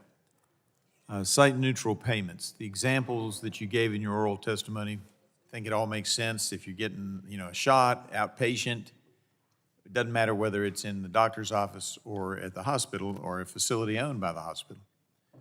But on Ms. Thompson's side of the ledger, and this is what we have to try to sort out, you have a patient who's in the hospital. It may be the same procedure or the same shot that could, if that patient were in better health, be done outpatient, but they're not outpatient, they're in the hospital. So I noticed you talked about outpatient in your oral testimony. You said outpatient comparisons. Is that because you recognize that if the patient has other issues and is already in the hospital, there's going to be more cost with having round-the-clock care? Sure. So thank you for that question, Congressman Griffith. So certainly once a patient is on an inpatient basis, for instance, this is actually not, this doesn't apply. So there's a whole different Medicare payment system for inpatient. For, if this is a drug administration, billing on the outpatient side, even on the hospital's campus, right, I think it's the argument that Ms. Thompson was making here, right, is important for why we might not want to equalize payments for more complex surgeries, like for a complex surgery or an emergency room visit. But the services that we're talking about today, or that the subcommittee bills are focused on today, we're talking about low complexity services where we have not seen, the data shows don't seem to be any cost differences between providing that service to between a sicker patient or a less sick patient. My next set of questions will be both to you and to Mr. Kavanaugh. And I'm uncomfortable with all the consolidations. I agree with that. On the other side of the coin, my district, particularly in the historical coal fields, of Southwest Virginia is one of the most economically stressed regions in the country. None of us like the fact that we no longer have any competition, but we had two hospital chains a number of years ago. They looked at it. One of them was looking for a partner from outside the area so they could keep competition going. Couldn't keep our hospitals open if we didn't do something. And the two chains in East Tennessee, in Ms. Harshbarger's district and in my district, they merged to form one. Is it ideal? No. But can you each recognize that sometimes, in particularly economically stressed areas, we may need that consolidation? I know it's a completely different animal when large hospital chains are buying up doctors' practices, but this was a little bit different animal. If you could each speak to that. Yeah, I'll jump in quickly. So yes, I mean, I think fundamentally you are correct that this is, I think you do need to think about it differently when you are talking about an area with lower population and, especially lower population and lower income folks there, where there are inevitably going to be some rural areas in America that can just only really support one hospital. I want to say what I'm sort of focusing on here is the sort of, where a lot of people live, but in the bigger urban markets or suburban markets where I think that competition. Because I have time limitations, would that pretty much be your answer as well, Mr. Kavanaugh, or do you have a different twist? Similar, except I'd say, yeah, rural hospitals, safety net hospitals, certainly don't want to hurt them financially. So if you wanted to do site neutral and then funnel some of that money back to those facilities through some other mechanism that doesn't incentivize consolidation, I think that would be fine. All right, I appreciate that. PBMs, a lot of attention here today on that. My experience talking with constituents is there are occasions, Mr. Adler, where the PBMs, for whatever reasons, actually end up, if you use your insurance, which buys through the PBM, you're paying more than you would have paid if you just paid cash. Is that still the case? Yes, that's in certain circumstances, yes. Ms. Bass, how can that possibly be? I mean, if y'all are looking out for the consumers and you keep talking about how you're trying to save money, how can it possibly be that the consumer has to pay more if they use an insurance company that uses one of your affiliates, one of your corporate PBMs? Thank you for the question, Congressman. That is an unusual situation. Our companies are cognizant of it. Some of it has to do with the benefit design chosen by the employers. And as we've learned more about that, our companies have developed programs to address it. So you wouldn't oppose our bill that says we're not going to let that happen anymore. I've got to move on. Ms. Schuman, you raised an issue on transparency earlier, and I do support transparency. And if you were, not that you had to, but if you were listening to my testimony earlier or my questioning earlier when the witness was in front of us, I talked about a disruptor. This company allows you to get whatever drugs approved by the FDA, but you, based on transparency, can find where you can get it the cheapest. And if you get it below the median price, you get to put that money on account or hit a button that says, send me the check. Do you like that concept, at least in principle? Well, what I like the concept of is making sure you know that you're paying for value. And that's ultimately what we're talking about. And that's ultimately why transparency is so important, to make sure employers and also patients and consumers are paying for value. And without transparency, they don't know that. I appreciate my time's up. I yield back. Thank you. The gentleman yields back. The chairman recognizes Ms. Blunt Rochester for 5 minutes for questions. Thank you, Mr. Chairman, and thank you to our witnesses for being here today. I'm pleased that we're holding this hearing so we can better understand how transparency can lead to lower costs for patients, particularly with respect to drug prices. And I'd like to discuss the role of pharmacy benefit managers and the role that they play in the drug supply chain. We know that PBMs play a dual role in managing negotiations with pharmaceutical manufacturers to determine the price a plan will pay for drugs on their formulary, while at the same time working with insurance plans to determine how drugs for their enrollees will be covered. PBMs also manage relationships with pharmacies. My understanding is that many of these arrangements are opaque and hard to decipher, not only for patients, but also for plan sponsors and other participants in the drug supply chain. Mr. Adler, can you clearly explain the role PBMs play in the drug supply chain and why the practices utilized by PBMs often lack transparency? Sure, and thank you for the question. So I mean, I think you described the sort of role well of PBMs, right? Fundamentally, the PBM's role is to negotiate lower drug prices on behalf of purchasers. And certainly, right, and plans wouldn't hire them if they weren't getting them lower prices, right? I think that part is fundamental. Why there's a lack of transparency? Fundamentally because it's not in their competitive interest to have that data be transparent. They think it is each PBM thinks it is then in their interest to have that data be secret. And that is sort of why I think, employers, for instance, very much want to see that data. And I think from my researcher bias perspective, I think I would very much like to see that data. I think you go right into my next question, which is, do PBMs take advantage of misaligned incentives that allow them to retain profit instead of effectively lowering prices for patients at the pharmacy counter? Sure, so to some degree, but I do want to, right, I think it's still worth noting that PBMs are generating lower costs and drug prices than they would be without them. But yes, I mean, to me, sort of the core issue in the PBM industry is just high levels of consolidation. There are 3 PBMs that dominate the market, and other insurers have to contract with those PBMs. For instance, some of them have their own PBMs, but often still have to use them. And I think one of the fears from a sort of antitrust perspective here is that those big PBMs might not give as good deals to the other insurers and sort of entrench their market position there. And I think this also goes without saying, because we've talked a lot about transparency, but do you believe increasing transparency related to PBM practices will provide plan sponsors with better tools to leverage lower prices for patients?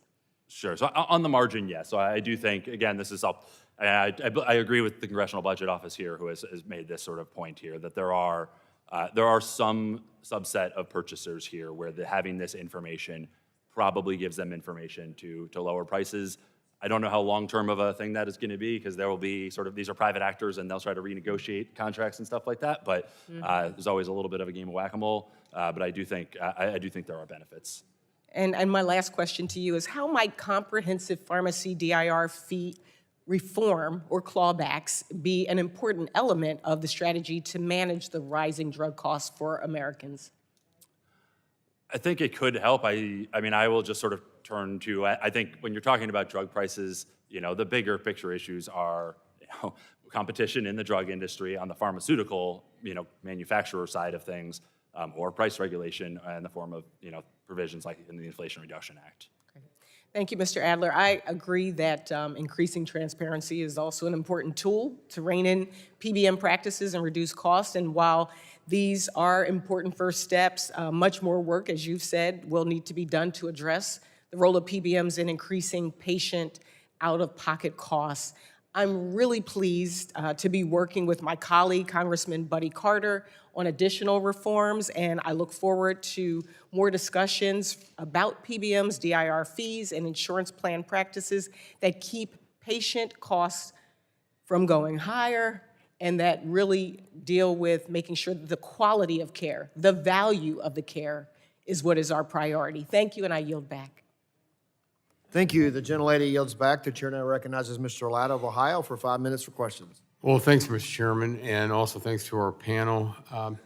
Ms. Thompson, if I could start my questions with you. Currently, over 62% of hospitals in the state of Ohio are operating at a loss, resulting in cuts to services within maternity wards and behavioral health clinics. In my district, the 5th, which has many rural areas, tight budgets, staff burnout, and overregulation are often cited as the main contributing factors for reduction in care and facility closures.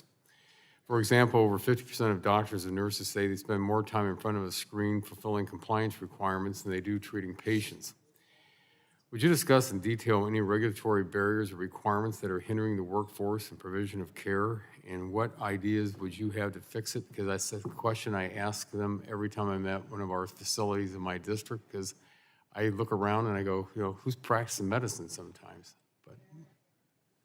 Thank you for that question. There are a number of regulatory burdens that are facing our hospitals and really our caregivers in those hospitals today.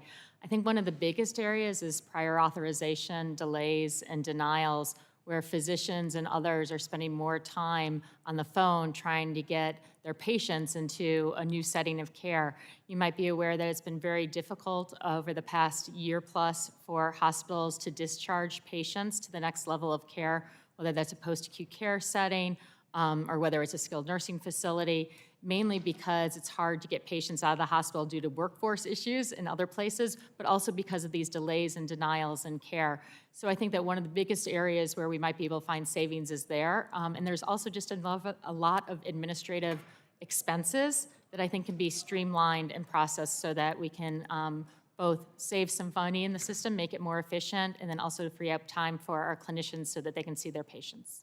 I was just out of curiosity and a follow up on that, because when you're on the phone, you're trying to get a procedure done. How often is it then that it finally does come through? They say, okay, you can go ahead and do it. You can get that procedure.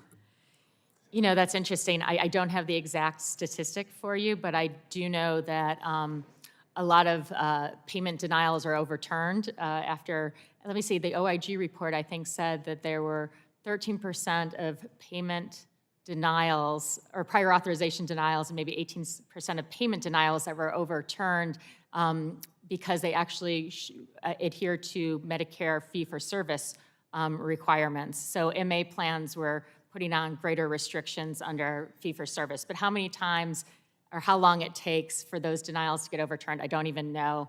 But it's an interesting statistic that we can try to find for you. Well, thank you very much. Ms. Schuman, you mentioned in your testimony that the national health care costs are expected to grow at an annual rate of 5.1% from 2021 to 2030. You know, in your opinion, how can Congress get more employers involved so the burden of covering this increase does not fall on the federal government? Yes, so absolutely. I mean, employers are, as I said, deeply concerned about rising healthcare costs.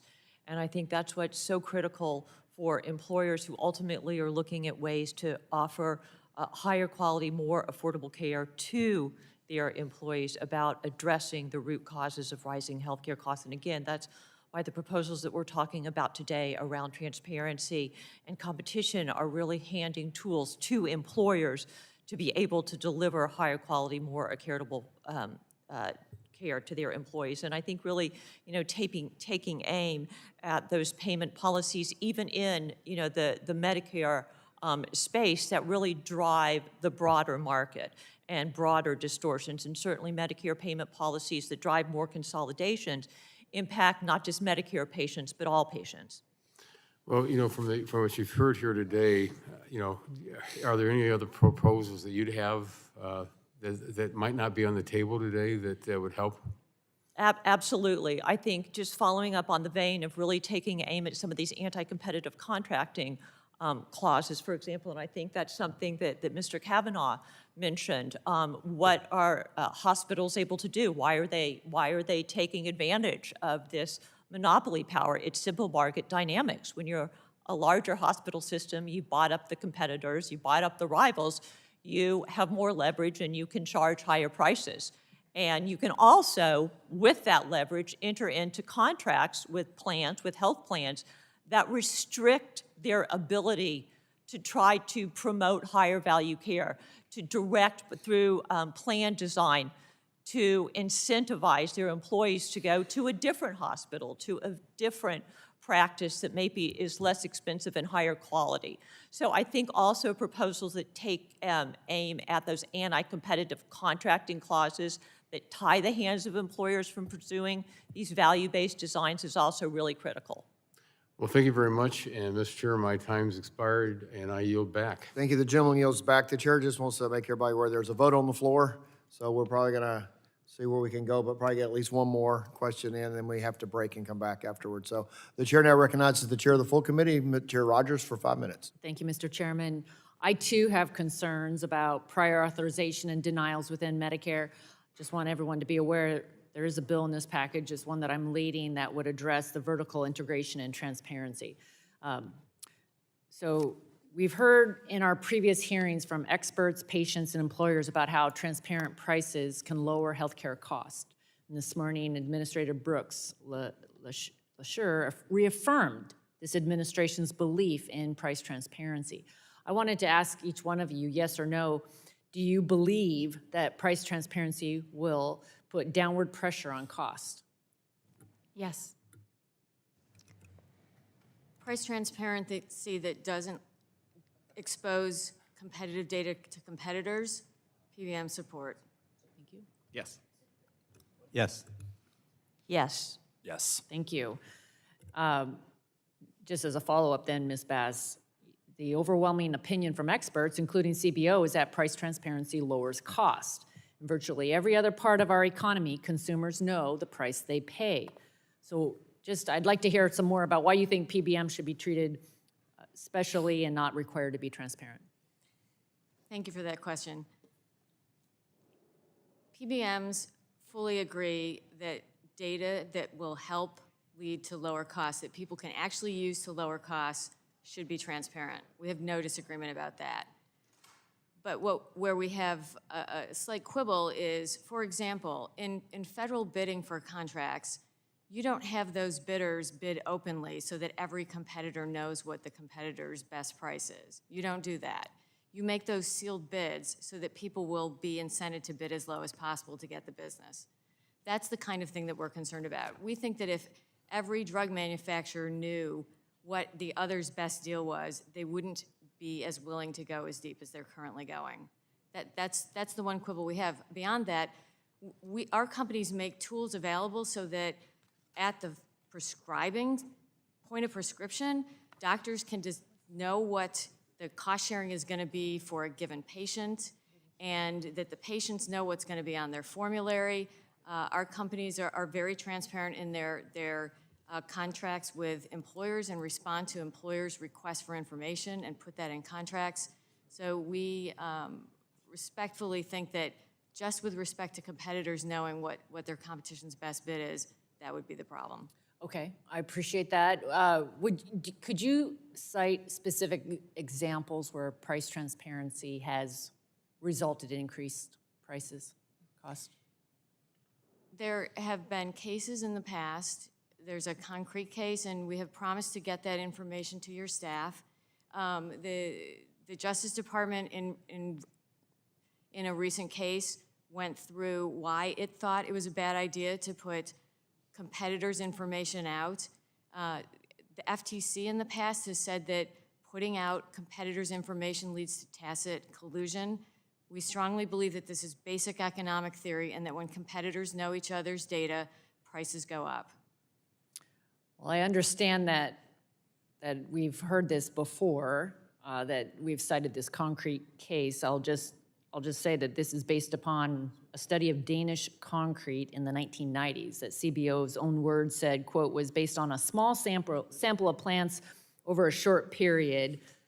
So, and how that's comparable to 2023 American healthcare system, I'm not sure really applies. And just encourage all of the stakeholders to bring constructive feedback to these proposals. Simply saying no to price transparency is unacceptable.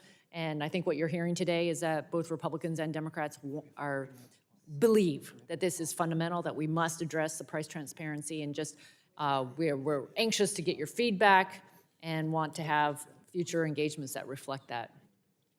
Mr. Connell, the Leukemia and Lymphoma Society advocates on behalf of over 1.5 million Americans living with or in remission from blood cancers. Between 2015 and 2019, chemotherapy in freestanding provider offices fell by 5.4%, while the volume of chemotherapy delivered for outpatients increased by 27.8%. What do seniors pay if they get chemotherapy in a provider's office compared to a hospital outpatient setting?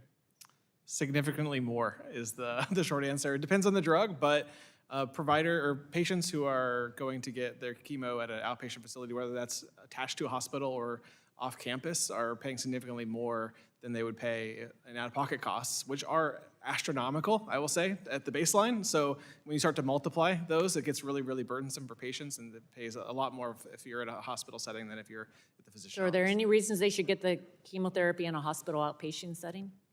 There's every clinical case is different. There are some patients who do need to get their care closer to a hospital, but there's no need at the baseline to say that a patient with the same risk score should be getting the same drug at a different price at a different setting. Okay, thank you very much. Thank you, Mr. Chairman. I yield back. Thank you. The chair yields back. We do have two more that are present. We just sent to vote, so they showed up to do their questions. So we're all going to have to adjourn and come back. However, we're going to do one more question, on your side, and then we will return after vote. So we have Vice Chair of the committee, Dr. Bucshon, 5 minutes. Thank you, Mr. Chairman. I think the witnesses and everyone in the audience and everyone watching know the ground has shifted on a lot of these issues. And I would encourage all the witnesses to recognize the shifting of the ground in a bipartisan way. I've been working on some of these issues for the 12 years I've been in Congress, talking to stakeholders, trying to find common ground, and by some of the testimony here today, it's pretty clear that that's not going to be possible. Maybe. And that disappoints me, but I want to emphasize the resolve of Congress to address these issues on behalf of the people we represent. Every day when I'm in Indiana, people are demanding that we address these issues.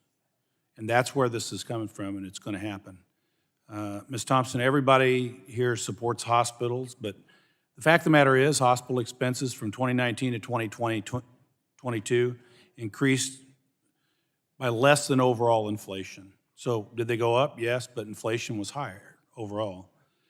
And the labor cost surges that many hospitals were experiencing during COVID, those were real. Every hospital had to have traveling nurses, things like that, are beginning to subside, and contract labor costs were down 20% year over year in one recent report from HCA. In 2021, operating margins went up to a record high despite COVID relief going down, and that's according to MedPAC. It's not my opinion.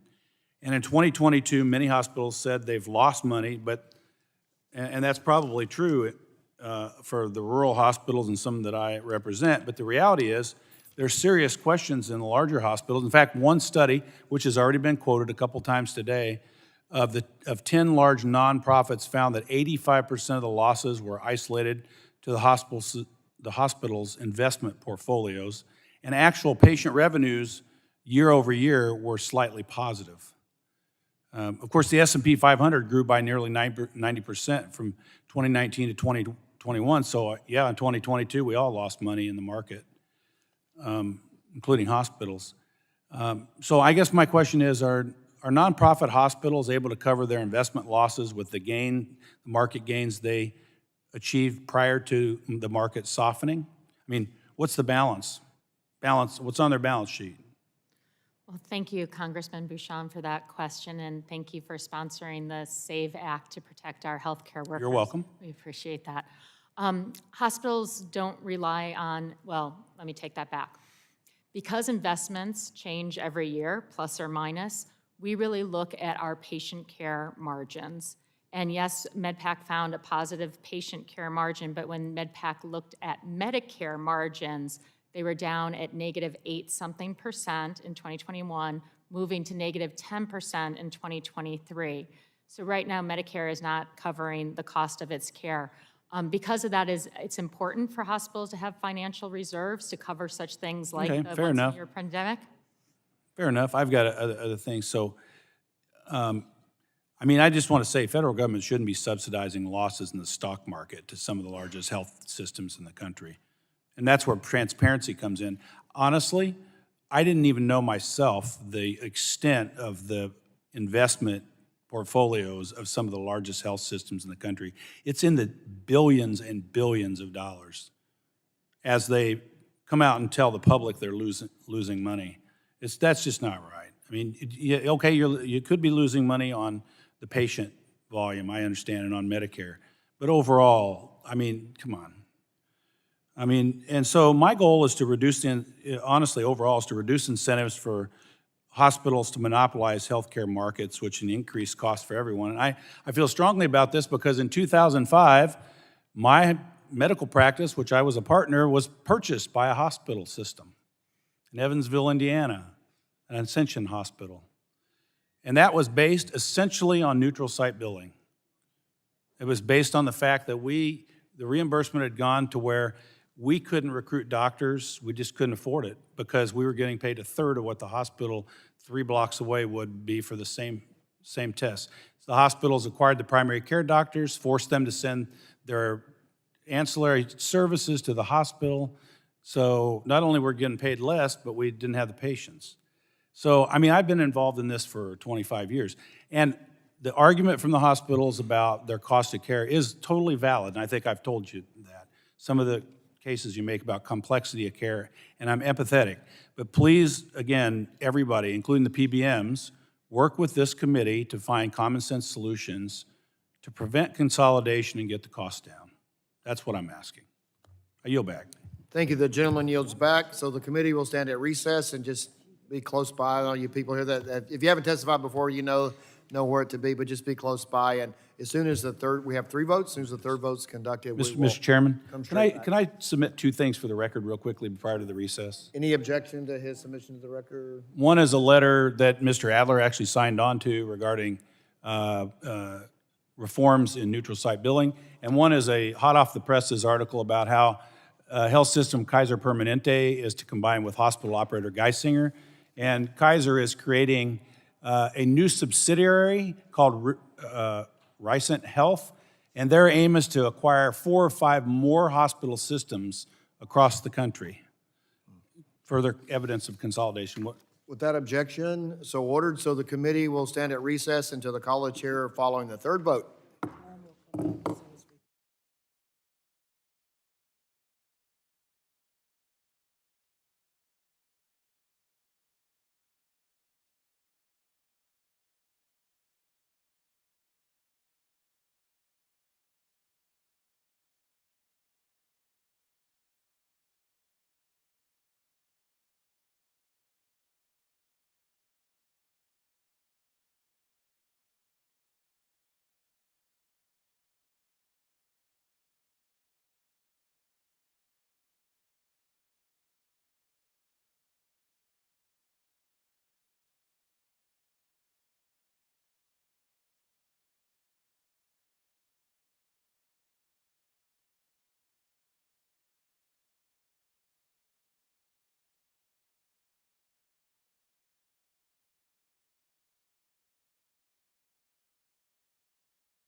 Committee will come to order.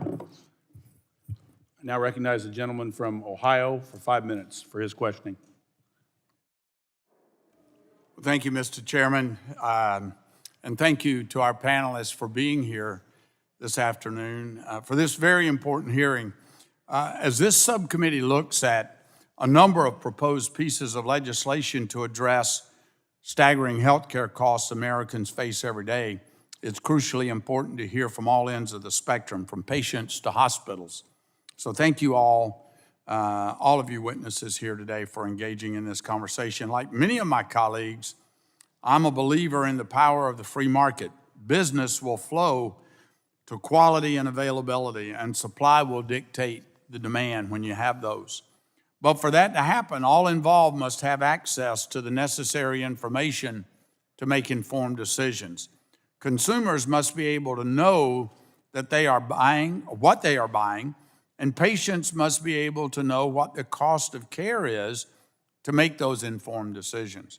Now, I've heard from many in the healthcare space that the cost of implementing and complying with some of the proposed transparency legislation at issue today, legislation I believe is critically important, is too much of a burden. So my first question to Ashley Thompson, my glasses, there you are way down at the end. Thank you, Ashley. Could you explain the impact of reporting requirements for hospitals, particularly those hospitals participating in the 340B program? Yes, thank you for that question. The 340B program is of immense value to the patients and the communities we serve. And right now, hospitals are reporting. We're reporting to CMS on the Medicare cost report. We're reporting to the IRS on Schedule H, and we're reporting to HRSA right now, who audits the program and annually recertifies the ability for hospitals to participate. So there's a number of reporting requirements going on today. I understand that the bill that's before this committee would have additional reporting requirements, and I think that we would welcome the opportunity to discuss them. I think that they are metrics that are being gathered, that we have some concerns that they might not show the true value of the program. So at collecting the metrics, you might not, for example, understand that hospitals are using the program to purchase or to hire Right. 2 new behavioral health nurses for a clinic. Right. Well, you know, I'm a big fan of 340B. It's something I constantly hear about when I'm talking to hospitals in my district. It's a very rural district. It's a lifeline to them. My district, like many other rural areas, relies on the 340B program to help healthcare, to make healthcare more affordable for patients. So I want the program to succeed in the long term. But I'm getting increasingly concerned that some nonprofit 340B hospitals are abusing the program rules to actually deprive patients of the types of support that 340B was intended to provide. For example, many of our largest hospital systems, beneficiaries of the 340B program, complain about the cost of price transparency compliance, yet they have signed an HHS health sector climate pledge to, among other things, designate an executive-level lead for their work on reducing emissions by 2023 and conduct an inventory of Scope 3 emissions by the end of next year. Now, I'm not sure how this relates to delivering affordable, quality health care, but it sounds awfully expensive to me. Mr. Chair, I ask to consent to put into the record the HHS list of hospitals that have signed that pledge. Without objection. So, Ms. Thompson, back to you again. I find it hard to believe that some hospitals complain that they're unable to shoulder the burden of transparency. They say it costs too much, yet they can afford the not so little cost of climate resilient infrastructure. Are hospitals taking advantage of the 340B program, and rather than ensuring the savings are being passed on to patients, are instead using these savings to further the liberal ESG agenda? No, the hospitals that are participating in 340B use those savings in a number of ways for their communities, whether it's to provide free and discounted drugs to those in need, whether it is mobile mental. Well, that's what they're supposed to use them for. But how can they say that the cost of price transparency is too expensive when they're spending money, and they're a 340B hospital, they get money through the 340B program. Price transparency is too expensive, but they got the money to spend on ESG and climate change. Can you help me deconflict that? I know that our hospitals are very supportive of price transparency, and as you heard earlier this morning, we're at 70% compliance with the rule. I know that those hospitals that are having the most problem with Well, it. compliant with the rule, but a lot of those hospitals are putting NA and blanks and spaces in the data rather than putting the actual price. And we see that, we can see that because we're getting the prices from the insurance companies. So though we know that they've got the prices, they're just not putting them in the database. So I'm just not sure there's not abuse here, Mr. Chairman. I yield back. Gentleman yields back, and I'll recognize Dr. Schreier for 5 minutes.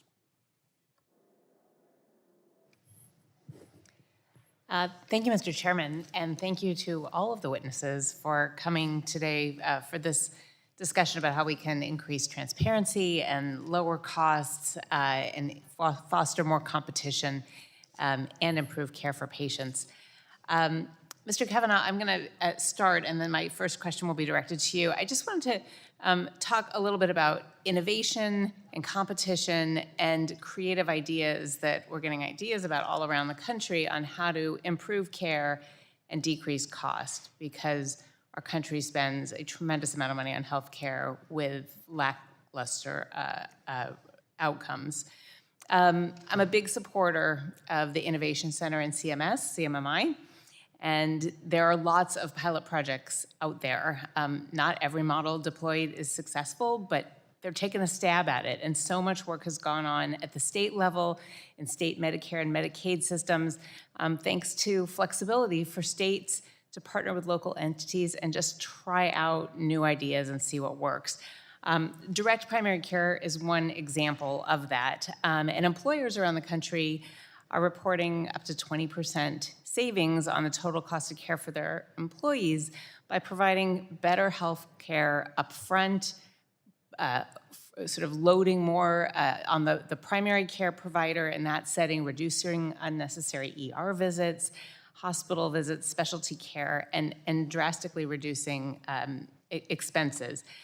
So I'm excited to be working with my colleague, Dan Crenshaw, on these efforts.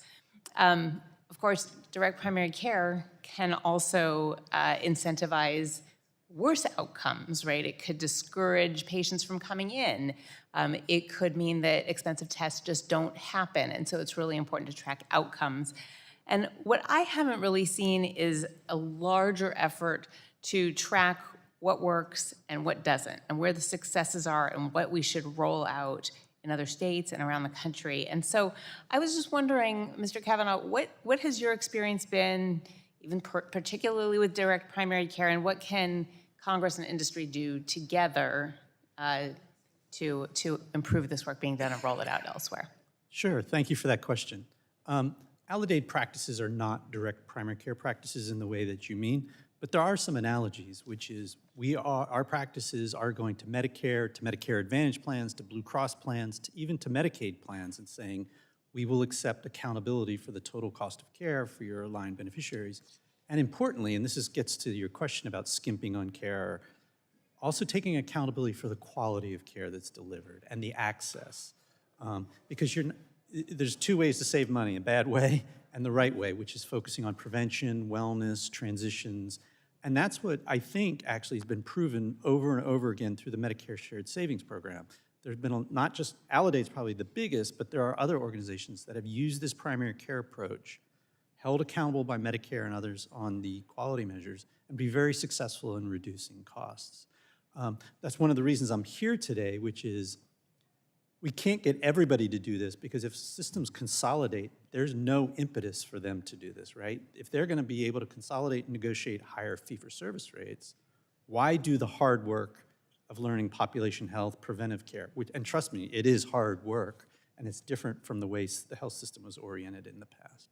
So I'd love to look at the bill you're developing, we're not a primary care, we're not direct primary care, but I do see analogies of focusing on better care at lower cost through primarily primary care. Thank you for mentioning consolidation, because that's another one of my concerns, and I'm hearing a lot of echoes of that today with my colleagues. And you're right, when employers have a choice in who to contract with, or health insurance companies, they're looking at who can give the best bang for the buck, the best care. And when there's consolidation, there is no competition. Prices go up, and care potentially can go down because there is no competition. Thank you, and I will, unless anybody else has a comment on direct primary care. I just wanted to weigh in from the employer perspective, because you mentioned employers and really looking to get the best bang for their buck for their employees, and that means cost and it means quality. And employers are really incubators of innovation and have really looked to models like primary care as ways to drive a healthier workforce later on and saving healthcare costs later on. So would love to just follow up with you on your efforts. Thank you. Thank you. Perfect timing. I yield back. Gentlelady yields back. I now recognize the gentleman from Florida, Mr. Bilirakis, for 5 minutes. Thank you, Doctor. I appreciate it. Mr. Kavanaugh, the Providers and Payers Compete Act draft would ensure HHS is taking into account the effect of regulatory changes to Medicare payment systems on provider and payer consolidation, both horizontally and vertically. I've been an advocate of ensuring that policies within the Medicare physician fee schedule, for example, work best for patient access and don't adversely cause local providers to close their doors and join a larger health system. You say in your testimony that both types of consolidation have led to higher prices for patients. Can you provide insight into this trend and perspective on whether HHS should be taking these considerations into account as it conducts annual payment rulemaking under Medicare? Certainly anything that gets policymakers to think longer and harder about whether public policy is contributing to consolidation is something that deserves support. I would just say, in the meantime, we know there are specific rather than, in addition to focusing on future policies, we should look at existing policies that we know are part of the problem. This committee, to its credit, has site-neutral bills before it. I would encourage you to look there. But I agree that if there's ways to get policymakers, and I was formerly one myself, to focus more on this, because I do think it's the major challenge before us in getting our health system to pivot to one that's focused on value and not just focused on price and consolidation. Very good, thank you. As co-chair of the Congressional Rare Disease Caucus, I know the challenges that rare disease patients face in terms of getting treatments to market in the first place. Despite the FDA regulatory challenges, we have seen some incredible advances in cell and gene therapies. Yet even after approval, unfortunately, the current pricing structure in place caused additional barriers, unfortunately, to access for these patients. That's why I'm grateful for Chairman Guthrie's bill. The Medicaid VBPs for patients, or the MVP Act, is on the docket. So, Mr. McConnell, can you speak to the potential that reducing payment barriers can have, such as falling for more value-based payment arrangements on blood cancer and other rare diseases, and how can we also ensure the innovation pipeline is strong to give hope to so many patients that currently don't have approved treatments or cures? If you could answer those questions, I'd appreciate it. Elaborate, please. Yeah, I appreciate that. There's a truism that we get what we reward, and so we should be rewarding quality. We should be rewarding improved outcomes. We want patients to have better outcomes. That's what we should be paying for. So we want more value-based agreements. We want more ways that we can reimburse, whether it's to physicians or for drugs, in ways that actually do promote what we want, which is more investment in the type of innovation, the type of new therapies that are going to be really life-changing for patients. Because you mentioned it is a challenge in the rare disease space, and blood cancers are largely rare diseases. A whole collection of them under the mantles of just 3 or 4 names are hundreds of diseases. And so the market is not there necessarily for any one disease in a way that really creates market problems now in terms of bringing products to patients. And so we see tremendous potential in trying to come up with value-based agreements that do reward that patient-centered innovation, that really make a difference for patients, and use that as a way forward to really get the type of drugs that are most valuable for blood cancer patients. Thank you very much. And Mr. Chairman, I'll yield back the rest of my time. Gentleman yields back. I now yield to Dr. Joyce for 5 minutes. Thank you for yielding, Dr. Bouchon. This hearing today is incredibly apropos because of the timing. I just received notification that Kaiser Permanente is acquiring Geisinger Health System in my home state of Pennsylvania. Let's start with addressing, first of all, though, HR 977. We all know that our society is full of experts, each owning their own workplace. We know that lawyers own law firms. We know that auto mechanics own auto garages. We know that chefs own restaurants. Yet we stop doctors like myself from owning a hospital because they've earned a medical degree. I would like to add my voice to those who are supporting HR 977, which would repeal this incredibly misguided restriction. One of the most disturbing trends that we see in healthcare that defies logic is the prices that insurers pay for medicines that have been broadly flat or declining, yet patients continue to pay higher prices.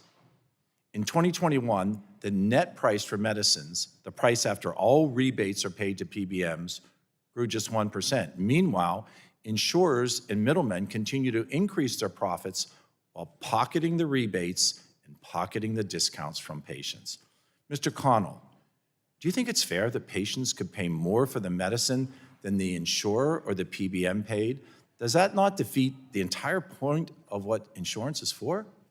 I don't think it's fair. I think that we should try to make sure the patients pay the lowest amount possible, because we know that for every dollar you increase in someone's cost sharing, that patient is less likely to actually get the care that they need. And so we should be getting those copays as low as possible.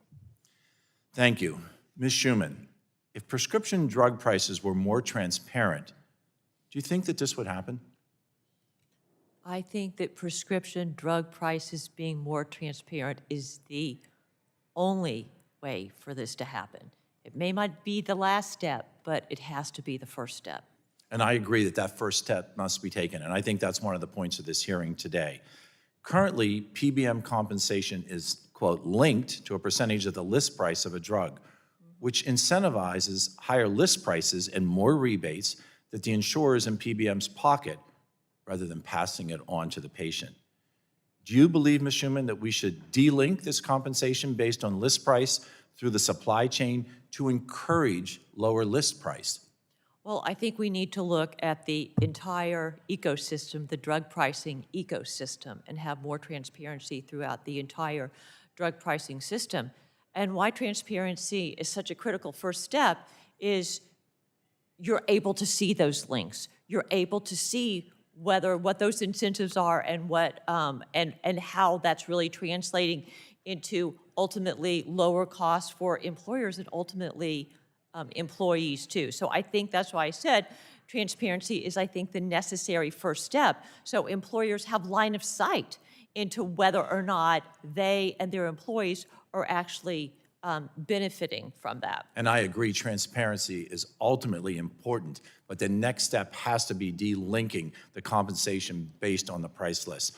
On another subject, Mr. Connell, I understand that in 2022, Medicare paid 141% more in a hospital outpatient setting than in a freestanding provider office for the first hour of chemotherapy infusion, including both the professional and the facility fees. Mr. Connell, what does this 141% premium for the hospital setting mean for cancer patients and the costs that they face at this incredibly important time of their lives? Yeah, it means that they pay more. Right now, patients pay essentially 20% in Medicare Part B of whatever the underlying cost of a service is, And so if you have that higher underlying cost, so if you have that markup that happens when someone's getting that chemo at the hospital setting, then you have a patient who is paying more because they're paying a higher amount from their 20%. And there are some ways to help patients deal with that. Medigap is one, but if you're a blood cancer patient, you can't get a Medigap plan. If you get diagnosed, they will not sell you a Medigap plan. And so there are patients who are paying that full 20%, and they really feel it when the cost goes up like it does if you go to a Certainly hospital seems unfair at such a critical stage of their lives as they're battling for the life that they want to lead. Mr. Adler, according to MedPAC, in 2022, Medicare paid 105% more in on-campus hospital outpatient departments than in freestanding offices for a mid-level office visit. Can you please elaborate on the economic incentives such a payment disparity creates for consolidation and the acquisition of physician practices? And do you feel that there's a way to move to site-neutral payments for these visits without risking patient outcomes? Sure. So I think that's very important to move in that direction, right? I think the financial incentive created by this market distortion that you're describing is very large. So for an independent physician in 2016, integrating with a hospital would have increased the total annual Medicare payments for their services by $141,000. This is like per year, per physician. That's how much money is on the table. And as Mr. Kavanaugh was saying earlier, right, this is just a very big incentive for hospitals to buy up practices and for physicians to go work for hospitals because they just have a lot more money to deal with for the exact same set of services. I think if just moving to site-neutral payments where we're focused here on lower complexity services, right, it's imaging, drug administration, office visits, as you were just describing, it is hard to imagine there would be any adverse effects on patients, and we have not seen that from the steps that Congress took in this direction in 2015. My time has expired, but I want to reiterate from the onset that any action this committee takes must carefully balance maintaining access to care across all communities, especially in rural settings. Thank you, Mr. Chairman, and I yield. Gentleman yields back. Now recognize Ms. Harshbarger for 5 minutes for her questions.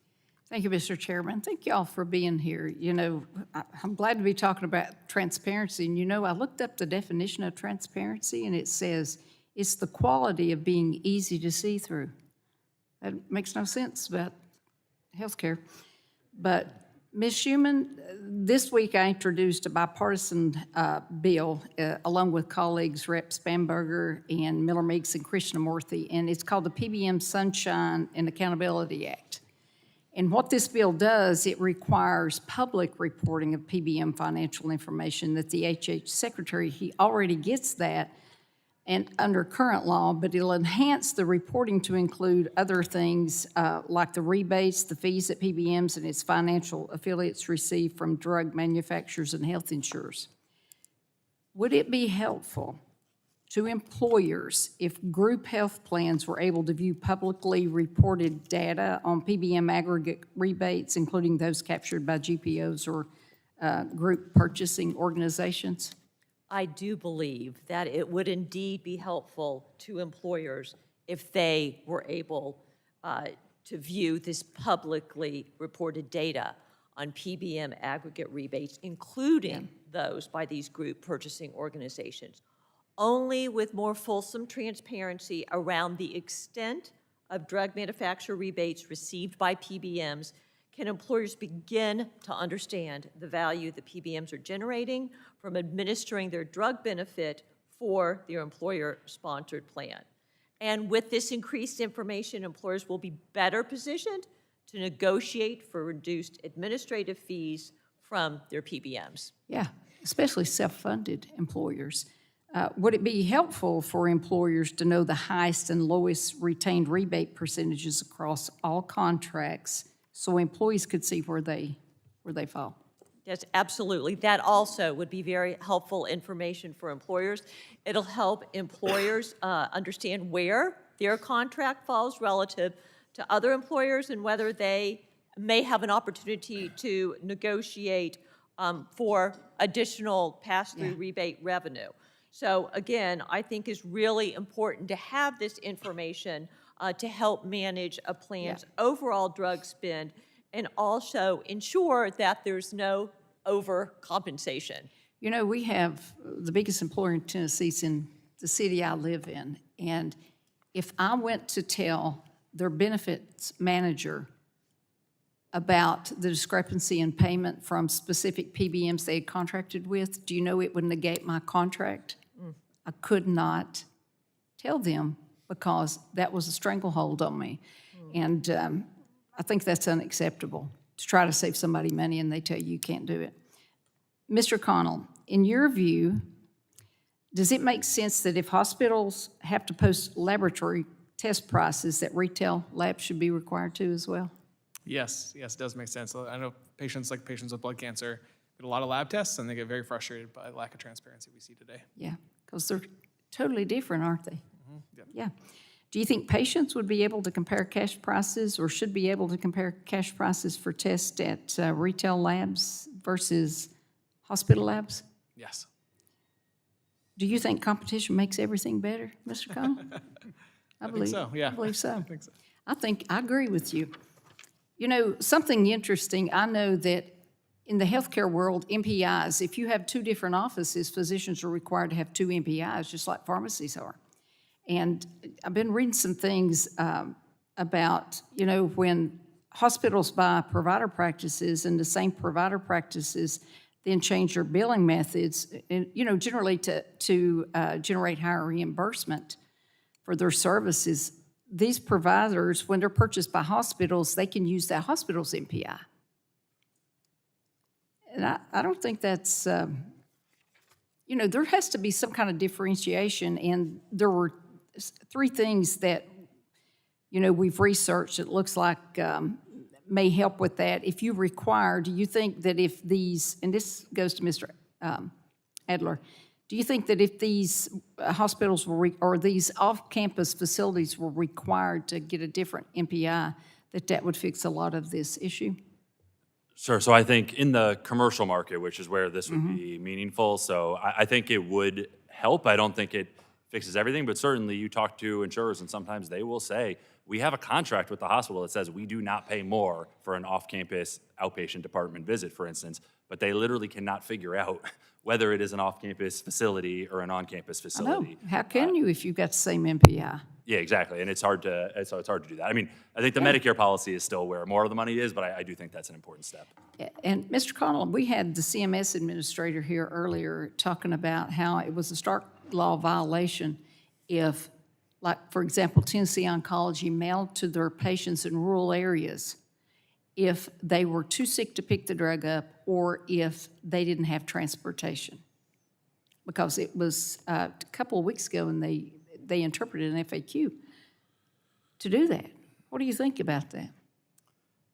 Yeah, I think there's so many ways in which things like Stark and we talked about Medicaid best price, things that do have an important role also have unintended consequences that definitely need to be addressed.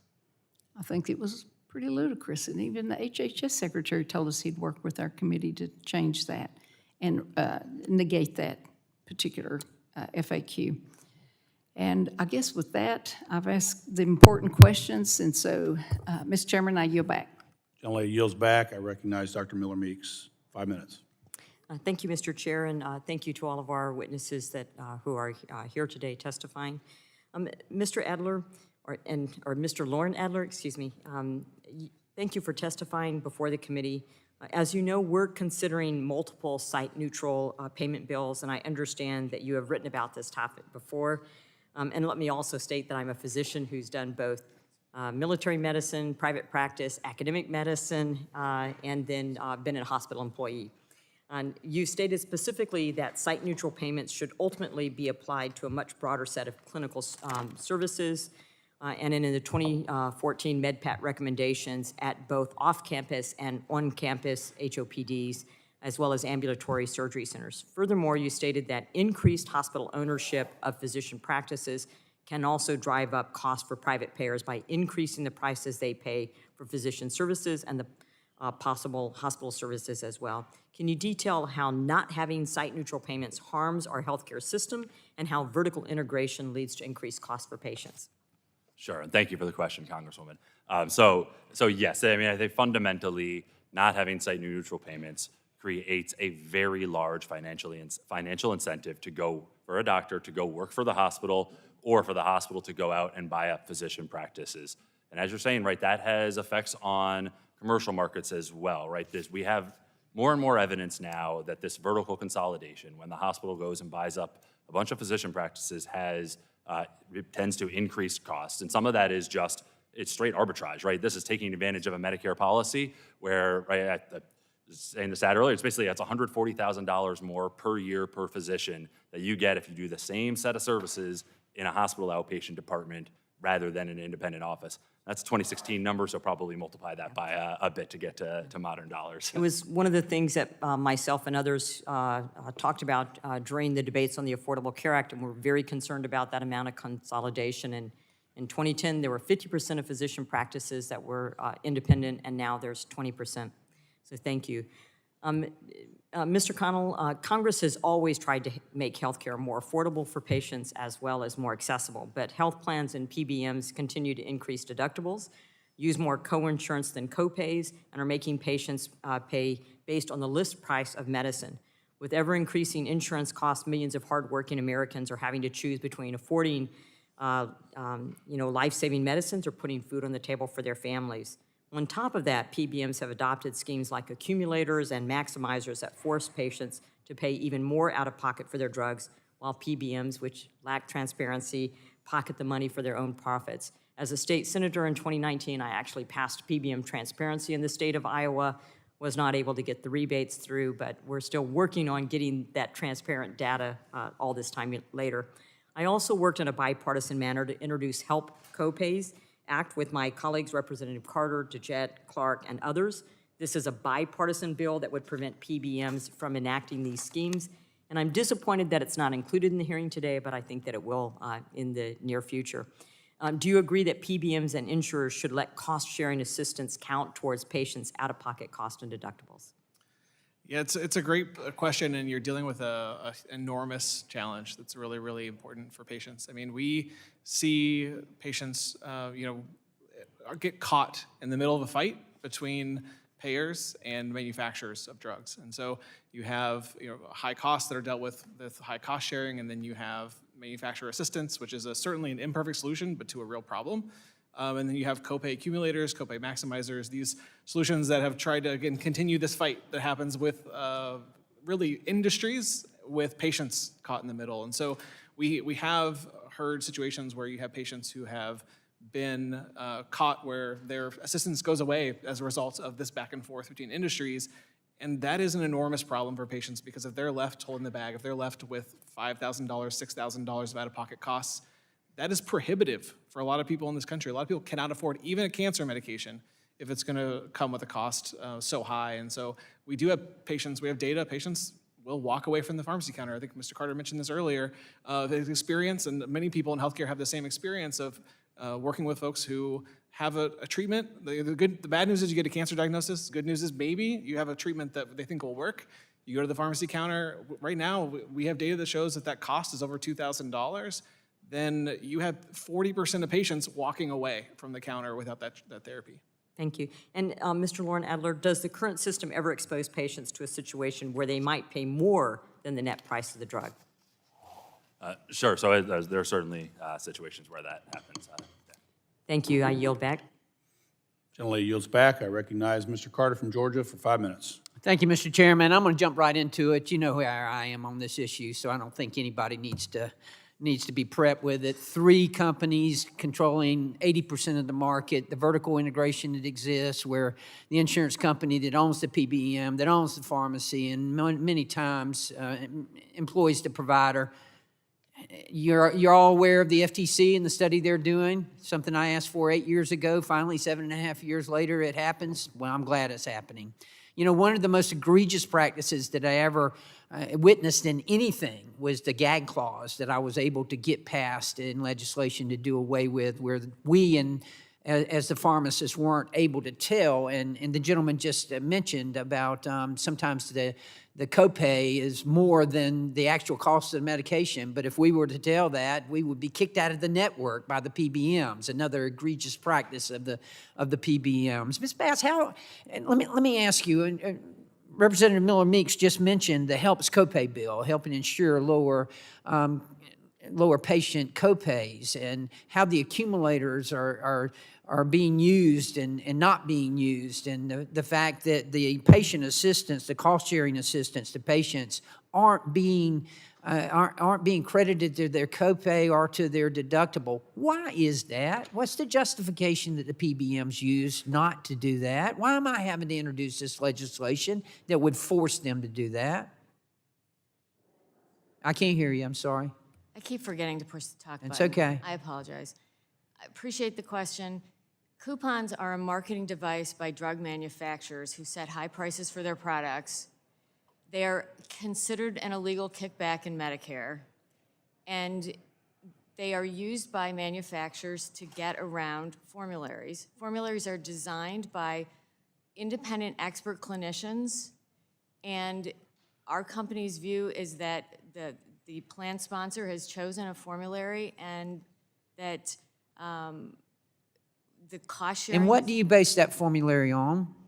The formulary is based on clinical evidence, independent. Clinical evidence, and not ever on price. Price never enters into it? The P&T committees tell the PBM, these are the drugs you have to have on the formulary. And when there are drugs that They tell them that specific drug or that class of drug?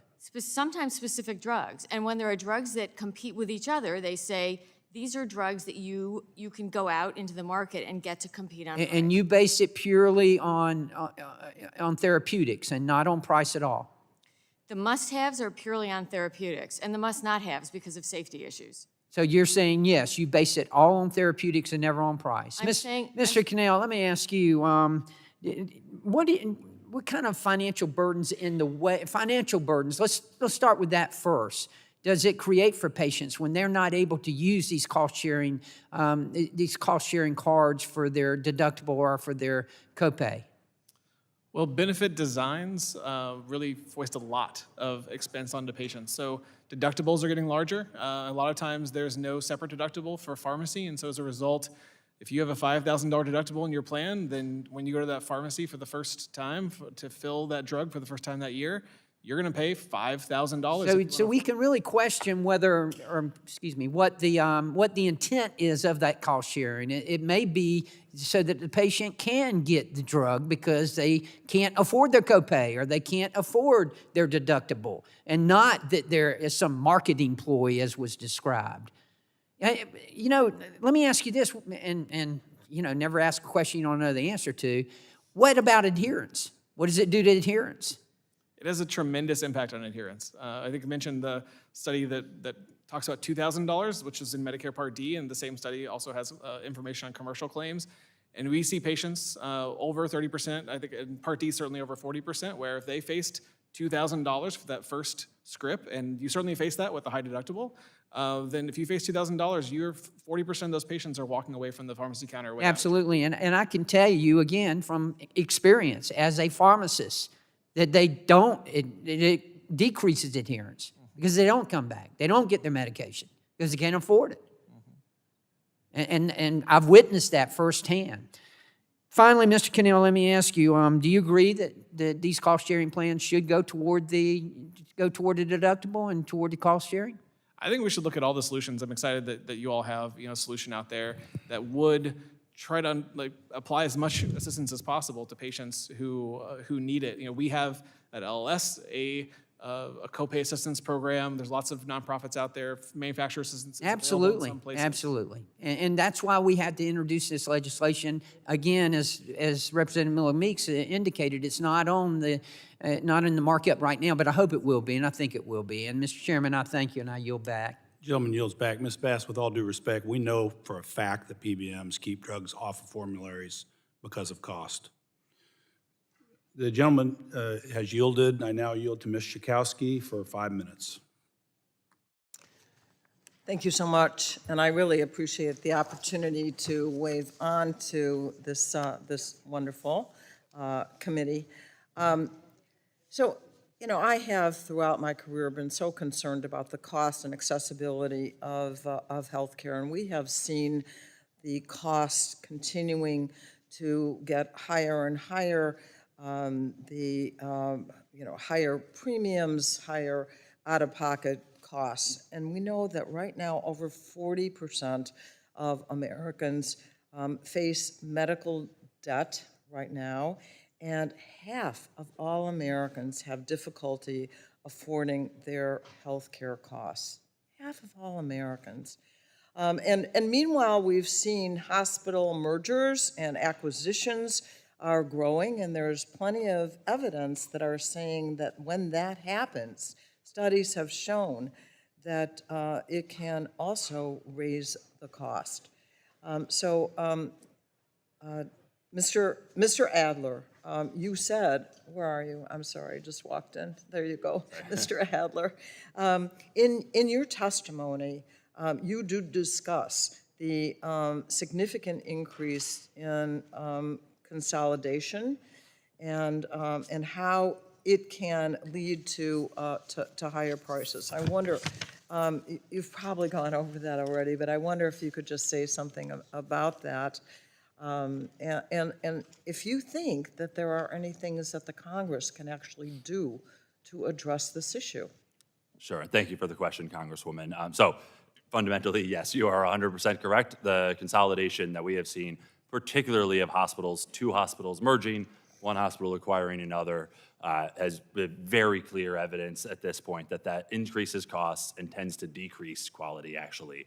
Right, those costs then flow through to, right, we keep talking about kind of people paying a lot of money in their deductible. Fundamentally, that is because we have high healthcare prices, drug prices or hospital prices. That is really kind of the crux of why folks are paying a lot of money here.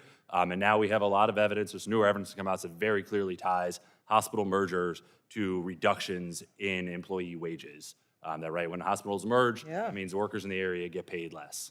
So the workers have paid a price as well, you're saying, yeah. Private equity has gotten involved.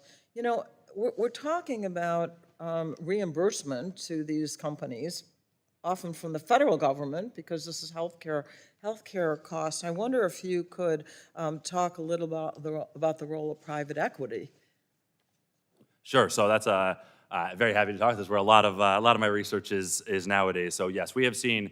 I think private equity has come in, particularly in the last decade or so, and been a very big accelerator of these consolidation trends we've seen, and also sort of picking out some areas where hospitals sort of hadn't done the consolidation already. So they got into dermatology or ophthalmology where there wasn't a lot of hospital ownership, and really sort of drove things there, such that you see 10% of docs in a lot of specialties work for a private equity company, or in research we have coming out soon that more than 20% of emergency physicians work for a private equity company right now.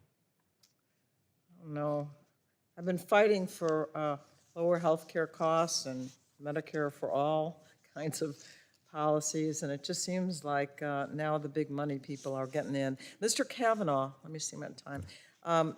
You have also discussed in your testimony how consolidation is leading to higher costs, and I wonder if you could discuss ways that you think, if you think, that Congress can address this. Certainly, thank you for the question. Yeah, I think I would summarize it by saying consolidation is sort of the antithesis of value-based care. So we're all trying to do better care at lower cost. Medicare has programs through the Medicare Shared Savings Program, and there's been success. But consolidation allows providers to avoid the need to move to value-based care because it allows them to bargain more aggressively with insurers and get higher prices and not engage in the activities that would lead to better care at lower costs. So I think that's the real problem. Some of the bills get at some of the things that are feeding it, but ultimately that's the problem we need to address. So let me just end with this. I really support efforts to strengthen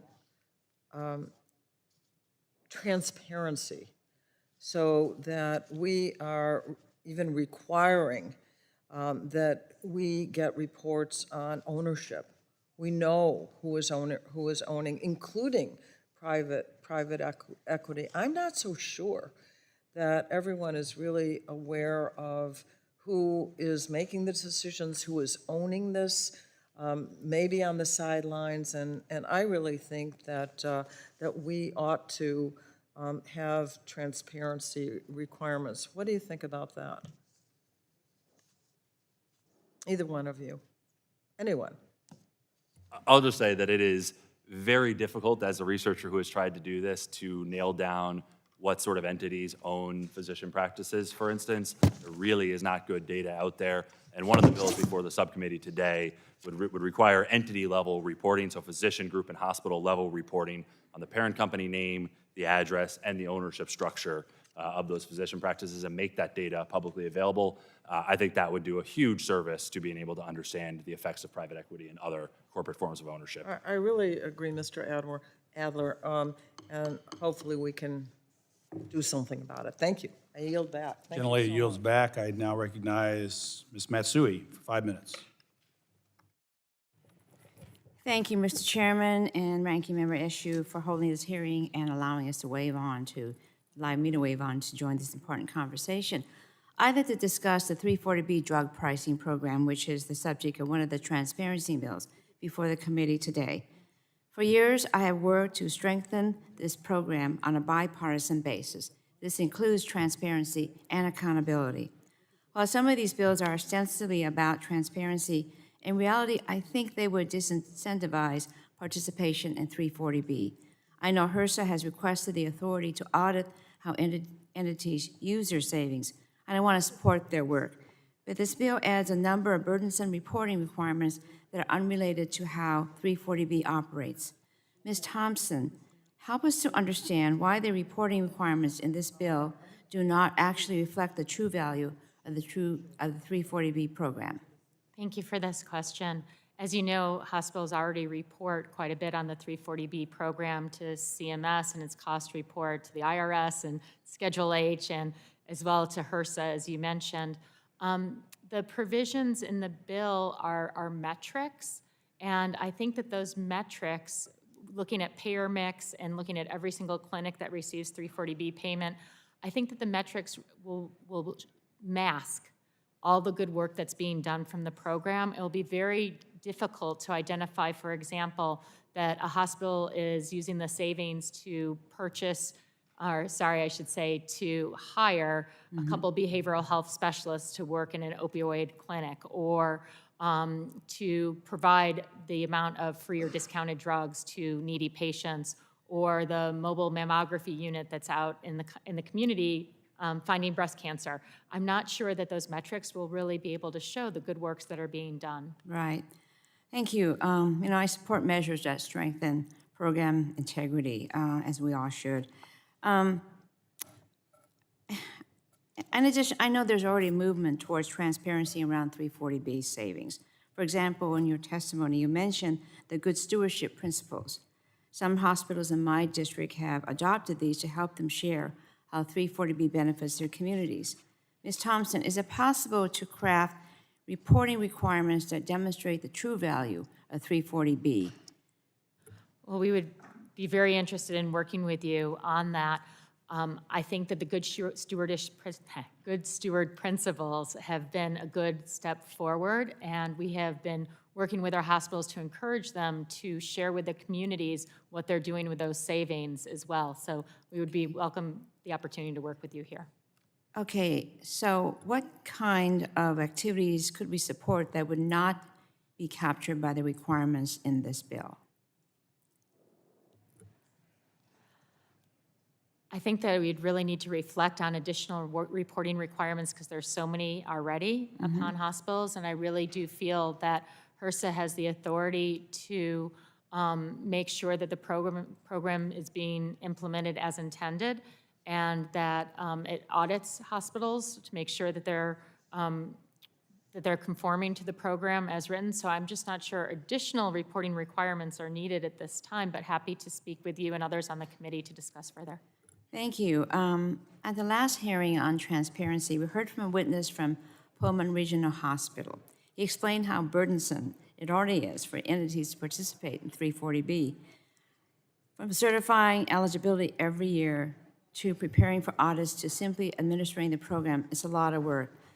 And I'm really concerned that some of these new requirements proposed would be near impossible for some entities to comply with. Ms. Thompson, would these requirements even be workable for hospitals, especially rural hospitals and others with limited resources?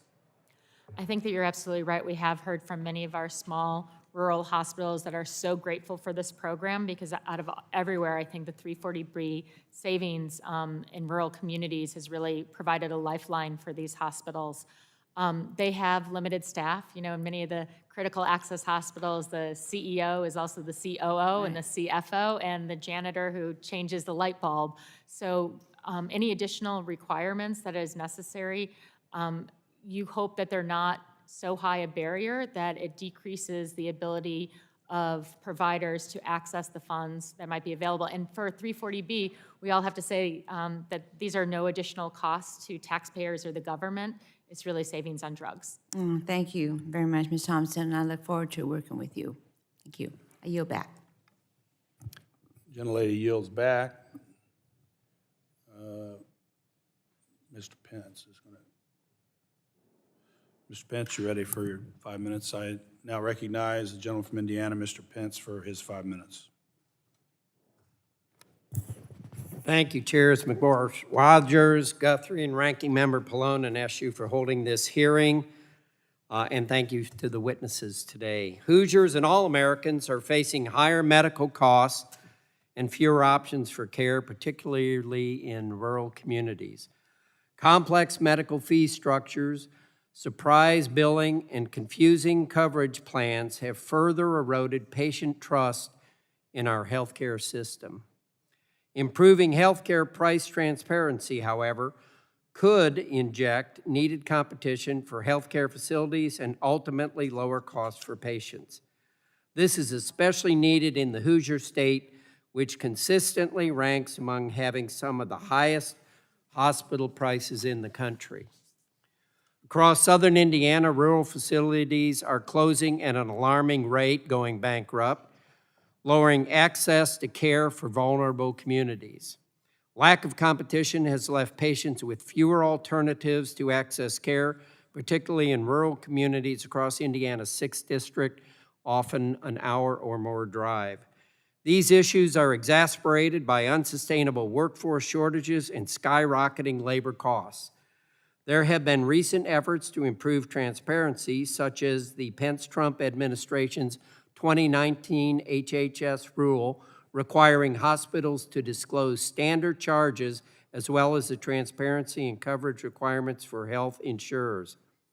However, it's clear there is still more that needs to be done so that Hoosiers and all Americans can make the best medical decisions for themselves and their families. Mr. Adler, several years ago, Congress took steps to harmonize Medicare payments between various sites of care for the same services provided through a site-neutral payment model for certain services. However, many outpatient facilities were grandfathered in by the legislation, making the services covered under the new policy a relatively small portion of outpatient services. If this policy were to be expanded, do you think there are ways to ensure rural hospitals continue to receive sufficient support and provide health care access to rural patients? Thank you, Congressman. So, yes, I think, as you say, right, this was a pretty small step policy that was passed in 2015 that tried to move in this direction. Basically grandfathered anyone who was even had their outpatient department under construction at the time back then. The data looks at basically less than 1% of outpatient services were covered by that bill. I think moving towards getting rid of that grandfathering entirely would save money for taxpayers and patients, reduce incentives to consolidate, and I do not see that there would be, we're talking about pretty low complexity services here. To think that this would sort of have issues on access seems unlikely. And if you are concerned about that, this isn't the policy to sort of toy with that, right? I think Mr. Kavanaugh was saying this earlier, but if that is the issue, one, right, there's another bill that is, for instance, getting rid of or delaying the dish cuts. Or you could increase the physician fee schedule or, other hospital payment rates, right? Even if you did this without saving a ton of money, you would at least be still reducing the incentive for hospitals to consolidate and buy up all the physician practices in an area. I just think there are other policies that if you want to kind of deal with that issue that are better uses. All right, then, kind of from there, do you think it makes more sense to further explore transparent and accountable methods of directly supporting rural and medically underserved hospitals than an opaque and complicated network of cross subsidies? Sure, right. I fundamentally think if the goal is to support rural hospitals, I think directly doing that is the best way. Right now we have all of these policies that kind of do that, kind of don't do it perfectly. I think sort of directly funding that is a much better sense than having, oh, you get to, when the hospital buys up your physician practice, all of a sudden you owe 3 times more money on the service you were getting a week ago. Yeah, just kind of as we're sitting here and I'm wrapping up, I have a number of rural hospitals. I will tell you that 2 of them are probably in the red right now in a big way. And one of them went bankrupt about 3 years ago. And if it hadn't been some of the bailout or relief that was provided during COVID, some of them would be closed today. So I think we really have to figure out ways to kind of separate rural from some of the other conversations we have. And with that, I yield back. Gentleman yields back, and now recognize Mr. Allen from Georgia for 5 minutes. Thank you, Mr. Chairman, and thank you for allowing me to wave on to this important hearing. We're going to repeat it again. What we're here today is to address costs by increasing transparency and competition rather than price setting that we've seen happen with some drug prices or with this Medicare for all business. And that's the world I come from, the business world, very competitive, very transparent. Our clients, our contracts provided for audits and things like that, so that, that we hid nothing from them. And that's kind of the way the free market works out there. And what we have here is a little different. Mr. Adler, bill that I co-introduced that we're discussing today, the Drug Price Transparency and Medicaid Act, would stop the harmful spread pricing practices some pharmacy benefit managers use, where they under-reimburse pharmacies while overbilling state Medicaid programs. Last Congress, the Congressional Budget Office estimated a version of this legislation would save approximately $1 billion in federal dollars. Can you speak to the implications that the practice of spread pricing has on businesses and the benefit that the healthcare markets would see if we were to implement a ban on spread pricing across the board? Sure. Thank you for the question, Congressman. I think it's hard to perfectly game things out, in part because these are private actors who will just try to come up with other ways to do very similar things. And you've already seen a lot of the big PBMs already kind of move away from spread pricing. I think an important thing just to keep in mind here is that, right, employers also often want, maybe not spread pricing, but they are, right, cost sharing is part of the thing, right? There are 2 sides of this negotiation here. So often the employer sort of wants part of the benefit design as well here. I do think transparency is useful here to know exactly what money's flowing where, and I think that can be useful. But I think that's sort of where more of the sort of benefits are. Mr. Chairman, I've long been concerned with the lack of transparency in the healthcare industry, particularly as it relates to healthcare middlemen like pharmacy benefit managers. Can you talk more about PBM transparency and how we can restructure the current rebate system to be more easily understood by employers, plan participants, and beneficiaries? Well, let me just thank you very much for that question, and let me just start off by saying that employers, even very large employers, are frustrated by the complexity and opaqueness of the rebate structure. And they need to have the information. They don't know what they don't know. I've repeatedly said that, but that's the issue. And that's why it's so critical for them to be able to have reporting from the PBMs about the revenue streams, to be able to find out that really they are paying for value, that their patients, that their workers are paying for value. And I think it's so important to enshrine this in legislation because, number one, employers need the certainty of knowing that this is there. They also need to know that there's the clear definitions in statute about what needs to be reported. And I think most importantly, the transparency needs to be robust enough that it captures the PBM business model, not just today, but how it's going to evolve tomorrow as well. Well, I've served on the Healthy Future Task Force, and I couldn't have any of those experts that we talked to could tell me how to peel the onion back and find out where all the money's going. I recently took a trip to Israel, and pretty much, I talked to folks about their health care, and they were pretty happy with it. Currently, Israel spends less than 8% of their GDP on health care. We're close to 20%. Obviously, we're in a worldwide competition here. We need to be looking at where our health care dollars are being spent. Many attribute our increased health care prices in part to consolidation by merging hospitals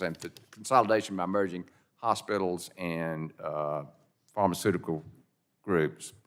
Health Subcommittee, can you speak to how the hospital consolidation and acquisition of physician practices impacts employers and why this is such an important issue to them? Yeah, well, thank you. Thank you so much.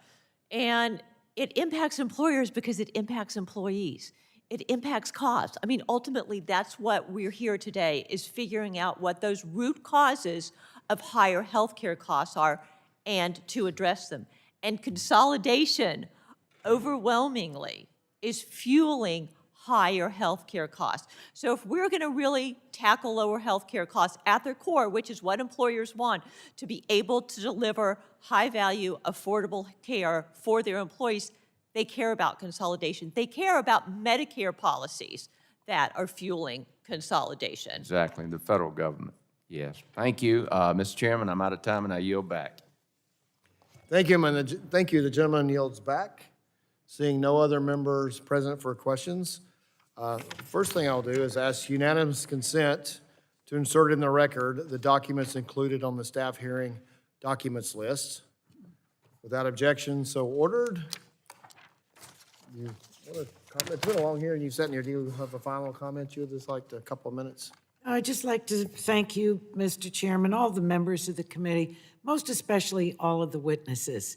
Whether I agree or disagree with you, it's very important that you're here. I think that, you know, to a person, well, maybe not to a, well, just, I'm getting myself in a little trouble here. You did a great job, and I think that you answered, with your answers, you were highly instructive to all of the members of the committee. So I truly thank you. You heard members complimenting the panel, and